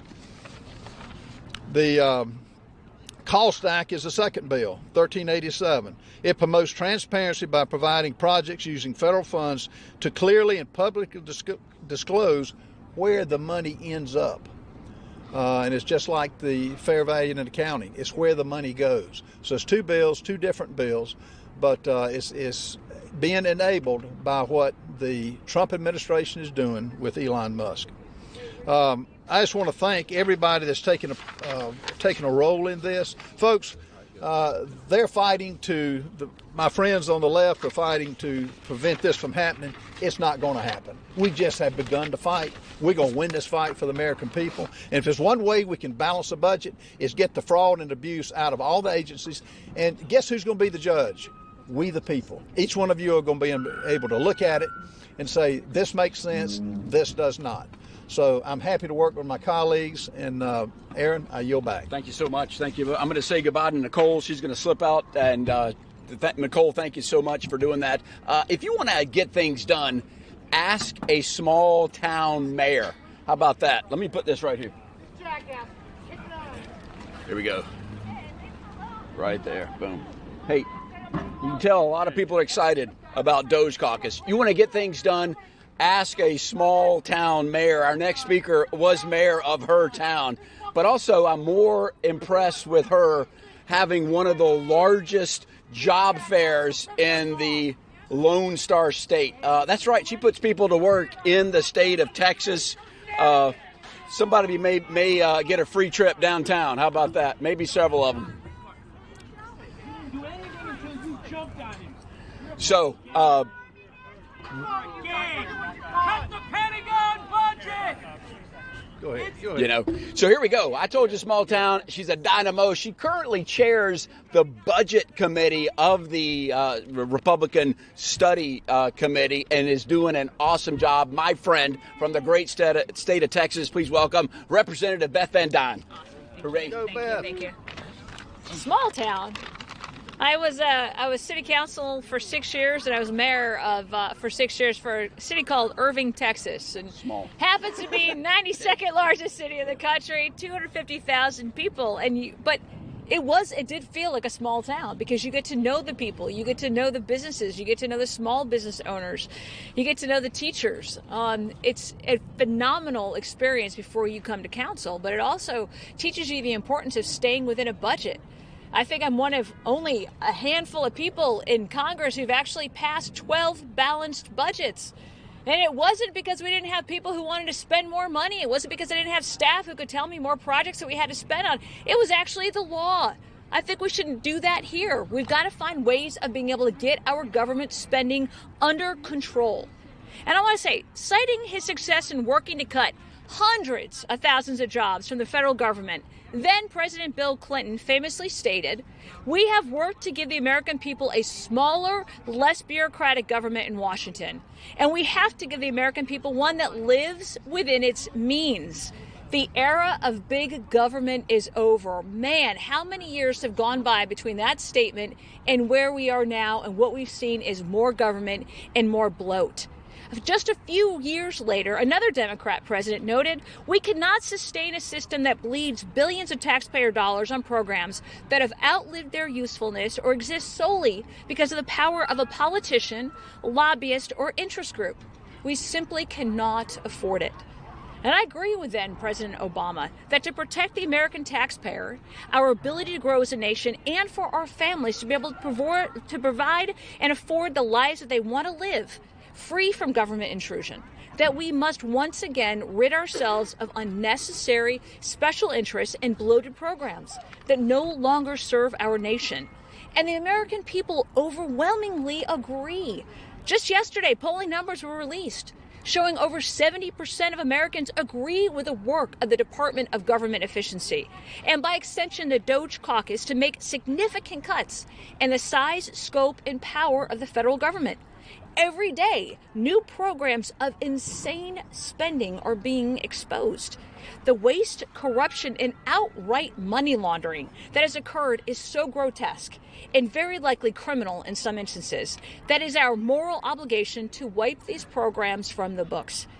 We talk about a golden age because we are living in a moment where the resolve of the executive branch matches the will of the American people in such a way of massive reform can and must be brought about to save the future of generations to come. This is our moment to achieve cathartic reforms, but we need to also put in place controls so that when this moment passes, that there are protections to prevent this kind of debt and calamity from ever occurring again. And that's why I have reintroduced the Government Offices Realignment and Closure Act, GORAC, to establish a process to cut wasteful spending, slash the bureaucracy, and ensure our national debt never again reaches heights to threaten the stability of our country. This bill will require a third-party audit to expose redundant and inefficient, wasteful, or outdated functions within federal executive agencies. Every 10 years, the auditor's findings will be reported to Congress, and as outlined in the bill, recommendations will be considered under fast-tracking procedures on the floor, thereby establishing a process for Congress to directly confront government bloat, corruption, and cowardice. Similarly, I've also introduced the Reducing Expensive Departments and Unnecessary Civil Employees Act, REDUCE for short, that codifies President Trump's executive action to shrink the bloated bureaucracy. The REDUCE Act will force agencies to eliminate duplicative positions and reform hiring practices to rein in the administrative state. With exceptions for immigration, law enforcement, and public safety, the REDUCE Act requires agencies to remove duplicative positions and hire no more than one employee for every 4 employees who depart the federal workforce.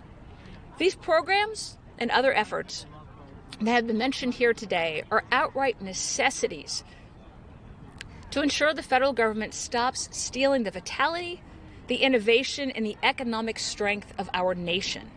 Just like then Presidents Clinton and Obama recognized that the federal government has become too large and too bloated for our nation to bear, we have this incredible moment to make significant and long-lasting changes. The American people are with us on this. They have entrusted us with this critical task, and it is our responsibility to deliver in the most important endeavor. And if not now, then when? And thank you very much, Aaron. For being with Beth us. Van Dine, I told you she was good. Ladies and gentlemen, this is the DOGE Legislative Caucus. And in just a moment, we're going to take your questions as we go forward. But first, I told you there's a chance he might come. He is here, and it's my pleasure to introduce one of the partners of leadership, the co-chair of the DOGE Caucus, who has been a great partner, who has been here a long time, the experience, the brain power of how his mind works, of did you consider this, did you consider that, has been put to use today as we are bringing people together to file bills on DOGE Day that does shrink the federal government, that makes government more efficient. Ladies and gentlemen, the co-chair of the Legislative DOGE Caucus from the great state of Texas, Representative Pete Sessions. Thank you very much. All right, Chairman, go get him. Well, where are my mom and dad when I need them to be watching this? They're with you. Co-Chairman, thank you very much. What a great opportunity it is to join you. I apologize for being a minute late. We were in government reform having way too much fun. Today, what I'd like to do is to highlight a bill which I have dropped with Senator Joni Ernst, who is the Senate side leader, of making sure that we correspond not just on a bipartisan basis, but also on a basis between the House and the Senate, that we talk about the ideas, float them together, and then come up with answers.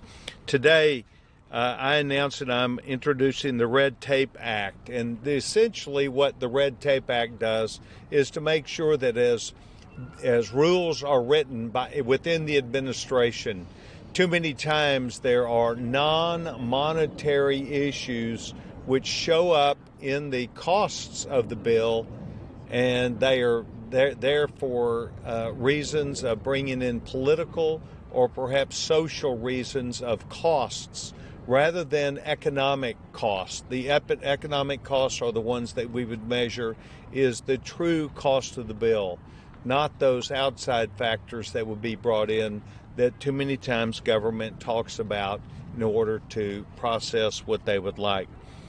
This DOGE caucus has the opportunity not only to encourage each member to be a part of what we're doing, but I think that what we've done is challenged also the American people to see that moving forward, government efficiency is that driving part that will give them not only confidence back in their government, but would also help an effort to make sure we have government workers back at work. So, very proud to say that after a month and 2 days of having President Trump on the job, that we feel invigorated not only to take on government inefficiencies, but we feel like that the partnership that we are forming with Office Management and Budget through their DOGE operation is giving us insight and opportunity to continue that track.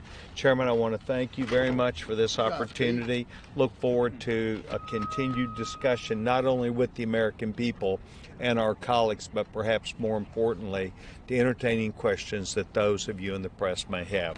10-4, stick around, Pete. I have a suspicion there may be a question or two out there. Before we get to your questions, I have to acknowledge the panel, the all-star panel that we put together, panelists and members of the caucus. I put very high expectations on you today to come to this press conference. We had so many people that wanted to speak, and so for you to come at this press conference, y'all exceeded expectations. So thank you so much for being a part out of it. Now, I know that y'all want to talk about what Elon's doing. I know that's what we talk about. We're focused on what Congress is doing and how we're making things permanent. We have dozens of other bills that are going to be dropping. We're hoping to have more DOGE days in addition to today. So with that, Javier, what's your thought or question, my friend? Thanks for coming out. Outside of Representative Jared Moskowitz, why are House Democrats so against DOGE caucus and DOGE as a whole? Well, and that Beth Van Dyne's answer is you have to ask them. I think it's new. I think it's new. There's such a distrust of each other's parties that it is new. I have talked to, I know Chairman Sessions has too, dozens of Democrats that are on the fence. We've been working on creating a safe harbor where we can come together and debate. How about that? Is that wild that we could debate what's good? If I'm wrong, I want somebody to convince me in debate that I'm wrong. So that safe harbor, that we're not out to embarrass them. And I know that we would never agree on everything, but there are some low-hanging apples that we could agree that need to be picked or restructured to make government stronger, more efficient, and sustainable, because that we are not sustainable. Yes, ma'am. Talk about this DOGE caucus is about what Congress can do. We've seen in the last week especially a number of your Republican colleagues facing pushback for how DOGE is being handled, pressing lawmakers to do more. Do you have any criticisms for how DOGE has conducted itself so far with Congress not being involved? And what steps are you going to take to have a more seat at the table? I'm going to answer, and then I'm going to throw it the open mic to anybody else. Something tells me Ralph Norman's ready to jump in right here. So let me tell you the uncomfortability of some members of Congress and the American people. First of all, 77 million voted for change. But I think the uncomfort factor, not everybody, but it's just the speed of which President Trump and Elon Musk are going. They've got the pedal to the metal. Somebody described them as President Trump is doing a no-huddle offense. You know, he goes to the line of scrimmage, runs a play, and then runs another play and keeps it going. So a lot of members of Congress haven't seen this speed of which government, but I can tell you, it has to be done. It has to be done. We have to downsize our federal government. We have to examine everything of how we spend, because, folks, it's unsustainable. And I know you hear that all the time, but it truly is. In the briefings we've got just a few more years if we don't make any change, and then bad things happen. So let's right-size government. Let's finally get things under control where we can go. Ralph Norman, do you have a thought, or anybody else wants to jump in on that? Beth Van Dyne, you do too, everybody. Yeah, I would just say Congress is involved. President Trump is the one that authorized this. President Trump is the one that he hasn't even been in office for 100 days yet. He's issued over 70 executive orders. What he's doing is authorizing Elon Musk to go in and just find where the checks are. Now, has Elon passed any laws? No, he's not a politician. He's uncovering it. And let the American people decide. Donald Trump has the highest approval rating because of the DOGE Commission. People finally are taking their country back. And every agency that gets your tax money, why wouldn't you want to know where it is? Why are Democrats mad and attacking Elon Musk? Like Aaron said, ask them, but I guess they don't want to see what's been found. But look what in Medicaid, GAO has found. $254 billion. GAO, what Elon will do as he goes agency for agency, he is just saying, here it is, American people. You look at it. You decide if this is what you want to do. On USAID, we got a dose of things that I don't think the American people agree with. Musk is doing more than just showing things. He's making hiring and firing decisions. I mean, are you comfortable with that? He's not. Yeah, let me just say this. He's saying, like on the recommendation to name 5 things you've done, has he sent marshals out to bang that out of people? No, he suggested that. It can go a lot further than this, but he's opening the door. Beth. Yeah. I am having a hard time understanding why people are upset that Elon Musk is not elected. All the bureaucrats in government are unelected. They're the ones who are writing the regulations. Elon Musk is merely an advisor to the president. He has given some advice to the president saying, these are the things that we are finding, that we are uncovering at breakneck speed. That's it. And presidents throughout history have had advisors. I don't think that that's a problem. I think what the problem is that the American people and then federal workers have gotten so complacent with the government not doing anything. The fact that you actually have somebody who ran for election saying this is what we're going to do, getting in office and actually doing it is such a shock to many. Right. And we've got federal employees who are being asked to say, what did you do last week? I'll tell you, Norm, I'm sure all of us have this. If anybody asks me what I did last week, I have, since I got elected, I have been passing out, emailing a newsletter.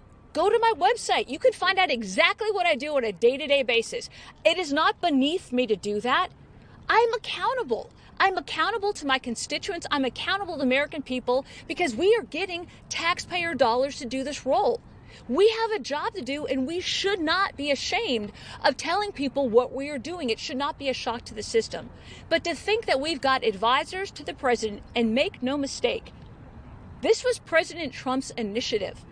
This is what he promised that he was going to do all during his campaign, all during the election, and now he made the promise and he is actually doing what he said he was going to do. And to think that this was like a split second, oh, they're doing it so fast.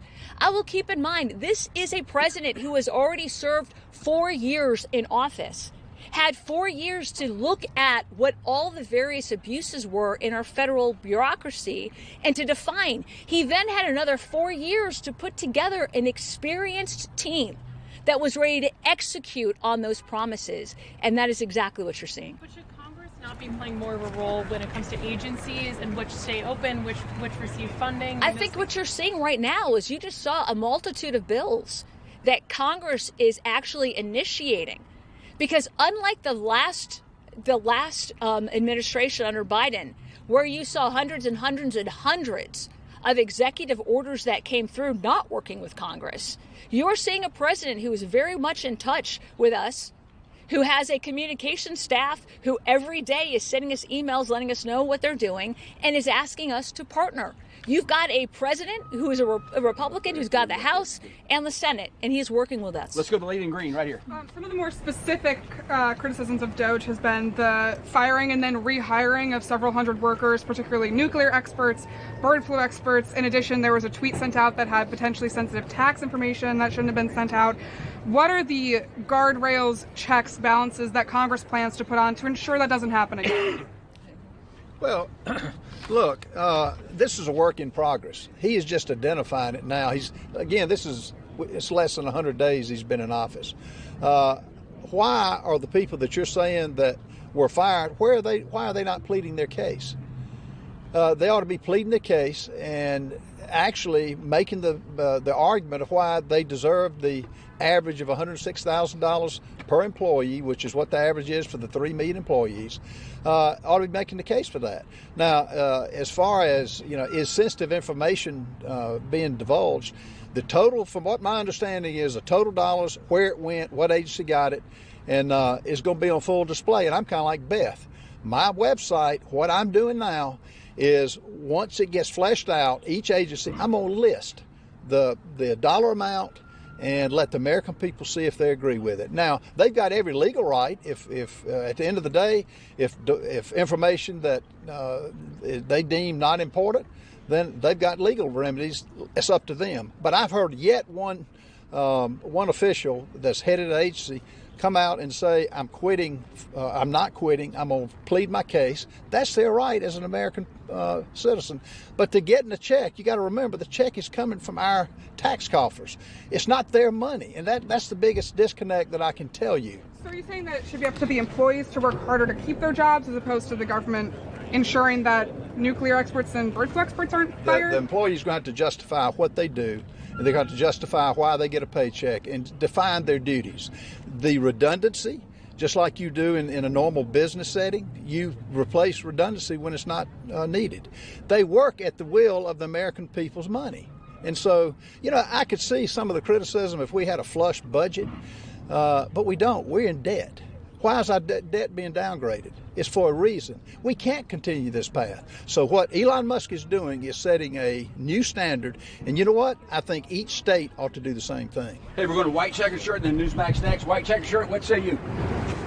Why no mention today? We didn't hear about national defense. We didn't hear about Medicare. We didn't hear about Medicaid. We didn't hear about Social Security. That makes up a huge chunk of the budget, right? Why no mention today? And are those things open to check for wage fraud and abuse and other cuts if you want to cut the deficit? Absolutely. I think Social Security is next. You had the USAID. Social Security, which I hear is going to be a tremendous amount revealed of paying dead people and other things. But each agency will undergo the same scrutiny. And why not? Again, there's no rational reason why they can say you shouldn't go into it. It's not, again, not their money. Why we're not talking about national defense? We're voting on a budget today that'll open the process for the appropriators to do their job and to allocate the different money, the savings, the 1.5 trillion, 2 trillion in savings, and then the tax cuts. That'll all be fleshed out. But this was a about the DOGE Commission and what's happening here. You'll have plenty of discussion over the next 30 days when we get into national defense, when we get into every agency that the appropriators are dealing with, and the Ways and Means are. I just want to add, if you got here late, you were here early, but if you got here late, a whole purpose of DOGE is to honor the promises our country has made to veterans, to older Americans. No one, let's be clear, maybe this should be your headline, DOGE has no cuts at all to Social Security. That's not on the table. Are we looking at reforms in the delivery of those checks? Should dead people get checks? No. So that's something that will be examined, but there are no reductions in Social Security. But to the contrary, if we don't, 2034, that's the date right now from Social Security that if we don't make reforms, they're going to be running upside down and benefits will be reduced. We don't want to go there. Let's go to Newsmax, though. Newsmax, what say you? Yeah, News Nation. Of course it's News Nation. Everybody knows it's News Nation. Go right ahead. The question is, there has been some concern raised for veterans, particularly, just being that veterans, when it comes to federal layoffs, make up a larger percentage, something like 30 to 40% of the federal workforce, much higher than in the private industry.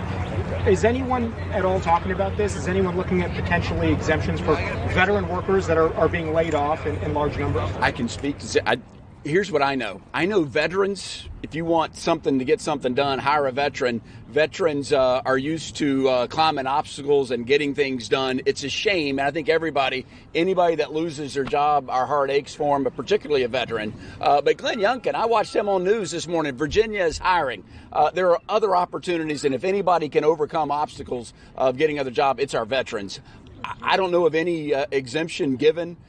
It's just tough, but we have to know this. We cannot afford the workforce at the levels that Biden has put us in right now. So that's why we're looking at that. I'll yield to anyone else that wants to jump in or a thought. Chairman Sessions, I think it's important. Come to the mic, my friend. Okay, thank you. I think it's important for us to know that for a good number of years, GAO has working with OMB. There's something called the High Risk Series. These are programs that perennially fall under excessive waste, fraud, and abuse. Social Security is in there. VA is in there. There are a number of government entities that need to do a better job. One of the biggest ones is a combination where we work with the states to get an unemployment list to find out who the states, because they primarily run that program. Many of the states do not provide accurate information that comes from Social Security, the death file that is by and large been privy to what Social Security thought was only theirs, and the VA lagged behind, and other important agencies who give out these monies to various beneficiaries.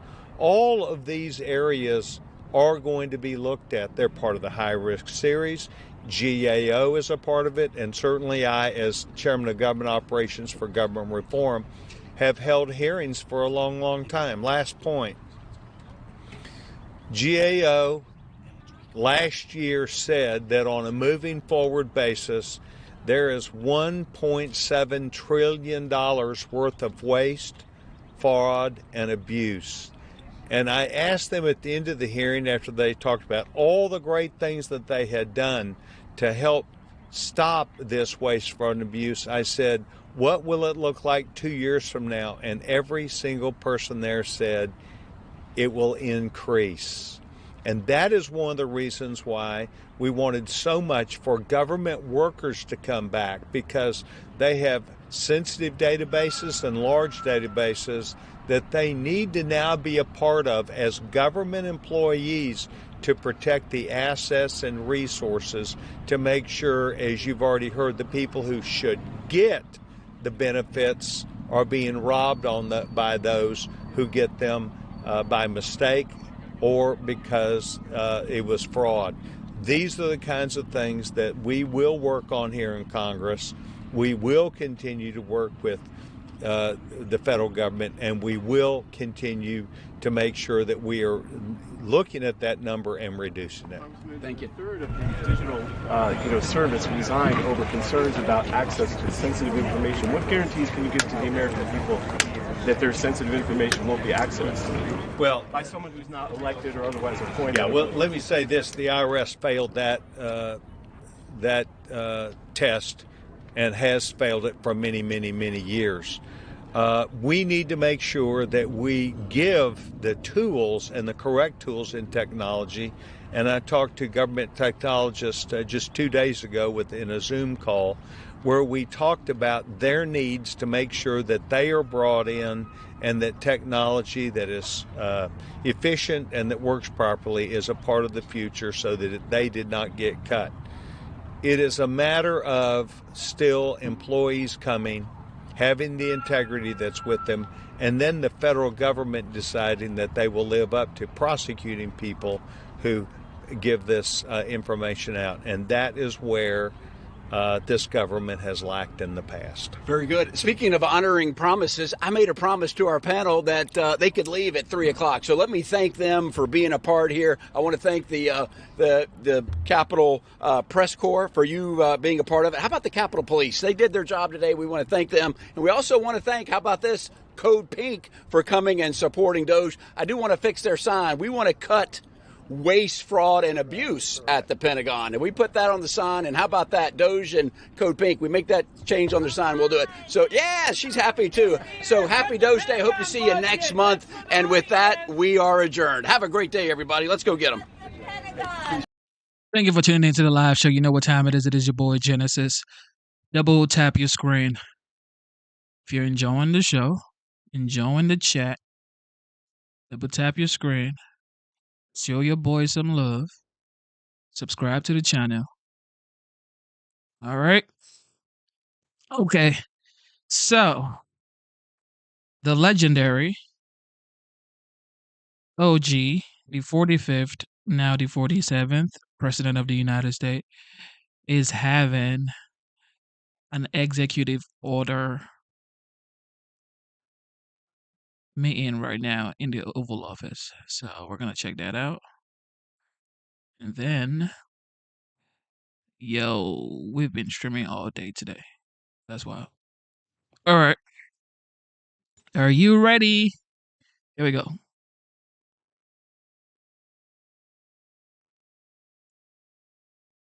Drain the swamp, ladies and gentlemen. Draining the swamp. Is Steve Witkoff delaying his trip to the Middle East? No, not that I know of. No, Steve, and the Middle East has been great. Saudi Arabia has treated us really well. They really have. And I think Qatar.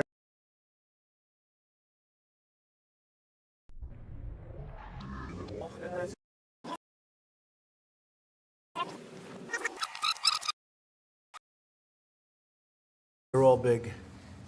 We're only doing big ones. Okay?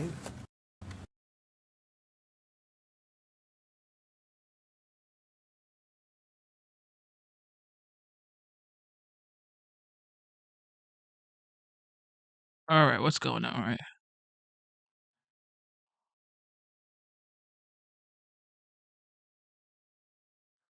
What in the world?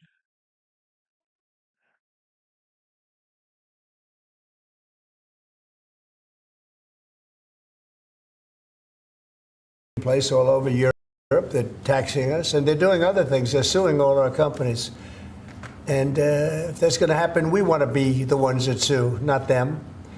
And they use it almost as a form of running European countries, and the EU in particular has been very violent in its lawsuits against our companies, and frankly, very violent and very bad to our airlines. I've gotten calls from the heads of airlines saying they stop in Europe and they're getting charged all sorts of taxes that they never even heard of. They stop and they're getting fined and charged, and they do it only with American companies. They're not doing it to other countries, so we're stopping it. And we have another thing, we have another step to go, and if they don't shape up, as an example, Apple has had to pay like $17 billion in a lawsuit that nobody thought was worth anything. And I won't get into the judge or the decision or how the decision was arrived, but I'm pretty good at this stuff, and I think it's disgraceful. And Google's being sued, Facebook's being sued, and many others are being sued by their so-called government, if you call it a government, EU, and they don't treat us right. They don't treat us right as a country. So we're going to protect our companies. We have to protect our companies. So we're not going to have any companies left anymore. I also want to thank Apple, though, for announcing they're going to invest $500 billion in our country. That's the biggest investment anybody's probably made to this date. And they're going to do it very quickly, and that's because of tariffs. They don't want to pay the tariffs, and they feel very strongly about the country. Now, they wouldn't have done it without us. Without the Trump administration, they wouldn't have done it. But they feel very strongly about the direction of the country. The polls have shown that, too. The polls are coming out showing direction of the company is of the country is the best they've ever seen, actually. Best they've ever seen. So I just want to thank Tim Cook and Apple for the confidence. $500 billion. That's the biggest investment anyone has made in a short period of time. Mr. President, have you spoken today with the House Republican holdouts who Yeah. said they would not be supporting the budget resolution? Well, I'm not involved in that. They know what I want, and the Senate knows what I want, too. And the Senate's got a bill that's very strong, having to do with the taxes, because the taxes is what's bringing all these companies in. So, and without it, by the way, you'd have to double your own taxes. Everybody would be doubled up, and you'd have the biggest tax increase ever. So the House has a bill and the Senate has a bill, and I'm looking at them both, and I'll make decisions. But I don't know where they are in the vote.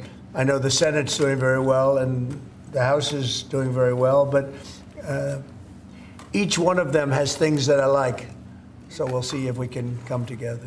Mr. President, can you clarify, hopefully once and for all, what your expectations are with this email to federal employees? What are you going to use that information for? And do you see it as voluntary, like OPM has said, or mandatory? Yeah, well, it's somewhat voluntary, but it's also, if you don't answer, I guess you get fired.